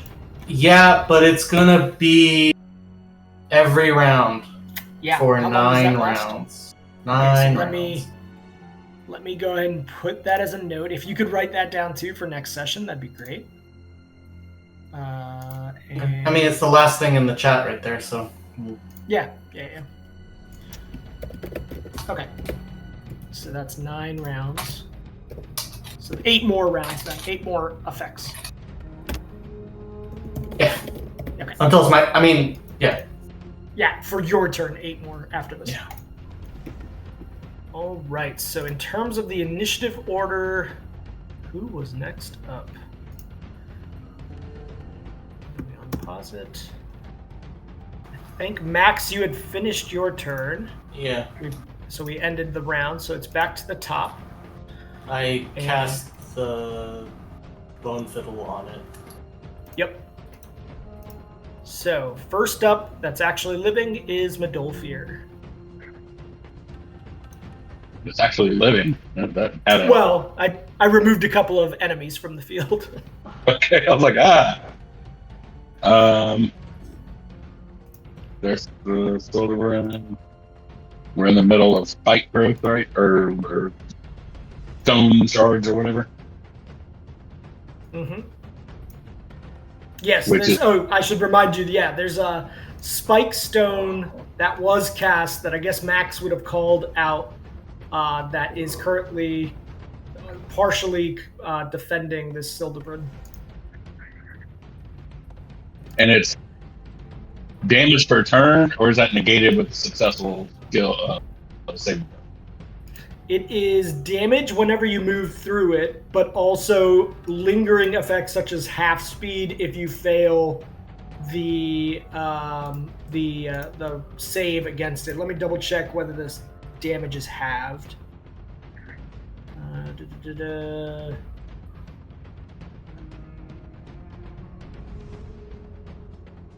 1d8 points of piercing damage for every 5 feet you move through it. So it's actually every 5 feet. You take that. That part is not negated by a reflex save. It looks like the reflex save just avoids the injuries to feet and legs. And this guy I'm marking is disabled. Correct. Yeah, that oleap that's hanging on right there is disabled. Actually, it's unconscious.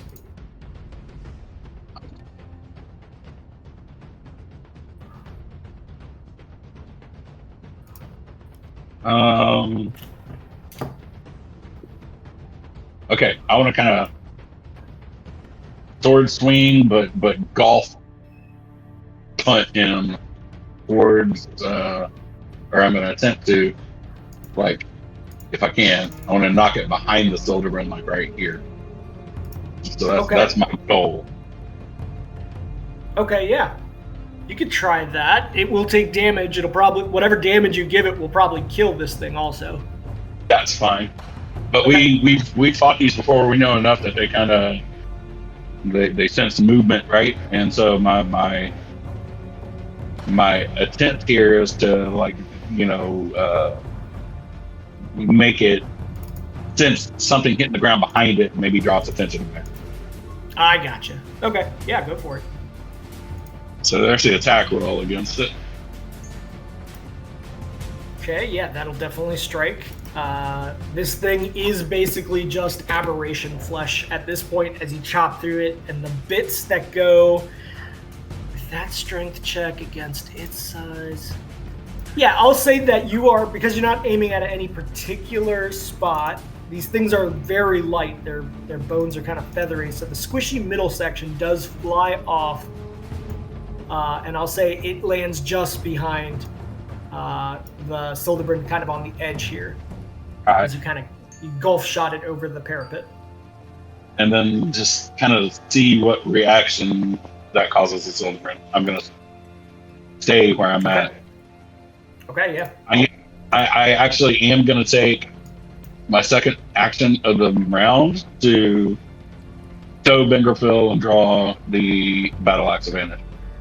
Okay, yeah, you could do that as part of your move action, so that should work. Okay. Finri, it is your turn. You believe there are these terrain elements around you. Where exactly you're not sure. How to avoid it, you're not sure. But what are you doing?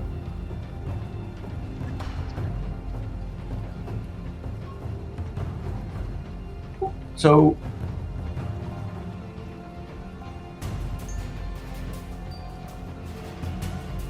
in the text for Spike Stone, it says that rogues can find the Spike Stones, rogues only, Correct. with a search check. Now, is that a standard action or is that just a free action? How would that work? Specifically in the context of a trap, I believe it does take, let's see, a full round action to search a 5 foot by 5 foot area. Let me see. Well, anyone can use. Yeah, there's no context beyond that. I mean, it does take basically a round to do that. But even if you found it, there's no disable trap for it, is there?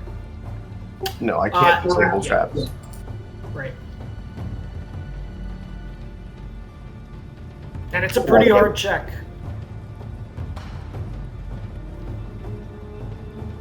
Yeah, the other thing is I don't remember, but did I do my shadow jaunt to run over here?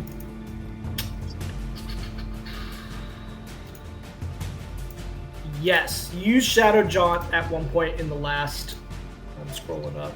It would have showed up. You used Flashing Sun to get the extra.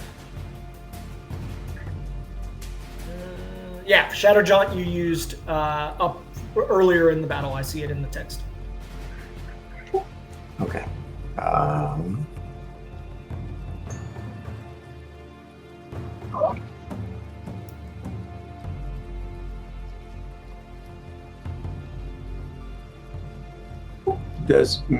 If I meditate in place, would it cause a full round? Would it cause me to take damage from the spirit stones?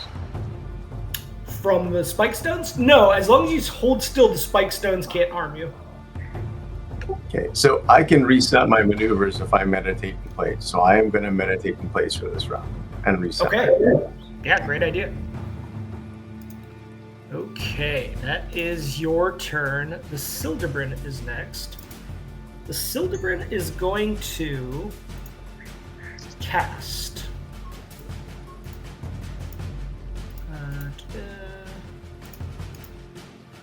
Yeah, it's going to cast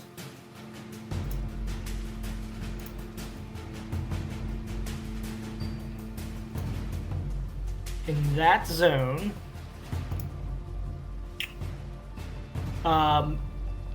On this lantern that was previously emitting this kind of arcane light, instead now that lantern is emitting unnatural darkness.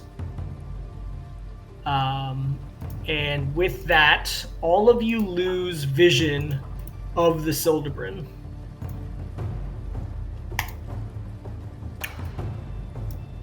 Okay. That is its turn.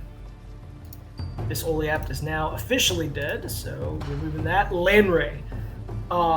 Before you, this globe of unnatural darkness has surrounded in a swirling darkness where the Sildebrin was before. What are you doing?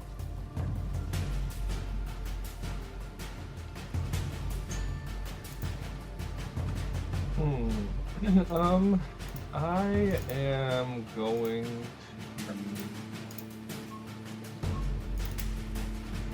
to... And the darkness is that circle area? Yes. Yep. I am going to cast Ghost Sounds. Okay. And I'm going to do it kind of over there, like in that direction. Okay. Noted.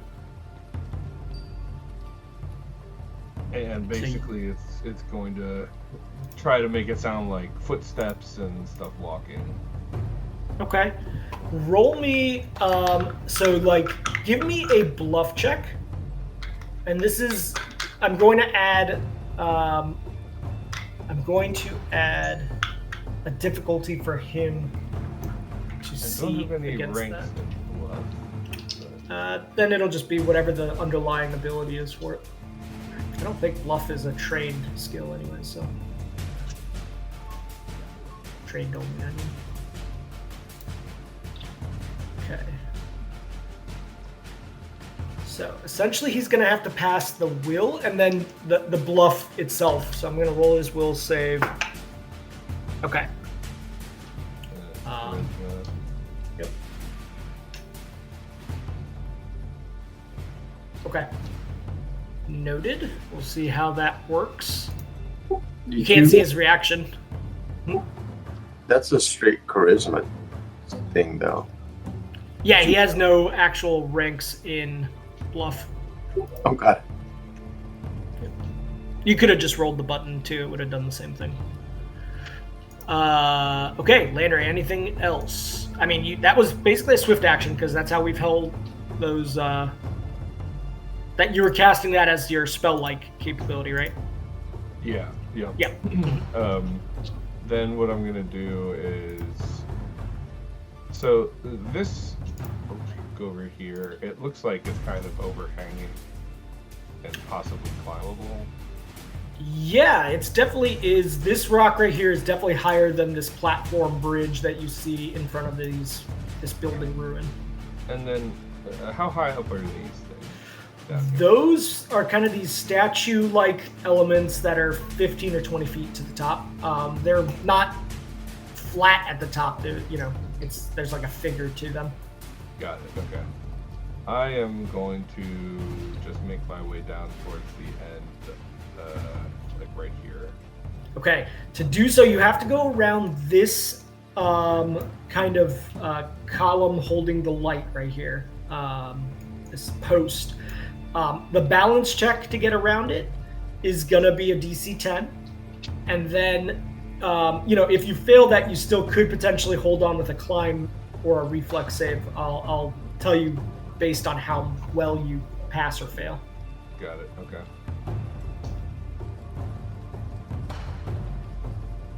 Okay. Yeah, you easily are able to use your nimbleness to get around that post. It takes you an extra 5 feet to do so. So when you go here, that's 10 feet already of your movement. So now where do you want to go? Game is still paused for me, it looks like. Oh, you might have to reload. It's definitely on pause, but it might just be. I'll go like to the end right here, and then I'll just have an arrow ready to fire.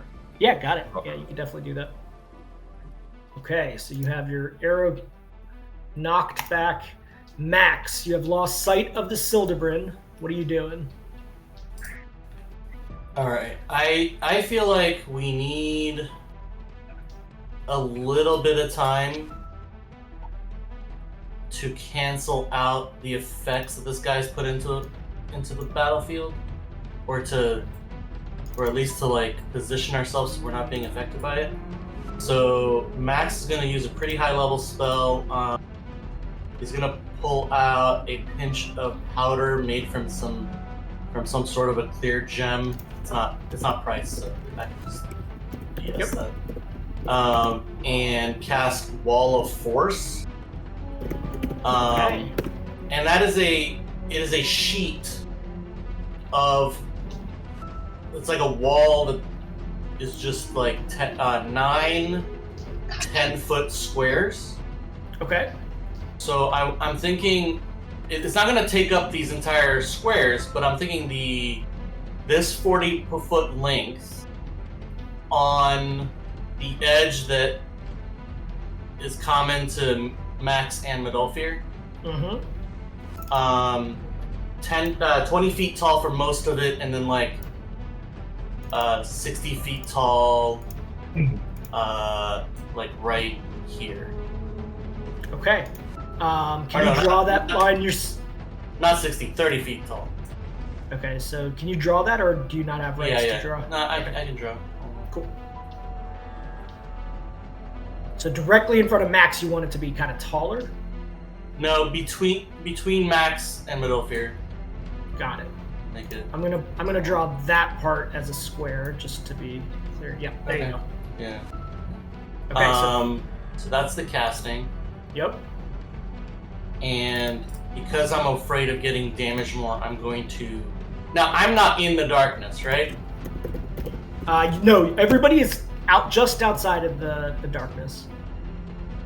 Middelfear's leg is sticking out. Yes. Yeah, I think the Middelfear's actually in the darkness. Yes. You're right. Yeah. I'm imagining your sword is sticking out the back or something. You know, you're getting ready to attack or something. Alright, yeah, so I'm going to stay here, but I'm gonna rummage through my inventory, in my handy haversack, while it's not my turn. Okay, understood. One thing I forgot to do is, because of the bone fiddle, that's going to continue, right? Yeah. I need to do the fortitude save from him. And is that concentration? Yeah. Okay. I didn't get hit yet, so yeah, that's one of the reasons I don't want to move. Yeah, definitely. So fortitude save. And it is negate. So here's his... I don't think it's every round, dude. I think it's on the Sildebrand's turn. No, I don't think the negate is every round. Does the text actually say every round? Yeah, it says every round. Here, I'll copy it. It's every round. It has to make a fortitude save, or it takes 3d6 damage. Oh, okay. Yep. Right. Now, also, it didn't move silently through the darkness after it cast it, right? Because otherwise it'd have to. Let me roll that. Yeah. Yep. So 3d6. Let's see. Did he pass? What was your DC for that thing? I have greater going, so it should be 2 higher than what's listed there. 22. Yeah. Wow. That is a powerful amount. So that's but it's a big monster. Go ahead and roll me 3d6. All right. And then, in terms of his move silent within that zone. Okay, so he takes 13 points of damage. Yeah, you hear his feet moving in that darkness. Everyone does.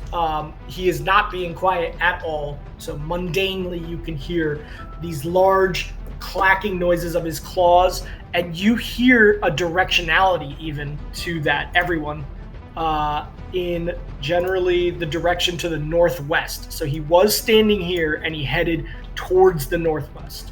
I can't see where you're pointing at. So he was standing here. That was his original, and he headed.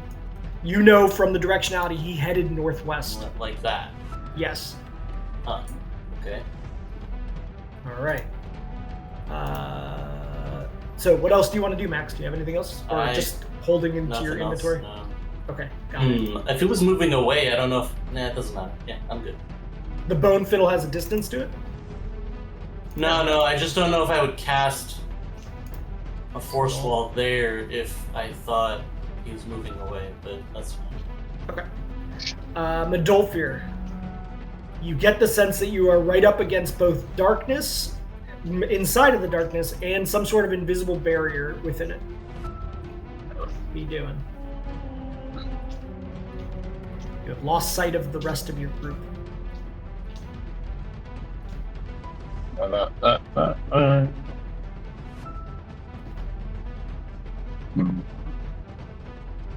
I don't want to be in the darkness.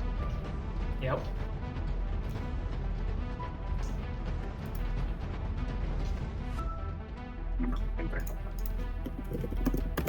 That's gonna work.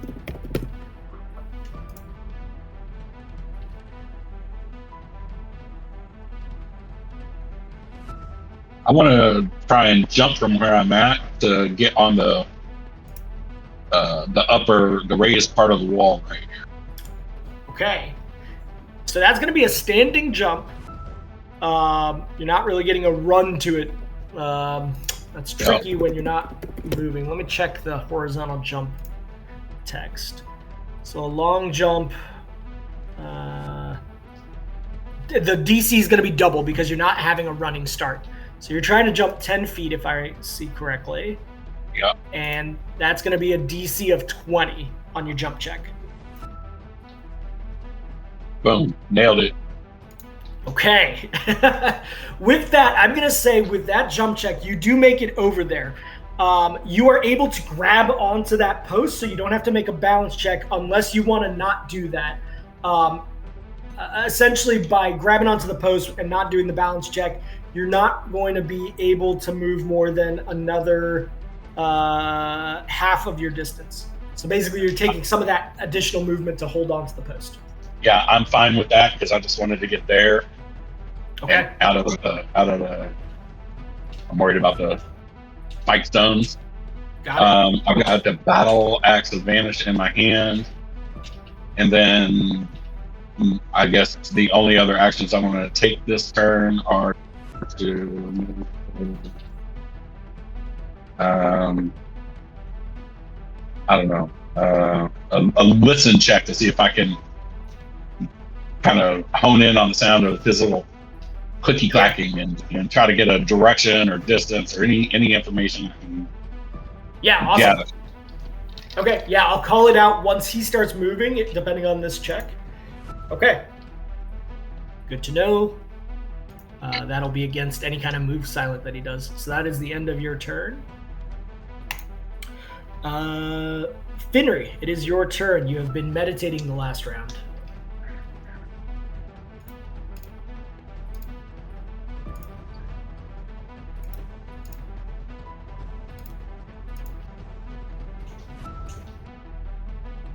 What is Finry going to do?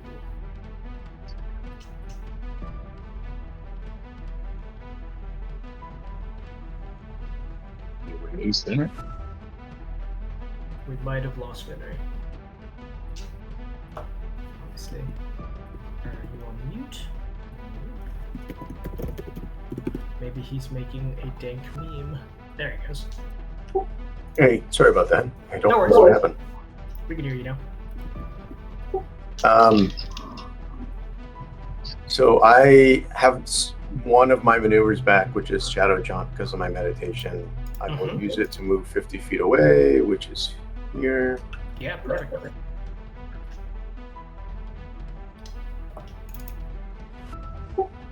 And then I'm assuming I can't see anything because I can't see into the darkness, correct?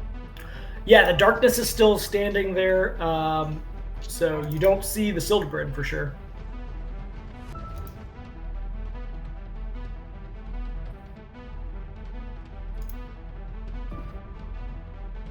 Can I just go to the edge of the whatchamacallit and hide? Yeah. I still have, 30 movement? Yes, because Shadow Jaunt uses one action, right? It's not a swift Yeah, I action. only have my move. Okay. Yep, that is your turn. Okay, so the Silderbrin's turn again. Okay,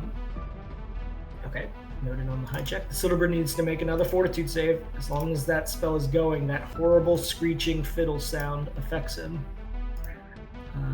This is his. He's got to get a 20 damn too. Oh, nat 20. Excellent. So, Max, that spell comes down. He no longer is taking any effects from that for future rounds. So, it fails basically once he passes it. And sorry, if he moves, is that where I my listen check applies? Yes, absolutely. So he no longer is getting the minus 20 on his move silent. So this is going to be so the damage and the Fortitude save was going to be on my turn. He just did one on my turn. No, I misapplied it on the previous round. The Bone Fiddle does say each round on the victim's turn. Oh, okay. Yep. Last I round just it was did it. on. I had to retcon it backwards. Okay, so he passed that. So he's gonna try to move silent here against your listen. Ooh, that's not a good roll. What's his move silent? Okay, you do hear, Medolfir, the sounds of the Silderbrin down below. Along the edges of this bridge, you hear the moving Silderbrin. coming across, climbing along the edges.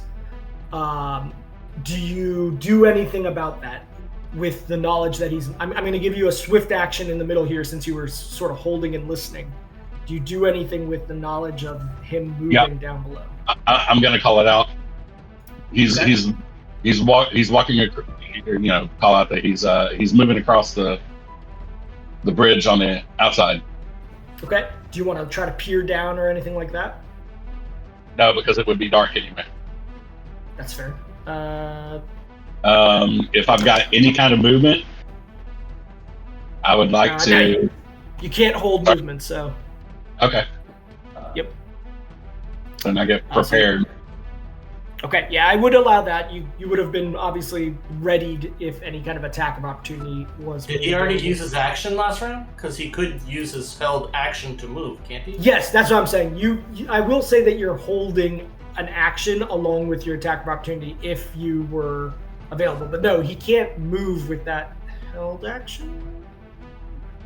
He already moved. Actually, yeah, he could. Yeah, I guess you're right. He could move because of that. He's not using his move action. He's using the rest of his standard action here to move if he wanted to. Okay, in that case, then I would want to just move 5 foot to get here so that I'm not on the ledge, because it kind of sounds like he's going to be popping up right there. Okay. Yeah, you're using the post right now to move across. And I do need a balance check from you just for potential of falling backwards here. But on this side, it's much easier than the way Lanray did it, so it's only a DC 5. Okay, yeah, you made it. Okay, no issues there. So, the Sildebrin is moving.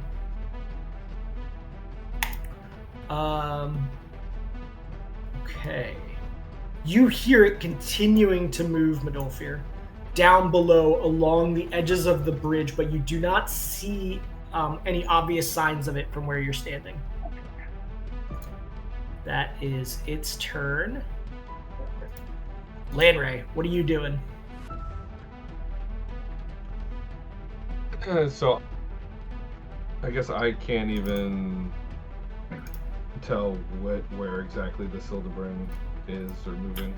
No, not without Medolfir called out that he's down below, but from the angle you're standing at, unless he was on your side below, you wouldn't see him. Right. Okay.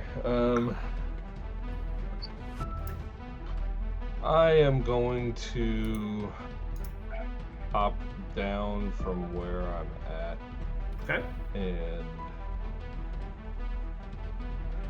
probably get into a position where I can better... does this statue have any sort of ledge I could not climb up to the top on, but does it have any sort of thing I can hold on to? It's the statue elements on the sides of this thing are kind of reliefs, so I mean it would take an epic check to kind of hold your heels into that. The reliefs themselves are only about a half-inch deep. Got it. Okay.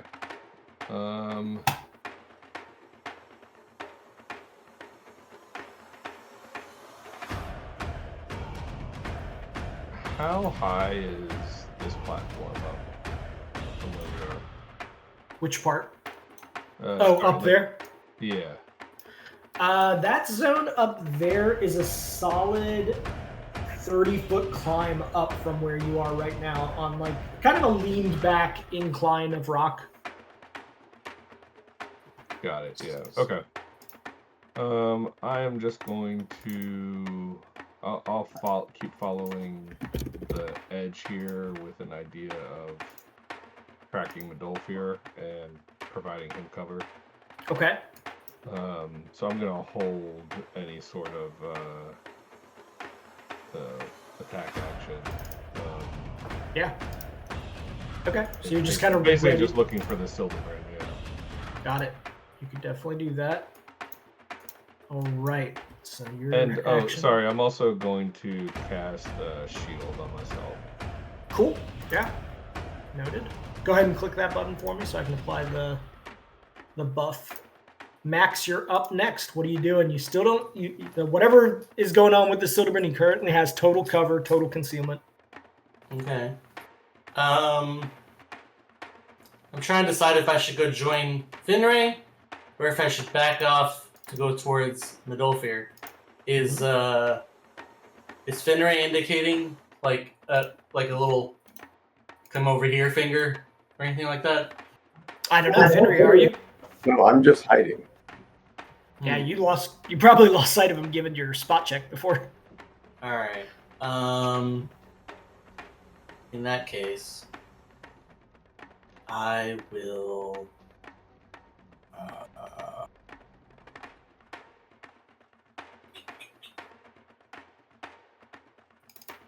Alright, I'm gonna cast from a scroll a spider climb. So it's only gonna be DL3. Okay. Hold on, let me add it back to my spell list so I can actually cast it. Okay. Got it. Yep. So whatever the buff, I have a buff for that. Let me change it to 3 though before I enable it. Okay. So that's gonna last for 3 minutes or 30 minutes. Yeah. Can I jump from where I am? Yeah. Actually, no. This big rock over here, what'd you say about it? It is higher than the rest of the ground here, and it goes down like a large rock pillar, pretty deep as far as you can see it. It's hugging the edges of this bridge, so this top part is about 10 feet higher than where you guys are standing. All right, so here's an idea for you, G. Mm-hmm. The wall of force is immune to damage. Yeah. I don't think anywhere in the text it says that it is not physically interactable with. I think it just says it can't be interrupted somewhere in the wall of force text, but yeah, yeah, it's because it can't take damage, right? Yeah. Like, yeah, the only way it can do is like a disintegrate or whatever. I'm gonna climb onto the wall of force and traverse it this way until I get to the ledge. Okay. Yeah, I think spider climb would allow that, right? Spider climb allows It says any surface. Any surface, yeah. Yeah, I don't see an issue with that. So you're gonna go straight vertical.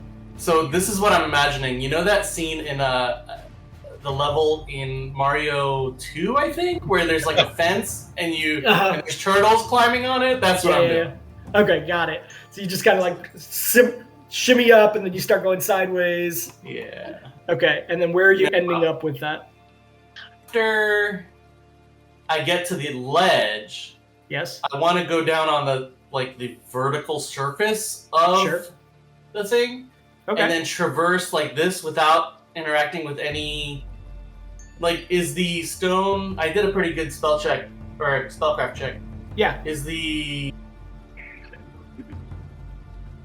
basically, if I traverse through this square, am I going to get hit on the vertical surface? You don't believe so. You okay. From what you could tell. So I'm going to be over here. I guess I'll be like 5 feet down, or I don't know if it's 5 feet. Just a little, like minus 1 foot. So I'm like on the what happened? No, that's good. Sorry, I was writing -5, but one's good. Yeah. All right. Can you give me a spot check from down there? Sure. My spot is notoriously amazing. Yes, it is. That's one word for it. Yeah. Hey, that's actually really good for me. That's an 18 on the die, I think.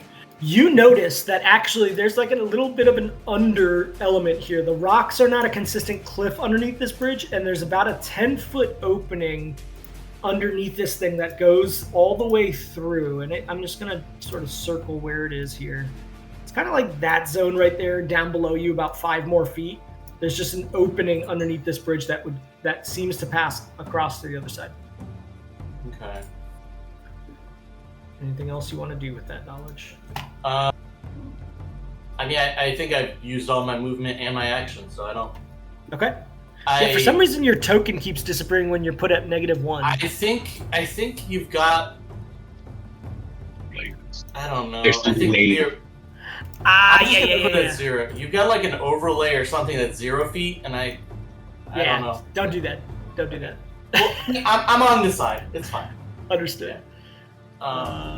Can I like yell out like, "Oh, there's an under on the bridge"?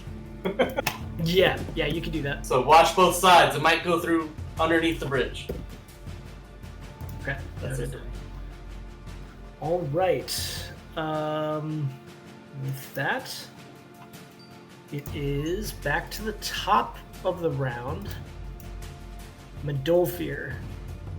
Nothing popped up to grab you, so you sort of lost your held elements. What else are you doing here? It's your turn again. Was I able to kind of follow the sound, or would I make a new listen check? For this round, since you're trying to track it, I would need another listen check for this round, which he would roll against also with his move silent.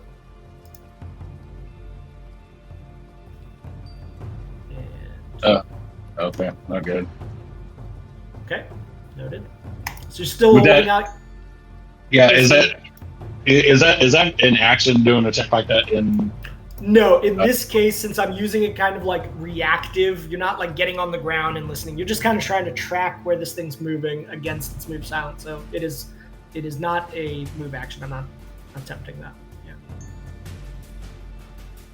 Okay. Then I'm gonna try to draw this guy up. Sure.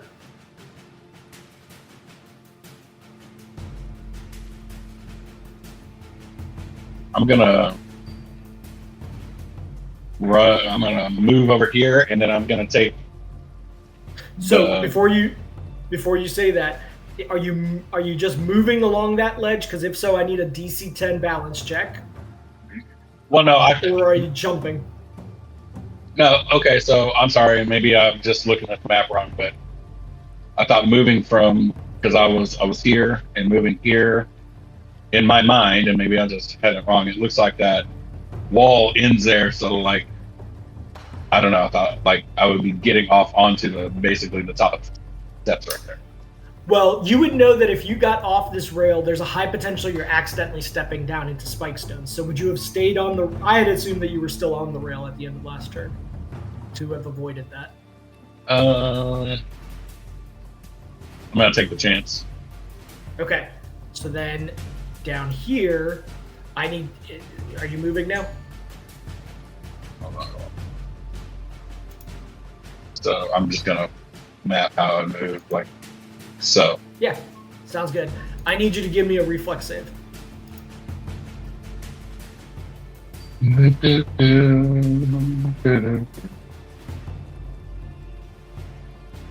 Oh. Okay. Yeah, you do fail that. You take...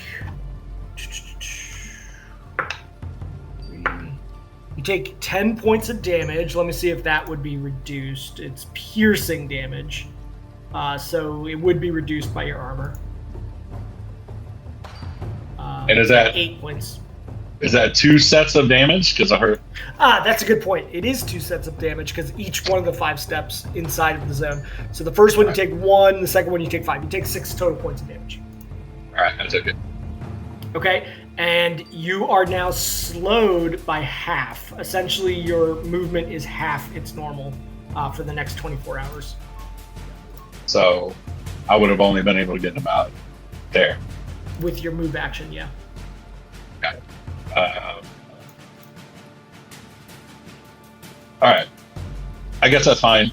So here I'm going to take the butt handle of the axe and start banging it against the wall. Like against the wall right there. Okay, yeah. Give me a bluff check. This is going to be a load. I'm giving you a bonus to this since you're utilizing some. Okay. 14 noted. So he's going to do a sense motive against that. 1 second. I'm trying to figure out where. That's fine. I'll find it later. Yeah, just keep in mind that you are at half speed for 24 hours. Okay, let me roll something for him. Okay. Is that your turn? Well, so would tapping on the stones be considered an action? No, I would still allow you to hold like an attack action ready after you do that. So you still have your attack action. So what I want to do actually is stow the axe and pull bigger. Okay, you could have done. I still would have allowed that while you were moving. So if you, but then you had to use the axe to bang on it. Okay, noted. Then you are out of actions once you do that. Yep. Okay. That's fine. Great. That is your turn, Finray. What are you doing? I mean, do I see anything down this hallway? As you peer into the darkness of this room, you do see things. You have dark vision. You see. Are they like people or any other dangers? You don't see any. You don't see any movements or any other enemies within the 60-foot range that you can see inside of there. Ah, I'm so worthless in this fight right now. I am. You did some damage on him earlier, though, when you did the flame elemental trick. Okay. I'm gonna go there and hide again. So. Okay. Yep. That is your turn. Okay, now. Yep, 31, noted. Madolfir, this is against your listen check from a while ago. 14. Okay. You do hear the sounds of the Silderbrand coming up. Because of that, he does not get sort of a snuck up attack on you. You do get an attack of opportunity as he's approaching, as he reappears against the side of this parapet. So you can take an attack of opportunity here as he just crests across it. Oh, well, then by all means. Yep. Otherwise, had you not heard him, this would have been treated more like a sneak attack with you being flat-footed and not getting that ability. GM, would I also get a shot, potentially? Yes, you have been holding, I will say, it's a new round. But it's not his turn yet. Yeah, it's not your turn yet. So yes, you still have your action that you've held since last round.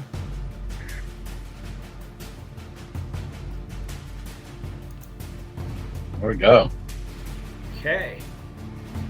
Yeah, that you smash into it with Bangerfill. That's definitely going to strike it for 29 damage. You see a crack appear on its exoskeleton as it comes up to reach for you. Landray, you can go ahead and take your single held action as well. Okay, Attack. so that's what I was going to say. It's a single attack, right? Yes. And remind me, he's not an aberration or elemental. Oh no, he is an aberration. Aberration, yeah, okay. Oh yeah. Max yells out, "He's an aberration!" Yeah. No, you kind of like sense it as you. I mean, you can't metagame this, but once you're in combat with the being, you're like, yeah, no, this is an aberration. You can feel it. Oh, because it's like a class feature. It's like you have like Spidey sense against it, right? Yes. Right. Okay. Oh, that's really good. Okay, with your many shot, you do strike it for 17 points of damage. As these arrows pierce through it, he is just barely holding on. It kind of looks like a bull being taken down in like in a bullfight. It's just all these arrows and things sticking into its exoskeleton wherever there's cracks. But it is still standing. It is going to get an attack on Madolfir. That is going to be...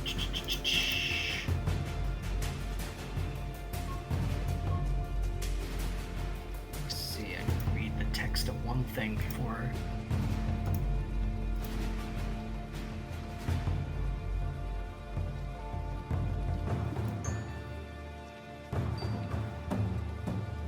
Okay, yeah. No, it's going to use its stinger on you, Madolfir. AC 16. Okay, noted.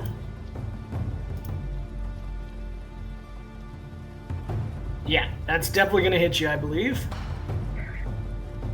So So you take 8 points of damage, and it will go ahead and use its poison in that stinger.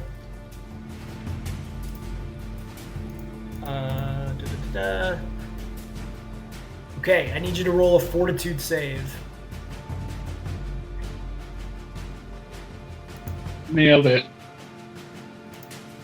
Yeah, you did. Let me see, does that negate it fully? It says negate. Oh, well. Yeah, I think with poisons, once you pass it on the primary, you don't have to make a check against the secondary. Let me triple check that. That would be after the battle anyway, so. Yeah. Okay, yeah, I'll read that while somebody else's turn comes up, but you do take that initial points of damage regardless. Yeah. But that is -2. Right. Okay. Using its spring attack, it is going to disappear back down. You are now aware of its position, so it doesn't necessarily disappear from the middle sphere. Did it just split its movement? Yes, it has that. Action? Yeah, it has spring attack. So it climbs back down Midolfir. You still have vision on it as it goes down lower, but the rest of the group, it is getting total concealment now as it goes back down the distance that it has moved. Midolfir, you know that it has moved down about 15 feet after that. That is its turn. Landry, it is now your actual turn. What are you doing? I just yell to Midolfir as I see it pop down. Midolfir, where's it going? For some flavor. But... And yeah. And call out what I know. It moved down about 15 feet. It's on the underside. Or headed to the underside. So I'm gonna make my way closer to Midolfir. I'm gonna hop down and then hold an action. Okay. Noted. Alright, so you're holding action again in case this thing pops up one more time.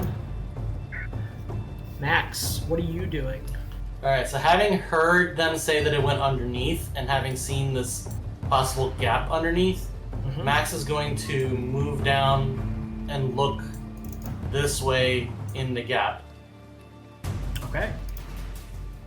What do I see? Give me a spot check. Okay.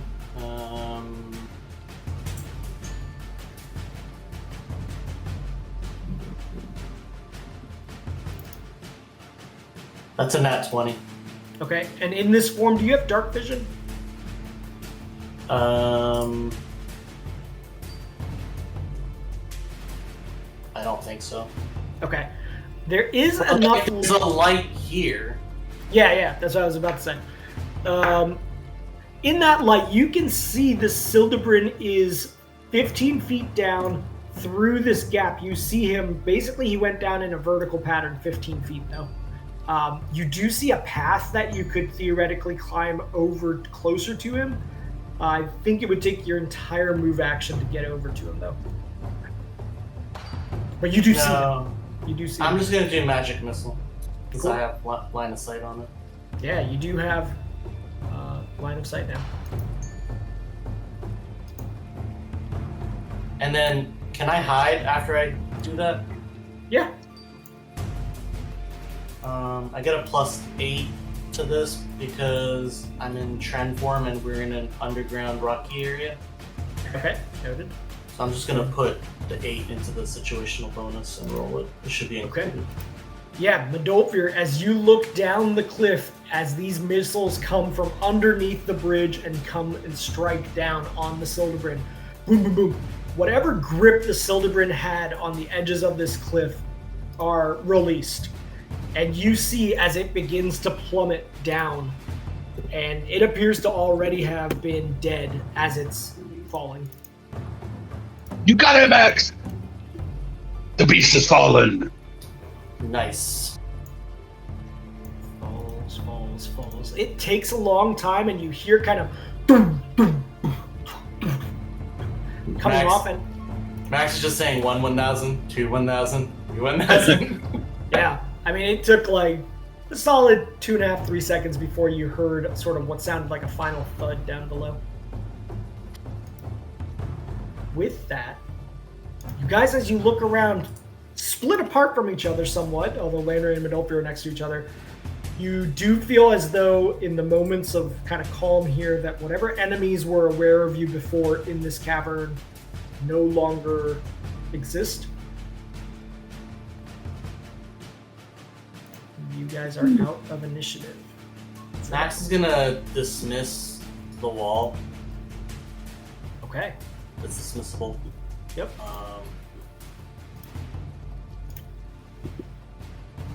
Noted.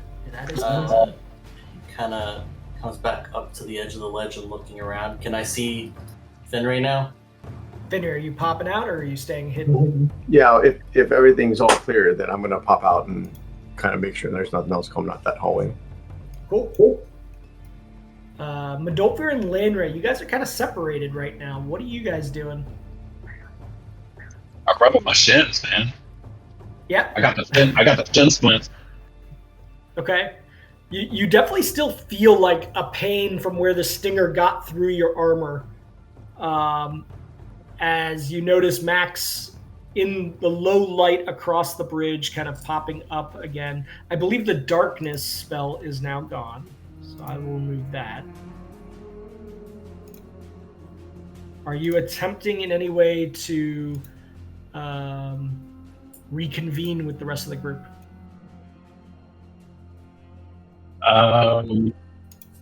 Yeah, but I'm wary of. Do I have the ability, since we're kind of out of initiative now? Can I take 20 on my balance to climb across the? I'm going to say with the spike stone effect still impacting you that Finray just noted, you won't be able to just take a 20 to like really slowly go. Like it's hurting you so much that it's impacting your ability to do that kind of thing right now. I mean, you could do a balance check, but you're not going to get the benefit of being able to like take 20 and do slowly. If Finray calls out what he said, I could go back to the other side of the bridge and do some healing. Okay, yeah. I'm assuming Finray called that out. Yeah, I'm just gonna sit down on the rubbing my shins. Oh, this hurts. Yeah, that's the thing. Like it goes away. It's actually not that bad when it goes away. Yeah. All right, so I'll do a cure light wounds on Medolfi. Okay. Yeah, that's all it takes. 4 HP. 4 HP, and that spike stone pain is now gone. Nice. Thank you, Matt. I salute. Finray, as you are searching within that building ruin, the following wall of text comes at you. I'll just read it. You find the ruins of a building that does feel familiar by context. It looks like part forge, part workshop.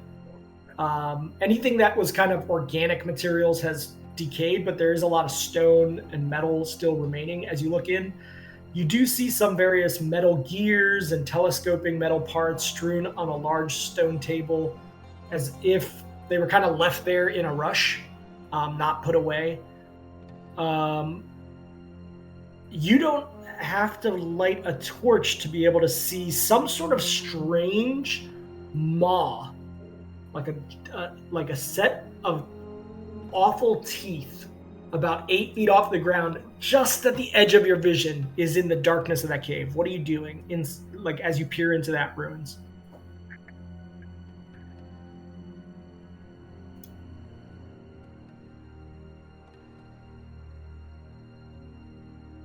Oh, and Landray, I would say with your balance capabilities, you are able slowly going across that rail to avoid the spike stones if you also want to go to the other side. Yeah, definitely I'll do that. Okay. Yeah, go for it. So, Finray, you see these jaws in the darkness. What are you doing?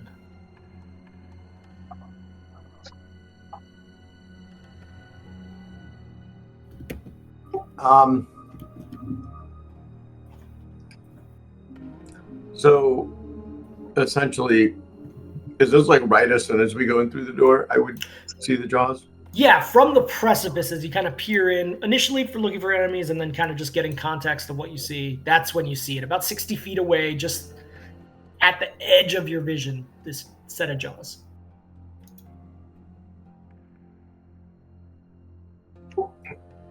I know the Silverburn came out of this place, right? Yes. And I watched them kind of come through. So I'm fairly confident it's not a trap. Because if it was a trap, the Silverburn would have activated it.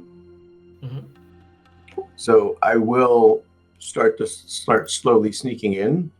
We'll see what else I can see about that. I'm trying to get a sense. Is it like a hallway, or is it just one way to go through? It's kind of like an open area. You see the remnants of like large steel pots, like you have seen in Elajo. It's clearly some sort of forge or workshop. It's a big open area though. It's not like hallways. It's 30 feet wide and maybe more than 60 feet deep as you go in.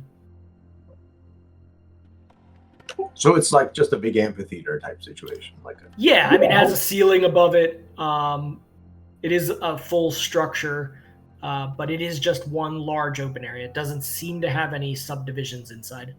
I'm gonna search the area. Can I just take a 20 and search? Definitely. If you're taking like a long time, you could do that. It would take maybe an hour to do that in this space. Is that what you guys wish to do? Well, the spike stones are not going to go away anytime soon, I'm assuming. Yeah, those last a long time. It's like hours. Yep. I mean, I don't know. What are your thoughts, team? If nothing else, this might be a good place to hole up if we need to. I think we just rested, but just saying. You guys did rest about an hour and a half ago, so you wouldn't be able to sleep necessarily right away. I challenge you on that statement. So do we want to take a long time to search this area, or is a cursory search enough? No, let's take our time. I think we need to make sure that we know what's going on in here. Cool. Yeah. Take 20. Perfect. I do need Medolfir to give me one more fortitude save. Poisons do still have to be passed on the secondary effects 1 minute later. Fortitude. Okay. Yeah. As you all kind of start moving around and taking a look in the space, Medolfir, that spot where where the stinger came through, suddenly you feel a harsh pain coming from it as the poison effect does go in. Let me see. Celebrate poison. That sucks. 1d6 strength. So you take... I'll re-roll the 6 because that was on the primary initial damage. That's another 6. You take 6 points of strength damage. Oh, that's... That is ouchy. You immediately feel like your legs start wobbling a little bit. They feel heavy, but also unable to hold you up. Give me 1 second. I need to go check on my dogs. They're going crazy. Yeah. Give me 1 second. I'll be right back.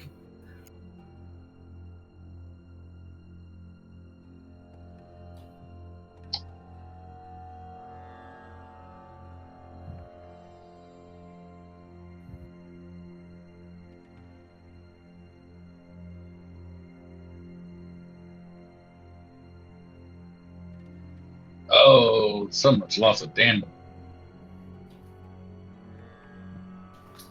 If Max knew that you were poisoned, he could have come over and done resurgence on you, but I don't think I saw it because I was down. Well, and Medolfir would not have necessarily known that the poison was going to keep doing its stuff. Okay, sorry about that. I am back. Dogs are fine. Okay. So yeah, 1d6 damage. You feel that poison pulsing through you now. The rest of you, as you're searching, you do find some interesting things. This does appear to have been some sort of workshop. And Finry, the most interesting thing that you find is that set of jaws that were 7 feet up off the ground. As you approach closer into the darkness, you now see that it is some sort of large mechanical and stone figure standing 7 feet tall, some sort of unbuilt golem that appears to have had a massive set of almost like dinosaur jaws. It is unfinished, however. It does not appear to have legs to it. It's kind of being held up by temporary posts and things. You also, with that search check, find a book that has been laid on a table nearby that golem. And also, you find inside of one of the metal drawers of this space, you pull it out and you find 1,000 gold pieces of some ancient gnomish sovereign, but by weight, you determine that it is essentially 1,000 gold. Is the book written in Gnomish? The book is written in Gnomish. It has various diagrams as you open it up, and it is very obvious just in looking at it that it's some sort of diagrams for a golem. One that is shaped like a worm, like a great worm without wings, made of metal and stone bits. I am going to ask Max to come over and I will read him the book in Gnomish because I don't know if he speaks Gnomish. Yeah. So that he can do his, figure out what the book says or what's going on with the jaws on this golem. Yeah, Max, you see the following. You see the following, if I can find the image. Please hold. No problem. GM, would I be able to use the Resurgence spell to give Midolfir a second chance on that save? The Resurgence spell, I need to look at that. Hold on. Let me get the image out first so you guys can discuss that while I look into that. Here is what the diagram that is inside that book looks like, Max. It is intense. Whatever this manual is seems to give the exact instructions on how to build this golem. Somebody who is able to build golems and like Flicker Wisp would be able to build this with the right materials and components that are indicated. There's like a full inventory. I mean, this manual is perfection. You could do an appraise check if you wish, or just even a knowledge engineering to see if it has value to it. And then in terms of the Resurgence, I'm looking that up right now. I will say that if you used your Resurgence, he would be able to get a save against ongoing spell-like ability, supernatural ability.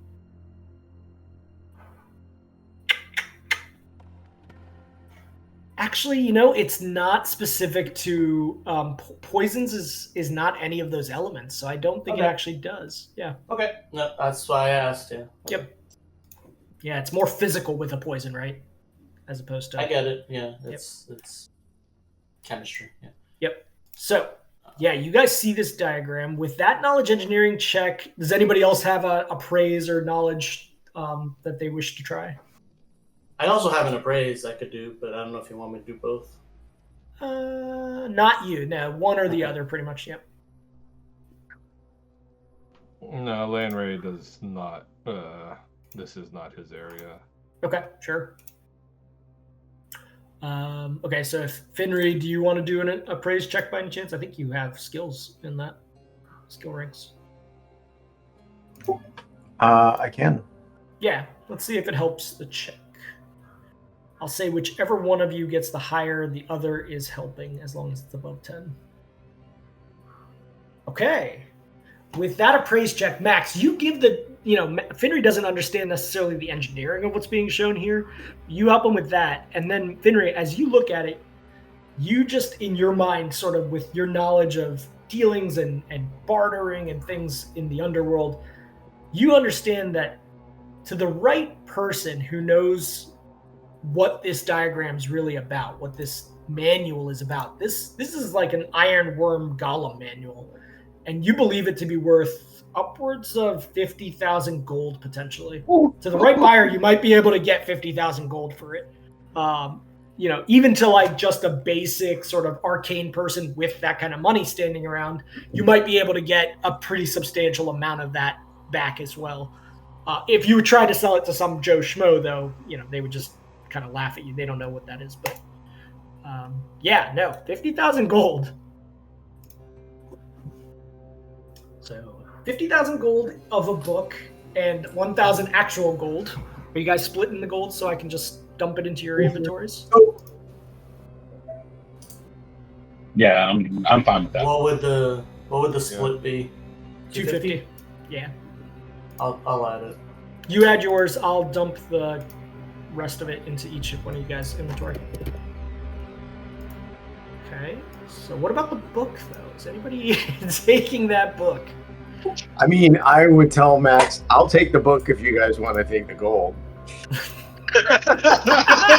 Oh, that's a great point. Sorry, Henry. I didn't realize you would have kept that to yourself. I don't know.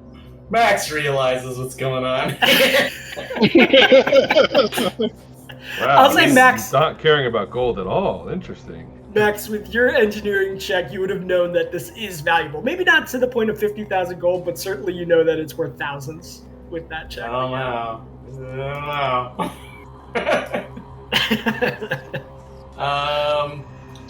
Well, here's what I think. We should show this to Flickerless. Yeah, if you can find them. Yeah. Now, is there any... You said there was like a jaw. Like, is that did somebody start building this thing? As you look at this jaw, you're like, oh shoot, yeah, this aligns pretty well. He just never got past sort of the upper torso of this thing. And as you look around, maybe there's just wasn't enough materials to do it. Yeah. Can I look through that book and find any parts that might look like they're the crux of the design, or they're the parts that are like the hardest to make that we might be able to like take with us, right? Finry, are you handing over the book for him to do that? Sure. Okay. Yeah, with investigating sort of that and your engineering check that you had before, let me just check one thing.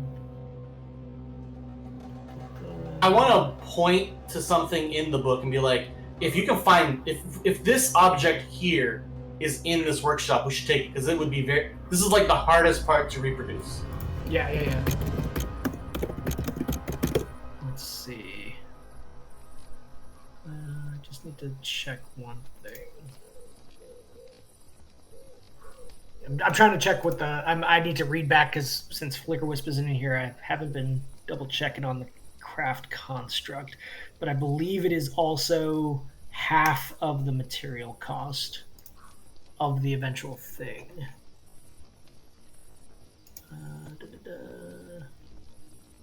Construction, here it is. Cost and physical body. It's costly material components that may require. Okay, yes.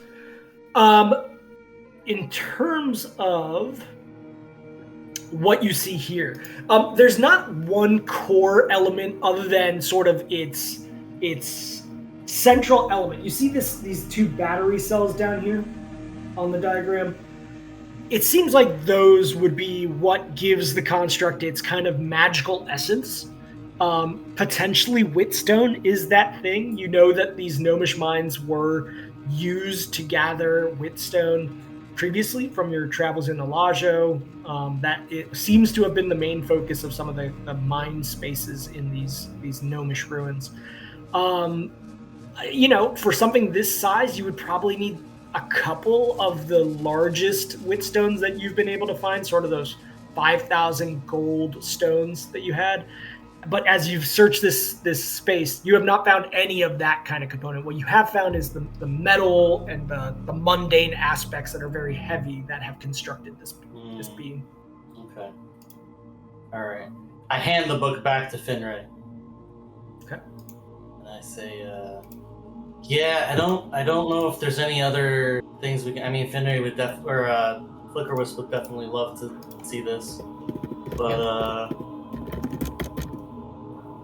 Because I don't know what it's worth, right? No, I mean, you just know that it is a rare manual that would certainly assist anyone who was trying to construct this thing to do so. Max has in his mind, he's like, I don't know if anybody should be trying to construct this thing, but if anybody was going to, Flickerwisp would be the only person I would trust. I mean, we can just divvy everything up at the end, but I'll just hold on to this. I think we should try to sell it, I think. Okay. I'm not going to say, like, no, don't take a part of the gold, though, because I don't know what this is worth. Yeah, I already dropped 250 into your gold fitter.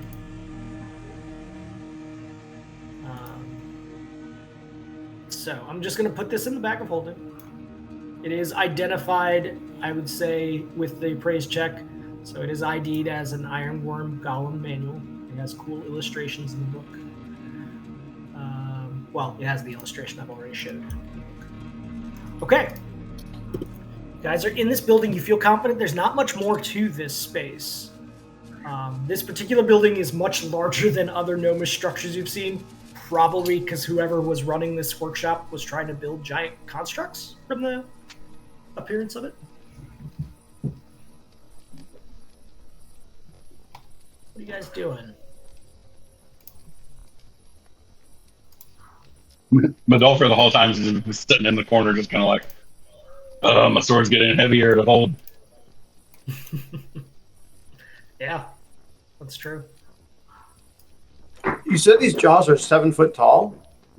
Yeah, the jaws themselves are being held up by kind of stilts about 7 feet tall, and the construct is built sort of all the way up to where the shoulders would be, but no appendages or full torso is attached to it. Yeah, you said the jaws were valuable. The jaws themselves are 7 foot tall, or are they just 7 foot tall in the air, but they're like... Sorry, they're 7 feet above you, right, or rather off the ground, but they are not 7 feet large. The jaws themselves are like 3.5 feet. I mean, still kind of the size of like a large dinosaur's mouth, I would say. It would not fit in our bags of holding. It would not fit in your bag of holding specifically, yeah. No, it's too big to fit through the opening of that. Maybe some sort of hole or something like that, but not a bag of... That's why Max was sort of like trying to figure out if there's, of the pieces that are here, is there any piece that is like hard to reproduce that we could grab off of it? But it seems like the only hard to reproduce part is the batteries. So. Yeah, what you're seeing is essentially a set of metal teeth and jaw. It's worth value, but its value is just in its iron, not substantial. So there's no more. We've reached the back of that side of the cavern. Yes, it doesn't appear whatever was happening in this building seems to have been relegated off into the corner of these ruins to be done. There's nothing left here other than the walls of the cavern itself at the back end. So the back of the cavern that nothing really bothers to come into, is that a good space for us to rest in? And I look over to Medolfir and notice that he's not quite holding that sword up as adamantly as usual. Sure. I mean, there is only appears to be one entrance coming into this place. There are no doors to it, but it is a single set of entrance. Certainly more defensible than out in the open of the cave.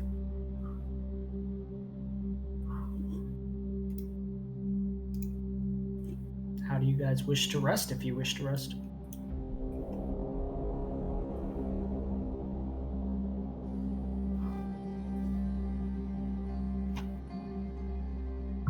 Any preparations you would do to make it safe if all of you do agree to stay here? I mean, so out of game talk, I've got a fairly large chunk of health missing, and my strength is greatly. Therefore, my ability to hit and damage is also great. So I'm just putting that out for what it's worth. GM, Could I, using the fabricate spells, could I make the entrance into this room like smaller than it currently is? I mean, big enough for us to get through, but maybe make it smaller so that like large creatures have a hard time getting through. Using fabricate? Yeah. There's enough loose metal that you could kind of fabricate using that metal to kind of create like almost like a jail cell style picket door to it. Close it off? What I'm saying is, could I use the stone to actually? Well, I guess it's not shaped stone, so. No, it's not shaped stone, but there is enough loose metal bits here that you could use that instead. Okay, I throw that as an idea out to the group too. Like, hey, I could put a gate on that portal, gate, the passageway, and then we could rest in here. Is that a good idea? Well, what's our food situation? Max has the ring. Yep. Yeah, and I generally have an everlasting ration. I've got, I don't know, a handful of them. I think there's a pile in our bag of holding. Let me check. I've got 2 trail rations, 2 greens rations. I have a deer ration, but that's from a while back. It might have already spoiled, so. Oh, Max has 10 trail rations in his personal inventory. Okay. And I he's don't- not going to be using. I don't see any rations in my inventory at all, which is unusual, but I'm gonna go with it. Okay. I mean, you guys have been sort of eating bits here and there. You might have maybe combined all the rations into one place just for carrying purposes. I don't know. But either way, pretty much just Finri and Medolfir are the ones that are eating the rations right now. Certainly that could help you get a proper rest. Getting a good meal in you, Medolfir. Your ability scores do naturally come back. Your ability damage comes back 1 point per day. It doubles if you get actual proper like bed rest. Would it double to? Would there be any bonus to using my sleeping bag that doubles my rest HP regeneration? Ooh, let me read the text of that while you guys are talking through what else you're doing to see if that does. I also have Healthful Rest prepped as my archivist spellbook. Yeah. So that would also double it. I don't know. The bedroll is specific to just hit points. It does not Yeah. speak to ability damage. Max, does your spell text talk about ability damage? Yeah, it does. It says each affected creature regains twice the hit points and ability damage. But if you just look at the normal sleep rules, Yeah. it says that if you are resting, In a bed, you get I 2 think points per day. it doesn't mention ability damage. I'm not talking It about does. the bedroll description. Yeah, it does. So ability damage normally, even if you don't have like a proper bed, will get you 1 point per day. If you are like fully resting 8 hours with a proper sleep, which a sleep sack would work, you get 2 points per day. So in your case, Max, with the additional thing, he would get back 4 points this day if you cast that. Yeah, I mean, I would definitely do it before we go to sleep. Yeah. So I'm like, I've got like 3 books out, and I'm like, standing there trying to bring each of these 3 spells into the front of my mind. I have it prepped, but yeah, that's the flavor. Yeah. Is that? I mean, like, are we good with that plan? I mean, if you cast that and I use my bedroll, that's 33 hit points, which will get me right over 100. And from what GM says, 4 points back to my strength, which will be 2 under my max. So that'll get me back in a good place. So I can actually target 2 creatures with my Healthful Rest. So are Medolfir and me the ones with the most damage? Looks that way. Yeah.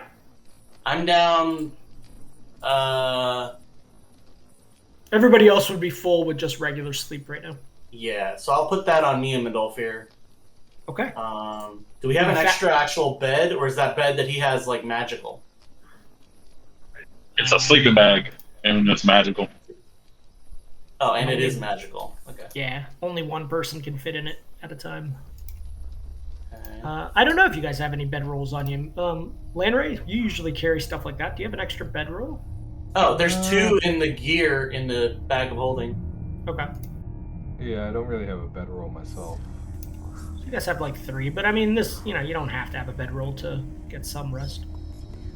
Oh, and Max also has one in his personal inventory. There you go. So we have 4. 3 total on top of middle. Yeah, we have enough for everybody. Yeah. I have a potion of levitate if anybody's uncomfortable on the ground. Potion of waterbed. Yeah. I have sovereign glue, so I'm just waiting for prank time. Sleep upside down with the sun.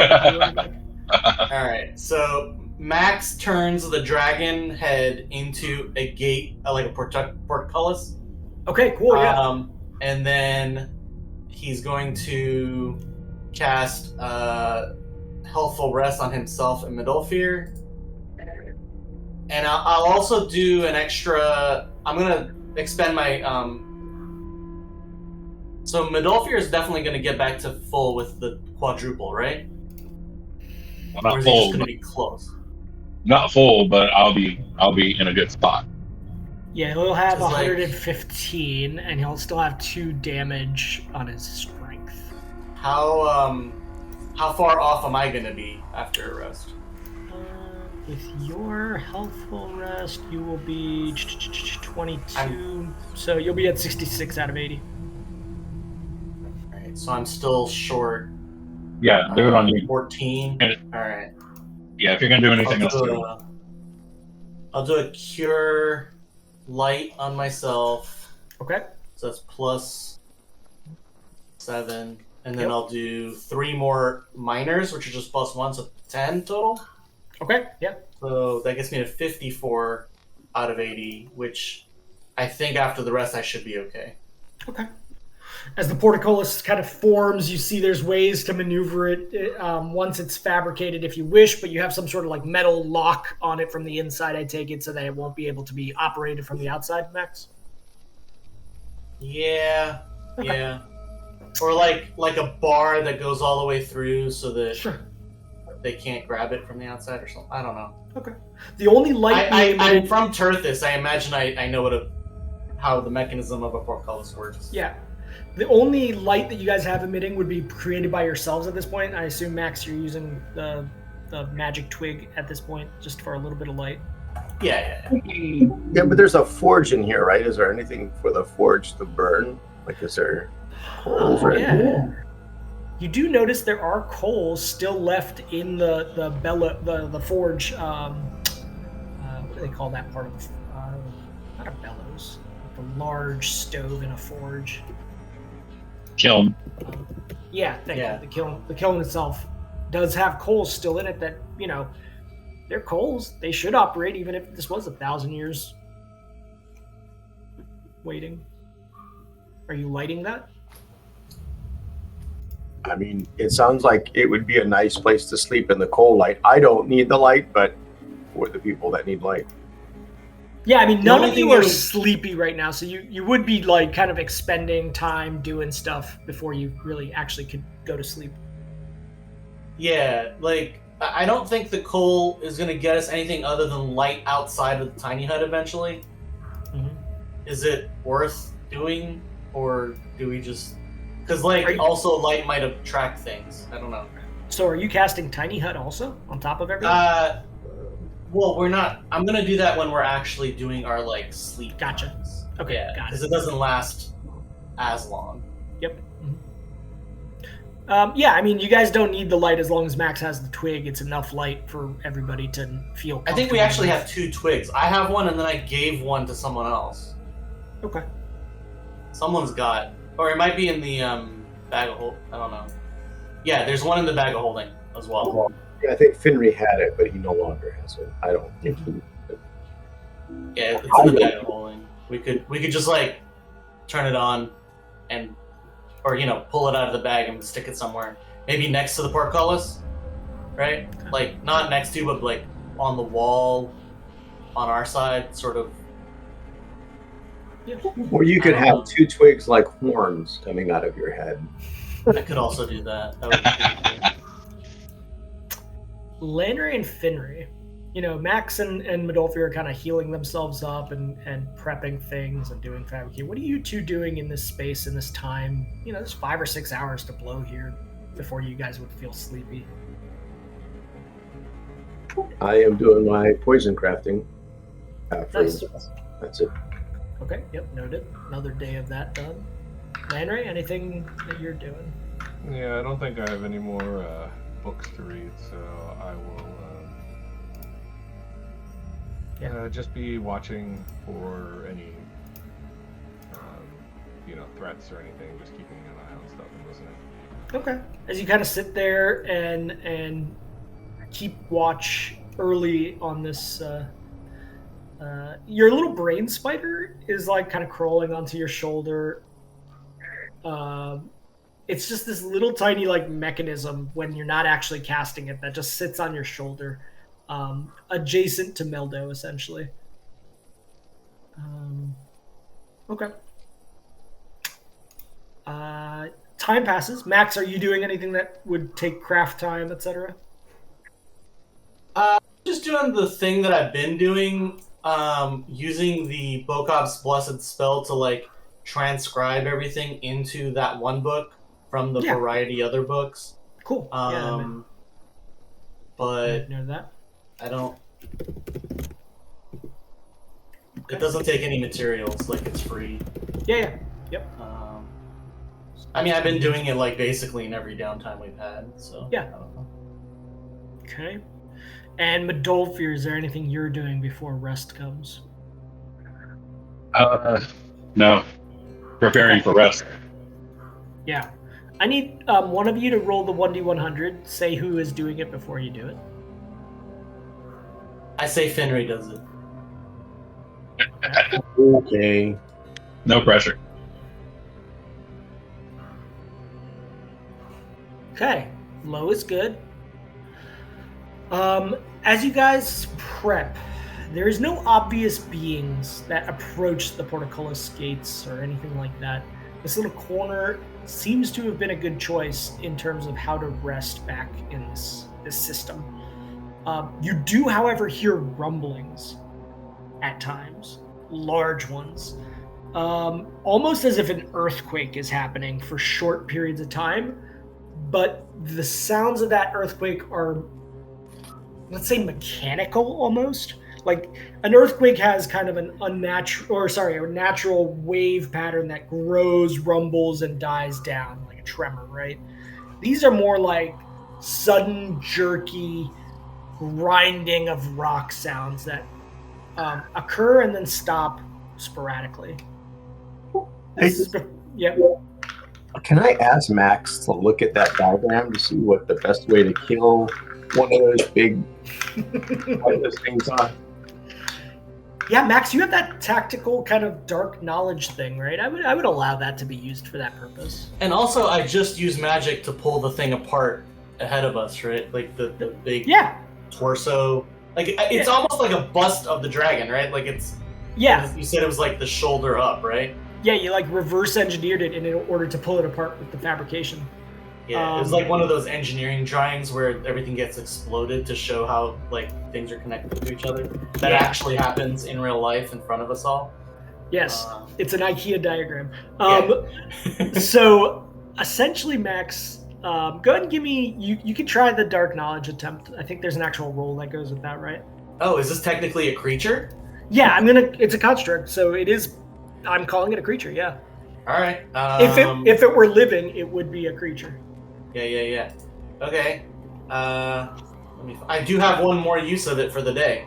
So before we go to sleep, yeah. So use that. So I got to do a.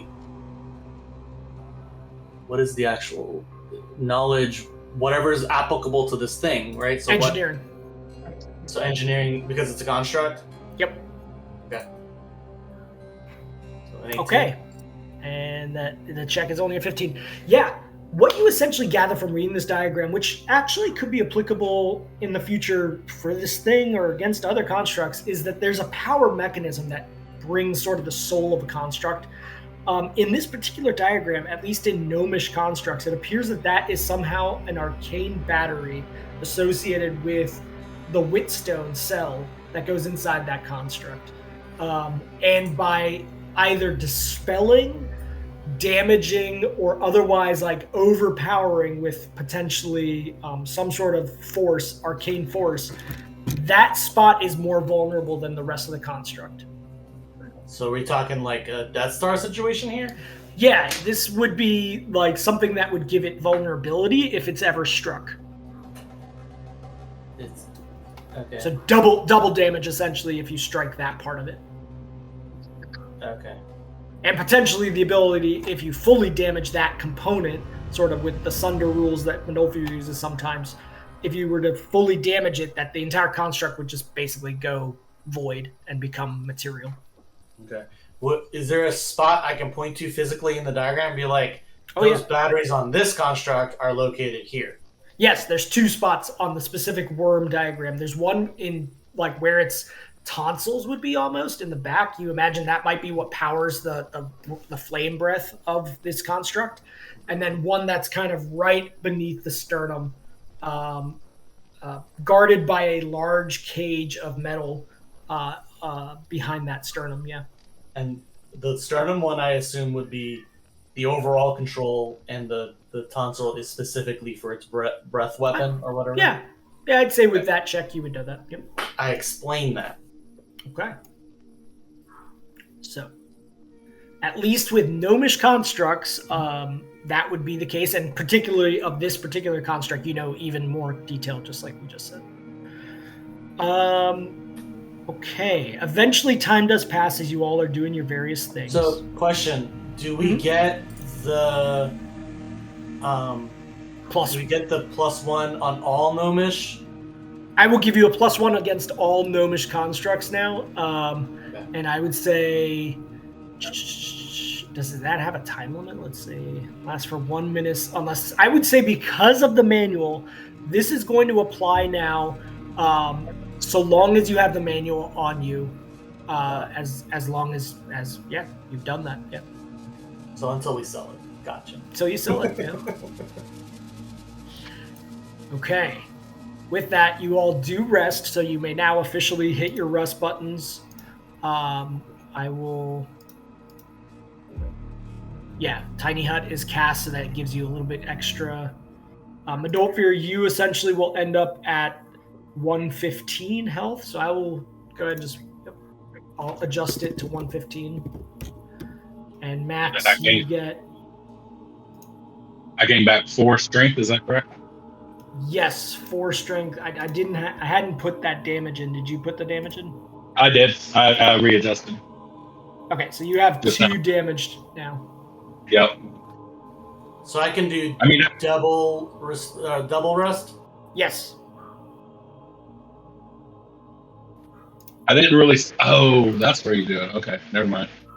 I just did it on my main sheet because I couldn't figure out, but it's under attributes. You can do damage there. I think, yeah. Yeah, if you click the little button there, I'll put it in. You got it? I got it. Yep. Cool. Like it lists damage, drain, and penalty separately, which is kind of cool. Yep. All right. I don't think the rest button might not decrement that, so you might have to decrement that manually. Yes. In the future. Yeah. Yep. Noted. You all do. Are you guys resting all together? I mean, you're fully protected here. You felt pretty competent, other than these very sudden, jarring rumblings. Are you guys just resting together, or? Well, I think Landry is an elf, right? So he doesn't need to rest the full 8. Correct. Yep. And Max doesn't either with his ring. So I think the only one that needs to rest the full 8 is me and Adolphir. Okay. Yeah. It's kind of like a casino in here. There's no telling what time it is necessarily, but eventually you guys do get tired, fall asleep, come back awake. What jars you all awake, Max and Landray, you guys are awake at this point, but what jars Finnery and Medolfir fully awake after 8 hours is another one of these rumblings. It is not nearby, and whatever is making this sound must be very large. You have no prior experience of anything making that. Maybe inside of the largest Terthian mines, when some of those metal elevators move, maybe something close to that. But it's got to be enormous in scale. Okay, you guys are awake. What are you guys doing? GM, Max does not, like, he sleeps the full amount, just FYI. So he can, because he said, like, he can't prep spells if he doesn't. That's true. I mean, in terms of sleeping, though, like, you only needed to sleep the amount that the ring requires. But yes, in order to get your spells back, it still has to be a full sort of day when you get it back, which it is now. Oh, okay. So you're saying I could have just slept for 2 and still, because of the amount of time of the downtime. Yes, exactly. Okay, I understand. Okay. Yeah, it doesn't have to be physical sleep. Yep. Inside the portcullis, you guys awaken. No immediate signs of enemies. All right, gentlemen, what's the plan?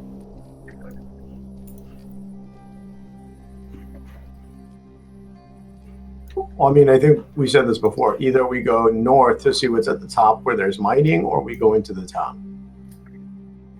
Yeah. Yeah, on the north side here, there was the mines that you kind of spotted, potentially Whitstone there. And then the town, the only way to get into it is across this bridge, unless you flew across the canyon.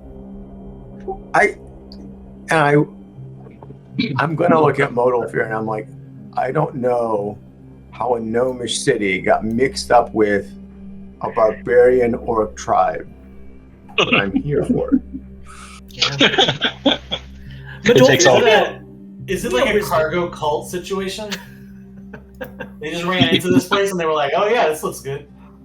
Medolfir, give me a wisdom check. Something about Finry's words doesn't sit right with you. Like, offensive, or maybe he's on something. Yeah, there's just kind of this uneasy feeling of like, that even like, just not from an intelligence standpoint, just from your like gut, you're kind of like, that doesn't feel right. No, you're not offended by him. It's more just like what he says in that moment as you reflect upon it. Your stomach just doesn't feel right about the situation. Oh, are you saying like it's pointing out an underlying truth potentially that Medolfir maybe recognizes? Like, oh yeah, he's kind of right. Yeah. Okay. Right. I mean, it is right, because I mean, number one, my people are not cave dwellers, right? They make their lives on the plains above ground. So it's weird that we have a tie to this somehow. There's obviously been not kind down here because we're putting symbols of danger and not danger down in cave systems. So yeah, listen, Fraggles live underground, but the very brave make explorations out into the above world. Okay. Hell yeah. Medolfir, as you recall back the signs that you have seen, as soon as you guys came down into this, you have only seen the danger symbols here. Right. They are sparse, and really, you've only come this far in this system thus far. You haven't gone into the town or anything. It does seem odd, but at the same time, you guys potentially just found a relic that is very valuable. I mean, there's potential value down here. It does just seem odd to you from a standpoint of your mission coming here. I don't know. Medolfir's drawn to the large conical thing impaled into the building in the center of the town, of course, right? That's not natural. Something happened. That is a feature that is obvious and enormous, and yeah, something odd about that. I don't know. Modolfer's thought is to get closer to that to investigate. So if it were, yeah, his instincts of telling him, let's follow the north path to head towards that bridge to get down into the town. But maybe as we get closer, with having that higher advantage over the town, we'll see some other clues or any other signs that may aid in what direction we need to take. Sure. You guys agree to that? The only other thing I would say is I agree with that, but I would clear out the houses to the southwest on this area, just because I don't want anything to pop out and run at us from behind as we start going up north up that ramp. Okay. Yeah. Okay. I mean, your sense was that as you ventured through this space before, just coming into this little nook that you came into, that there are beings alive in here. You could fight every Oleapt in this space, and there could be dozens, multiple sets of dozens. I mean, this place is actively inhabited by aberrations. All the more reason to not have them in our back. Fair. Okay. You guys exit the portcullis. Yeah, for me, the big thing is that I don't think we can take on the whole town, but I do think we do need to make sure we don't get overwhelmed. That's really the nightmare is just like, a room full of dozers trying to beat me up for eating their huts, right? Sure. That is the nightmare. That's fantastic. The nightmare. Actually, the workers will rise. With their beating little eyes. You do notice that the spike Hey, stones guys. are gone. Sorry. As we close the portcullis behind us, you guys notice that etched into the metal of the portcullis, it says Holebusters Inc. Nice. Very craftily made. Okay, so you guys are heading south down this thing into this edge portion of the village. Yeah. Okay. Yeah. As you come down, you up in the air of this place, those of you with low light vision, which would be, I believe, just Lynn, right? Do see up in the ceiling of this massive cavern, 150, 200 feet, there are these flecks of oleapts up in the ceiling. They don't approach. They don't really bother you at all. They seem focused on whatever their natural sort of harvesting of the flecks of green are all around. Eventually you make it down into this, you make it into this sort of side village. I'll go ahead and take these spot and listen checks now. Okay. Do you actually open the doors of these buildings and go inside of them, or are you observing any signs of life from the outside? Well, go Henry. Can we hear any signs of habitation? If there's no signs of habitation, I would sneak in. If there is signs of habitation, I would wait for the party before trying to go in. Yeah, as you sort of approach the buildings, you see that there's no actual doors left. Potentially they were made out of a material that was organic. These are smaller structures. They're the height that you would imagine for a gnome entrance, etc. As you look from the outside, it doesn't appear, even with the spot checks that you guys are getting, it doesn't appear like there's anything living inside of them. They're pretty small spaces, so anything that would be pretty small. Yeah, that's what I was hoping for. So, I think these houses were at one point habitated, but it doesn't look like anything's lived in them for a while. Yeah. I will say from this angle, you do get a weird light. As you look up away from these buildings, there's a light that emanates from above these cliffs up here. That's like a big green, it's kind of like a strobe that happens every couple seconds. You hadn't noticed it from where you guys were before. but it's more apparent now, like a little green strobe every couple seconds up high on these cliffs.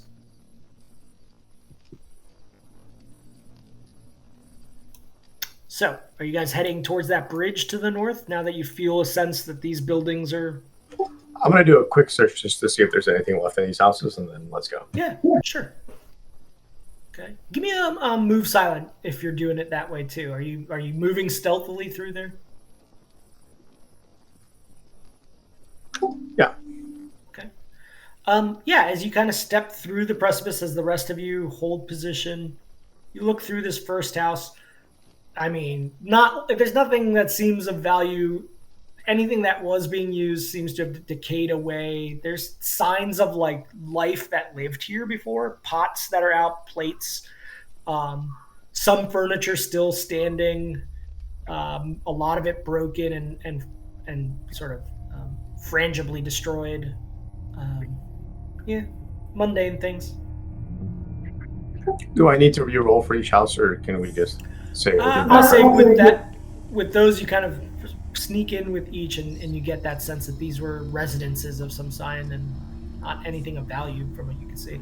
Strangest thing is it seems like life just kind of stopped at some moment. Cool. All right, let's go north towards the bridge. Okay. Dude, when we were leaving, was there any indication that there's normal inhabitants in this area? Non-monstrous, like... Yeah, no, like, remember when you guys went into Rendarfang and you looked down into... There was an actual city of Underdark living beings, right? You are not getting that sense here. There's no civilization here. Whatever is living in here seems to just be aberrations that are living off of the arcane remnants, like the little flecks that the Oleaps are eating.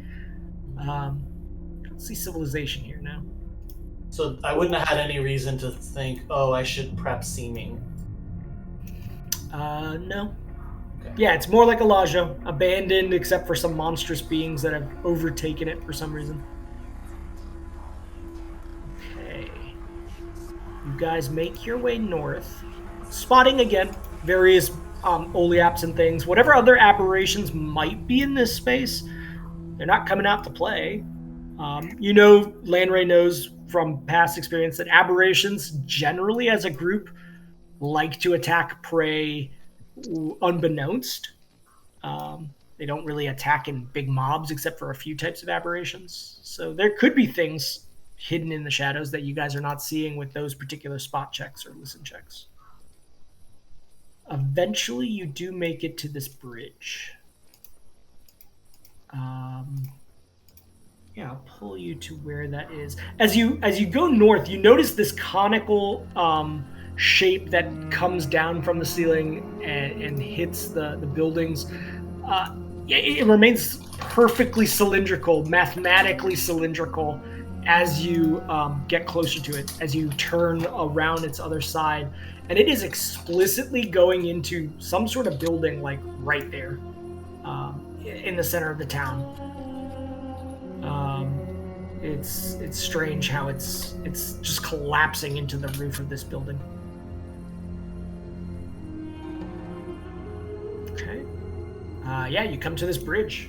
Let me see. You guys can't see anything, can you? Or can you? Okay. I can see stuff. Yeah. Okay. Bridge ahead of you. Awfully wide bridge, seemingly going to a rather ornate looking building. Let me show you. Let's see if I can show that.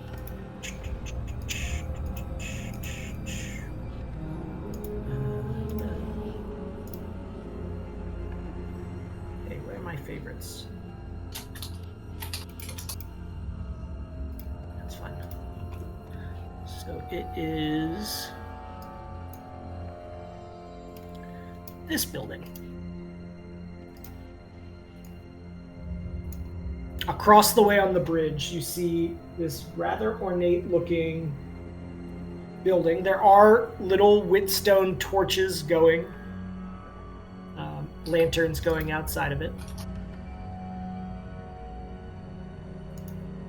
guys crossing this bridge? I will try to sneak across, and I'm super listening and looking around.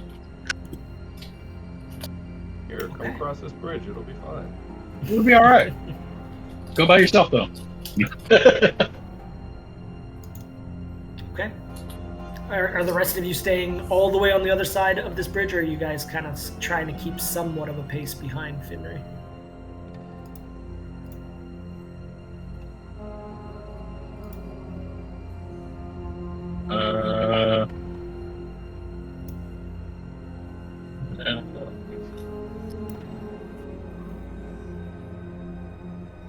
You know what? Well, he's trying to be quiet though, right? Yes. Very sneaky like. You guys do notice there are oleaps floating around in the darkness over the chasm. I'm gonna take a couple of test steps. What attracted them to us last time? They didn't seem to care about you all until something brought their attention to you, and that was generally brought on by the attacks, the sonic attacks that were done by the Sard, the little bug-like beings. And then once they saw that, for some reason they started approaching you quickly. It wasn't like you guys attacked them, but all of a sudden they seemed to have taken you as a target.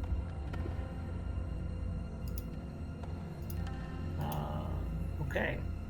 Yeah, I mean, Finry, you're moving across, and what you're spotting with this is that. Are you looking over the edge of the bridge, or just kind of looking around as you're walking normally? Yeah, I mean, I would be looking over the edge of the bridge. Okay.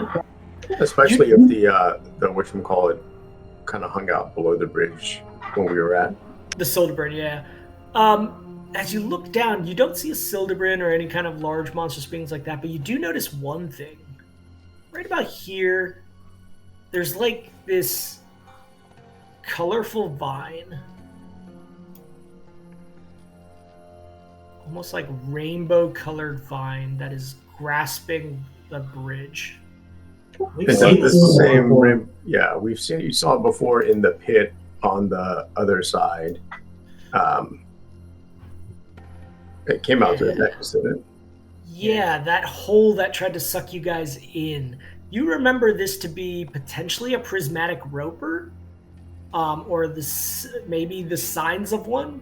All you see is a little, like, maybe the length of a forearm reach of that vine, but it is pretty clearly grasped onto the side of the bridge, and it's so unusual in its coloration that you do get the sense that that is what it is, and it doesn't appear to be aware of you. Okay, can I go look on the other side of the bridge?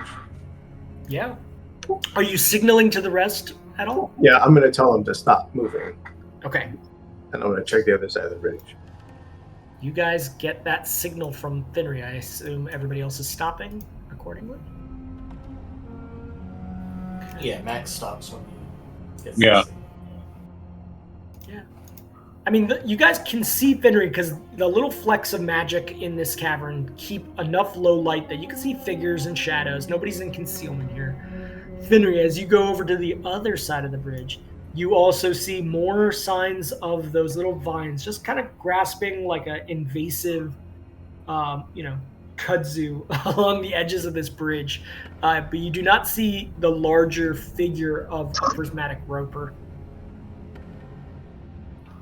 So I'm gonna go back and tell them what I see, and I'm gonna say I think we can get across if we're sneaky and we stay in the middle of the bridge. Okay. But I do want to keep bouncing around and looking to see how far away the prismatic roper potentially is. You know what I mean? Yeah. So they're kind of like the little limbs of them are between 5 and 10 feet down. The bridge itself seems to dip and arc down about 15 to 20 feet maximum. So like whatever ropes are coming up of this prismatic roper, it's just part of it, about 5 or 10 feet down below. Its body could be 20 feet below fully. You guys do whisper that. Still planning to cross? Yeah, I mean, I will move past the roper area. Okay. I assume people are coming behind me, and then I will again look underneath to make sure I can see what's going on with the roper, or if there's anything else. Yeah. So if everybody else is moving silently, go ahead and give me those. Madolfir, that's your check right there. Yeah. Okay. I'll say you're here since you were leading that. Max, okay, and Landry. I think he said he had to step away. I'll roll it for him. This move silent is pretty good. You rolled an 18. Okay. Finry, as you watch as they come halfway to the bridge, across the bridge, I'm going to say, thus far, the prismatic roper has not changed its posture at all. None of the oleaps have changed trajectory. You guys make it to this point. I'm going to say, if you wish to continue, it'll be another set of move silent checks to get across the whole way. Yeah, I'm still gonna post here, and to watch. if I see anything, I'll say something. Do I need to roll another move silently? I can. If you're holding still, no. Since you're keeping watch. Okay, Max, good. I will roll Landry's again. I seem to be consistent with it across this bridge anyway. Yeah. Guys, I'm going to be the one that does it. So go ahead. You got it. Oh, he called it out. Nat 1. Okay. Move silently is like my mortal enemy. So yeah. As you get about to here, Finry, Madolfir takes a bit of a trip step and just clanks as a loose rock on this bridge and hits the edge on one of his feet, on one of his footsteps. The roper arms down below suddenly start to wiggle, and you see them getting longer and longer as they're coming up the bridge. Are you yelling to run? Yes, I'm telling everybody to run to the other edge of the bridge. Okay, is everybody starting to run? Can Max cast Charm Monster? You can attempt to. It'll reduce your run and split you from the group if the rest of them are running. Look back at this monster. You also don't have line of sight to the monster right now. I think that's required. Then I run. I'll run. Okay. You guys run. Go ahead and move your full run distance, which could be a quad run if you wish. I guess it'll take all of you off the map if you do that. So the question is... Okay. Yeah, as you guys take off running, are you looking back behind you to see if the roper is close by? I'm not. I already know. I ain't trying to look at this shit. Okay, yeah, you're just keeping your eyes forward. Finry, what were you saying? I'm only going to double run because I am going to look back and make sure I know what's going on. And I'm also looking at the oleaps as well. Yeah, there was a movement in the oleaps also, as if they became aware because of the prismatic roper's movements. They start descending as well as you guys start running. And you get closer and closer to the castle. Finry, you notice the prismatic roper is now just slightly cresting onto the bridge. As you look back...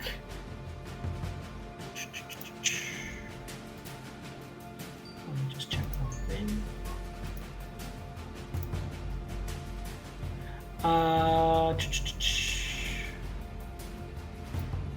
I need you to give me a will save.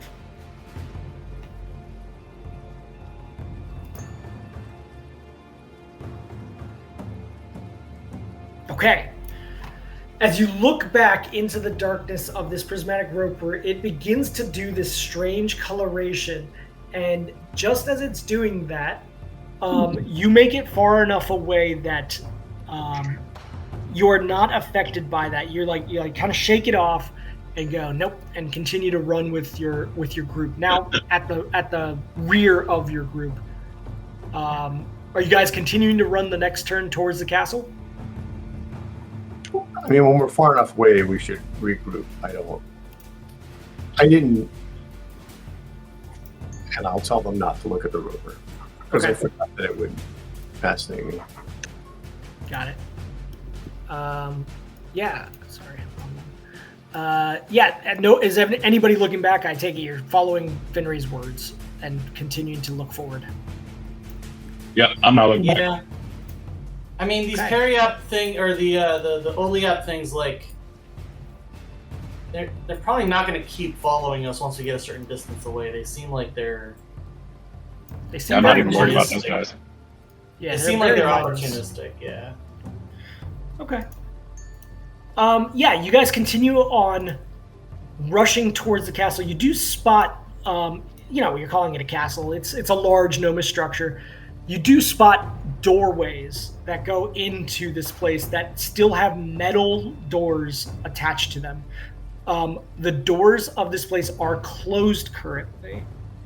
These doors are larger than any gnome would ever need to open doors. They are 10 feet tall. Are you guys opening these doors? I don't think the roper is gonna quad run across to catch up to us. So I think we need to pause a minute. Okay.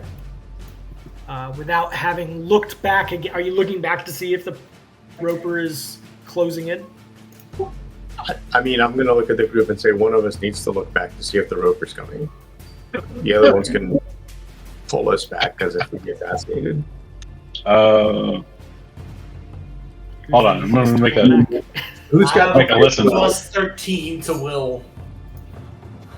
Okay. Madolfir, you don't hear anything. Yeah, I think Max probably has the highest will save. Yeah, look back, Max. Max looks Okay. back.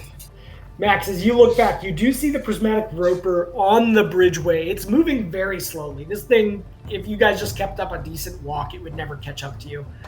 This is a true, what's that, the snail that never stops finding you, but it only moves 5 feet a day or something like that? Yeah, it's moving extremely slow. But it is colorating still, so it's aware of your presence. You're not out of its awareness range. It is doing that, but you are able to shake off that effect and look back to the group. Do I get the sense that it will continue to follow us forever? As long as you are within whatever its sort of perception ranges, potentially, these things you from your past experience are also kind of mindless. So, it might be like a Venus flytrap that just kind of resets if you guys get out of its vision. It doesn't have a brain to kind of continue to follow you or anything. This metal gates to this castle, does it look like we could block it behind us when we go in? Potentially. You'd have to see what it looks like on the inside to tell that, but I mean, they're metal gates. You're assuming they had a means to be locked from the inside. They're solid, opaque metal doors, I mean. And they're locked? I don't know. You want to try to open it? Oh, Finry said he was. Yeah, I think that's a Finry. Yeah, Finry is. You look at the... I'm not opening the doors. I do want to listen to the other side. I do want to look at the area to see if there's any other doors. Cool, If this thing is not immediately going to be on top of us, I think we have time to kind of case the joint real quick. Got it. You can give me another listen check to listen through the door, separate from the one that you did for crossing the bridge. It does seem as though these doors are not locked just from your initial touching it. You don't hear anything through the door though. And you don't see anything on the building face that would imply it's occupied from the outside, at least. Man, you guys are deaf. Can I see if the door is locked? Yeah, as you kind of press it, it is a heavy door, but with a little bit of force. You notice that it does nudge. So, somebody strong could grab onto this large handle. You're barely able to even reach the handle, so Madolfir or Lanray would be able to reach it, but you have to stand on your tippy toes just to touch it with your finger. Which is very odd, because again, gnomes?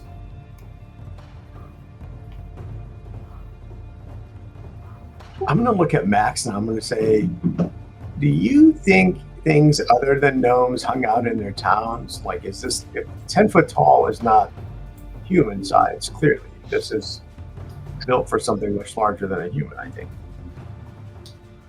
Yeah. Is there a skill Max could do to look back at the previous caverns that we've been in? Yeah, and try yeah. to put two and two together? So, is there like a doormat that says blank, blank, blank only? no, there's nothing like that. Give me a knowledge. Give me a knowledge dungeoneering, Max.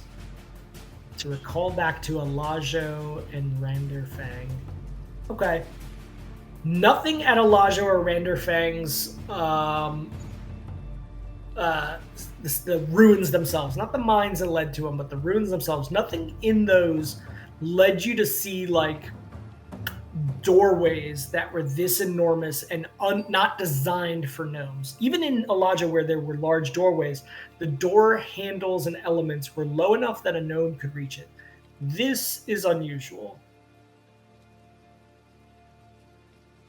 I say so. Okay. Additionally, from your knowledge dungeoneering, I would say mundanely beyond that, you all notice that the architecture of this structure is different than some of the other buildings that you've seen in down here. Let me show you this. Observer. So, show players. Sure, show. Cool clothes, man. Sorry, we'll go down to the Afrin Crag structures. Okay. Do you see the structures? So that's the kind of architecture you have been seeing. A lot of sort of this opaque glass, lighter architecture, but like integrated into stone. This particular building,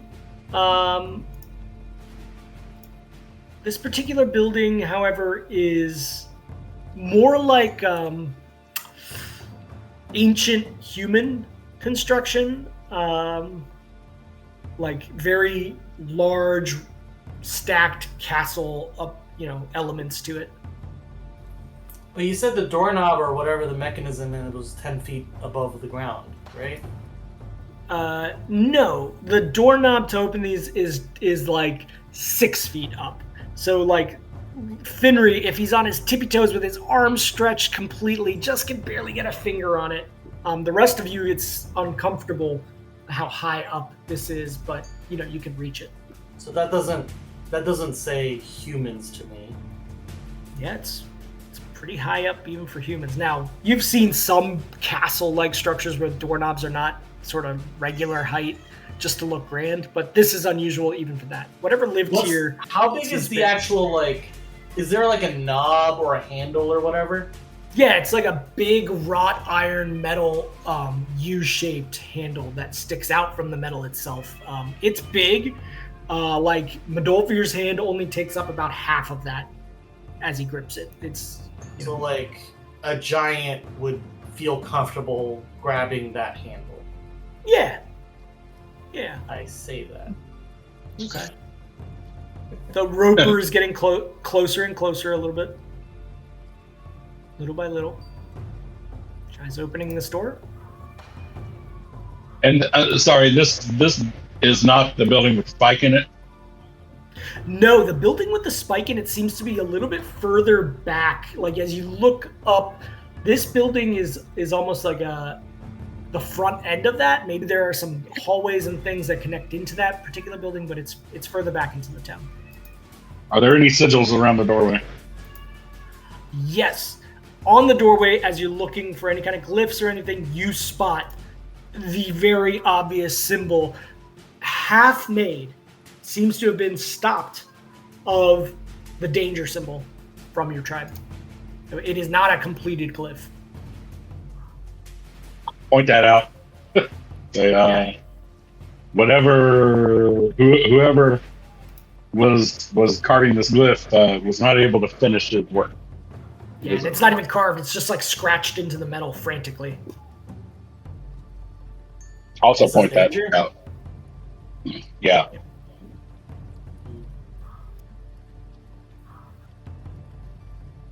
Guys, I'm sorry I've been holding it for a minute. I gotta go take a bio break. Give me like 3 minutes. The other thing that you spot here, from this elevation now in this position, You see behind this castle-like structure now, where that pulsing green light was coming from, you now see a large metal apparatus high up above on the cliffs on the western side of the ruins, the area that was obscured before. From this angle, you see a large metal platform almost. It's like an apparatus with large elements and what you can clearly see is a platform, and you can see that strobe is coming from almost like what looks like a lighthouse, but this green sort of flashing coming from it.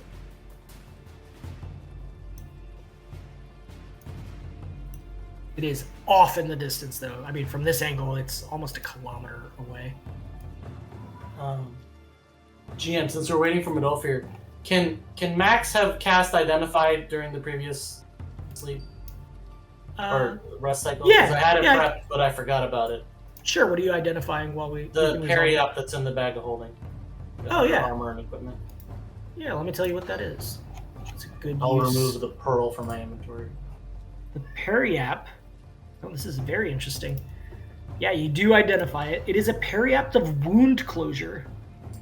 The wearer of this parry-app automatically becomes stable if his hit points drop to between -1 and -9. It also doubles the wearer's normal hit rate of healing, or heals wounds that would otherwise be like continuing wounds. I'm back. Like bleeding damage. Hey, welcome back. He's just using Identify to identify an item that used to be in the bag of, or is in the bag of holding. Does Midolfir currently wearing anything on his neck? Yes. What is it? Cowl of Bear's Endurance, I Yeah. is using up that spot. I also have, I don't know where this came from. I don't know when it came to be in my inventory, but I've got an unidentified thing called a Rubia Sierra. Yeah, that is that lens that Finry, yeah, that Finry used to look around previously on the upper end of this dungeon. I gotcha. Do Ooh, we still have that? Oh. Yeah, you do still have that. pull it out and look through it at this doorway. As you look through it at the doorway, give me a survival check. Oh. Survival or search, but I assume survival would be the one that you would prefer. Absolutely. Because it's plus 10, and I needed that because I rolled like shit. Plus, 17 total. You notice that these doors, just looking at the hinges and stuff, these doors are operated from time to time by something. I'm going to hand the lens over to Max and say, these doors get used. I don't know. See if you can see anything else. Yeah, I also look through. But I mean, I assume I see the same thing. Yeah, you can do a search check. Okay. I'll probably wrap up here soon. As you guys are doing this, the roper is slowly getting closer. I mean, you know, it's, I would say, about 80 feet away. Nobody's looked back, but you just get the sense of that, like it would still be following you. Max, you get the same take from this. You know, this isn't a secret door or anything, but from the fact that you're looking at it through this, you see that it does get used. The hinges are not sort of set by gravity and stuck in their position. I look in the grooves on the floor that the door makes, and there's no dust settled into the grooves. Sure, yeah. There is a way around this particular building. There's enough of a rocky cliff around it that you could just kind of go around it without going into the doors. Gentlemen, I say we go around the building so that we get out of sight of the roper, and maybe it'll stop coming after us. Sounds like a plan to me. Are there any windows or anything on the side of the building facing towards that edge? No, the only window is a large stained glass window up high above the main doorways. Other than that, there's no other windows from what you can see. Okay, I was mainly worried about like can something like pop out and like shoot or pour or grab. Sure. Okay. Okay. As you go around the end, you lose, vision of the roper. The roper would not be able to see you from this position. You do see this massive. The most obvious thing that you see now in this position is that huge conical structure coming down from the ceiling into a particular building that is about 150 feet in front of you guys. What's on the backside of this building that we just came around? Another door? Yeah, as you come around, you don't see any other doors around this building. It is built like a fortress almost. There were just the 2 sets on the front and another set on the side, but on the back side, there is nothing. Yeah. You see this massive cone coming down. You also get a sense as you look down into the town, there are these weird greenish pools of water coming out of certain buildings. Kind of see. I'll show you one more, and then we're probably going to close for today. You see this kind of a pool down below. Does that look similar to the pools that were in the temple building that in Elijah? Yeah, I guess it's a fabricated pool. Obviously, it's encircled. There do seem to be like monumental buildings around it. From context, it kind of looks familiar to you, Madolfir. Okay. And you guys are on the backside of this building. What else before we close out? Can you bring the other map back up? Do we have a? Yeah. Okay, is that the Lost Stardot? You should be on it now, the gnomish room. Yeah, okay. So where Are we here? Where are we? Yeah, you guys are now essentially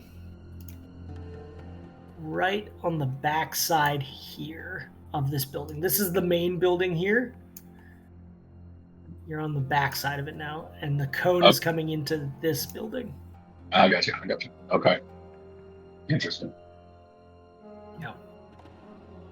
All right. Unless there's any other immediate things you guys want to do right now, we're going to go ahead and close session, see how much deeper you guys are going into this. I'm just going to do spot and listens and look around. Okay. Noted. Okay. Well.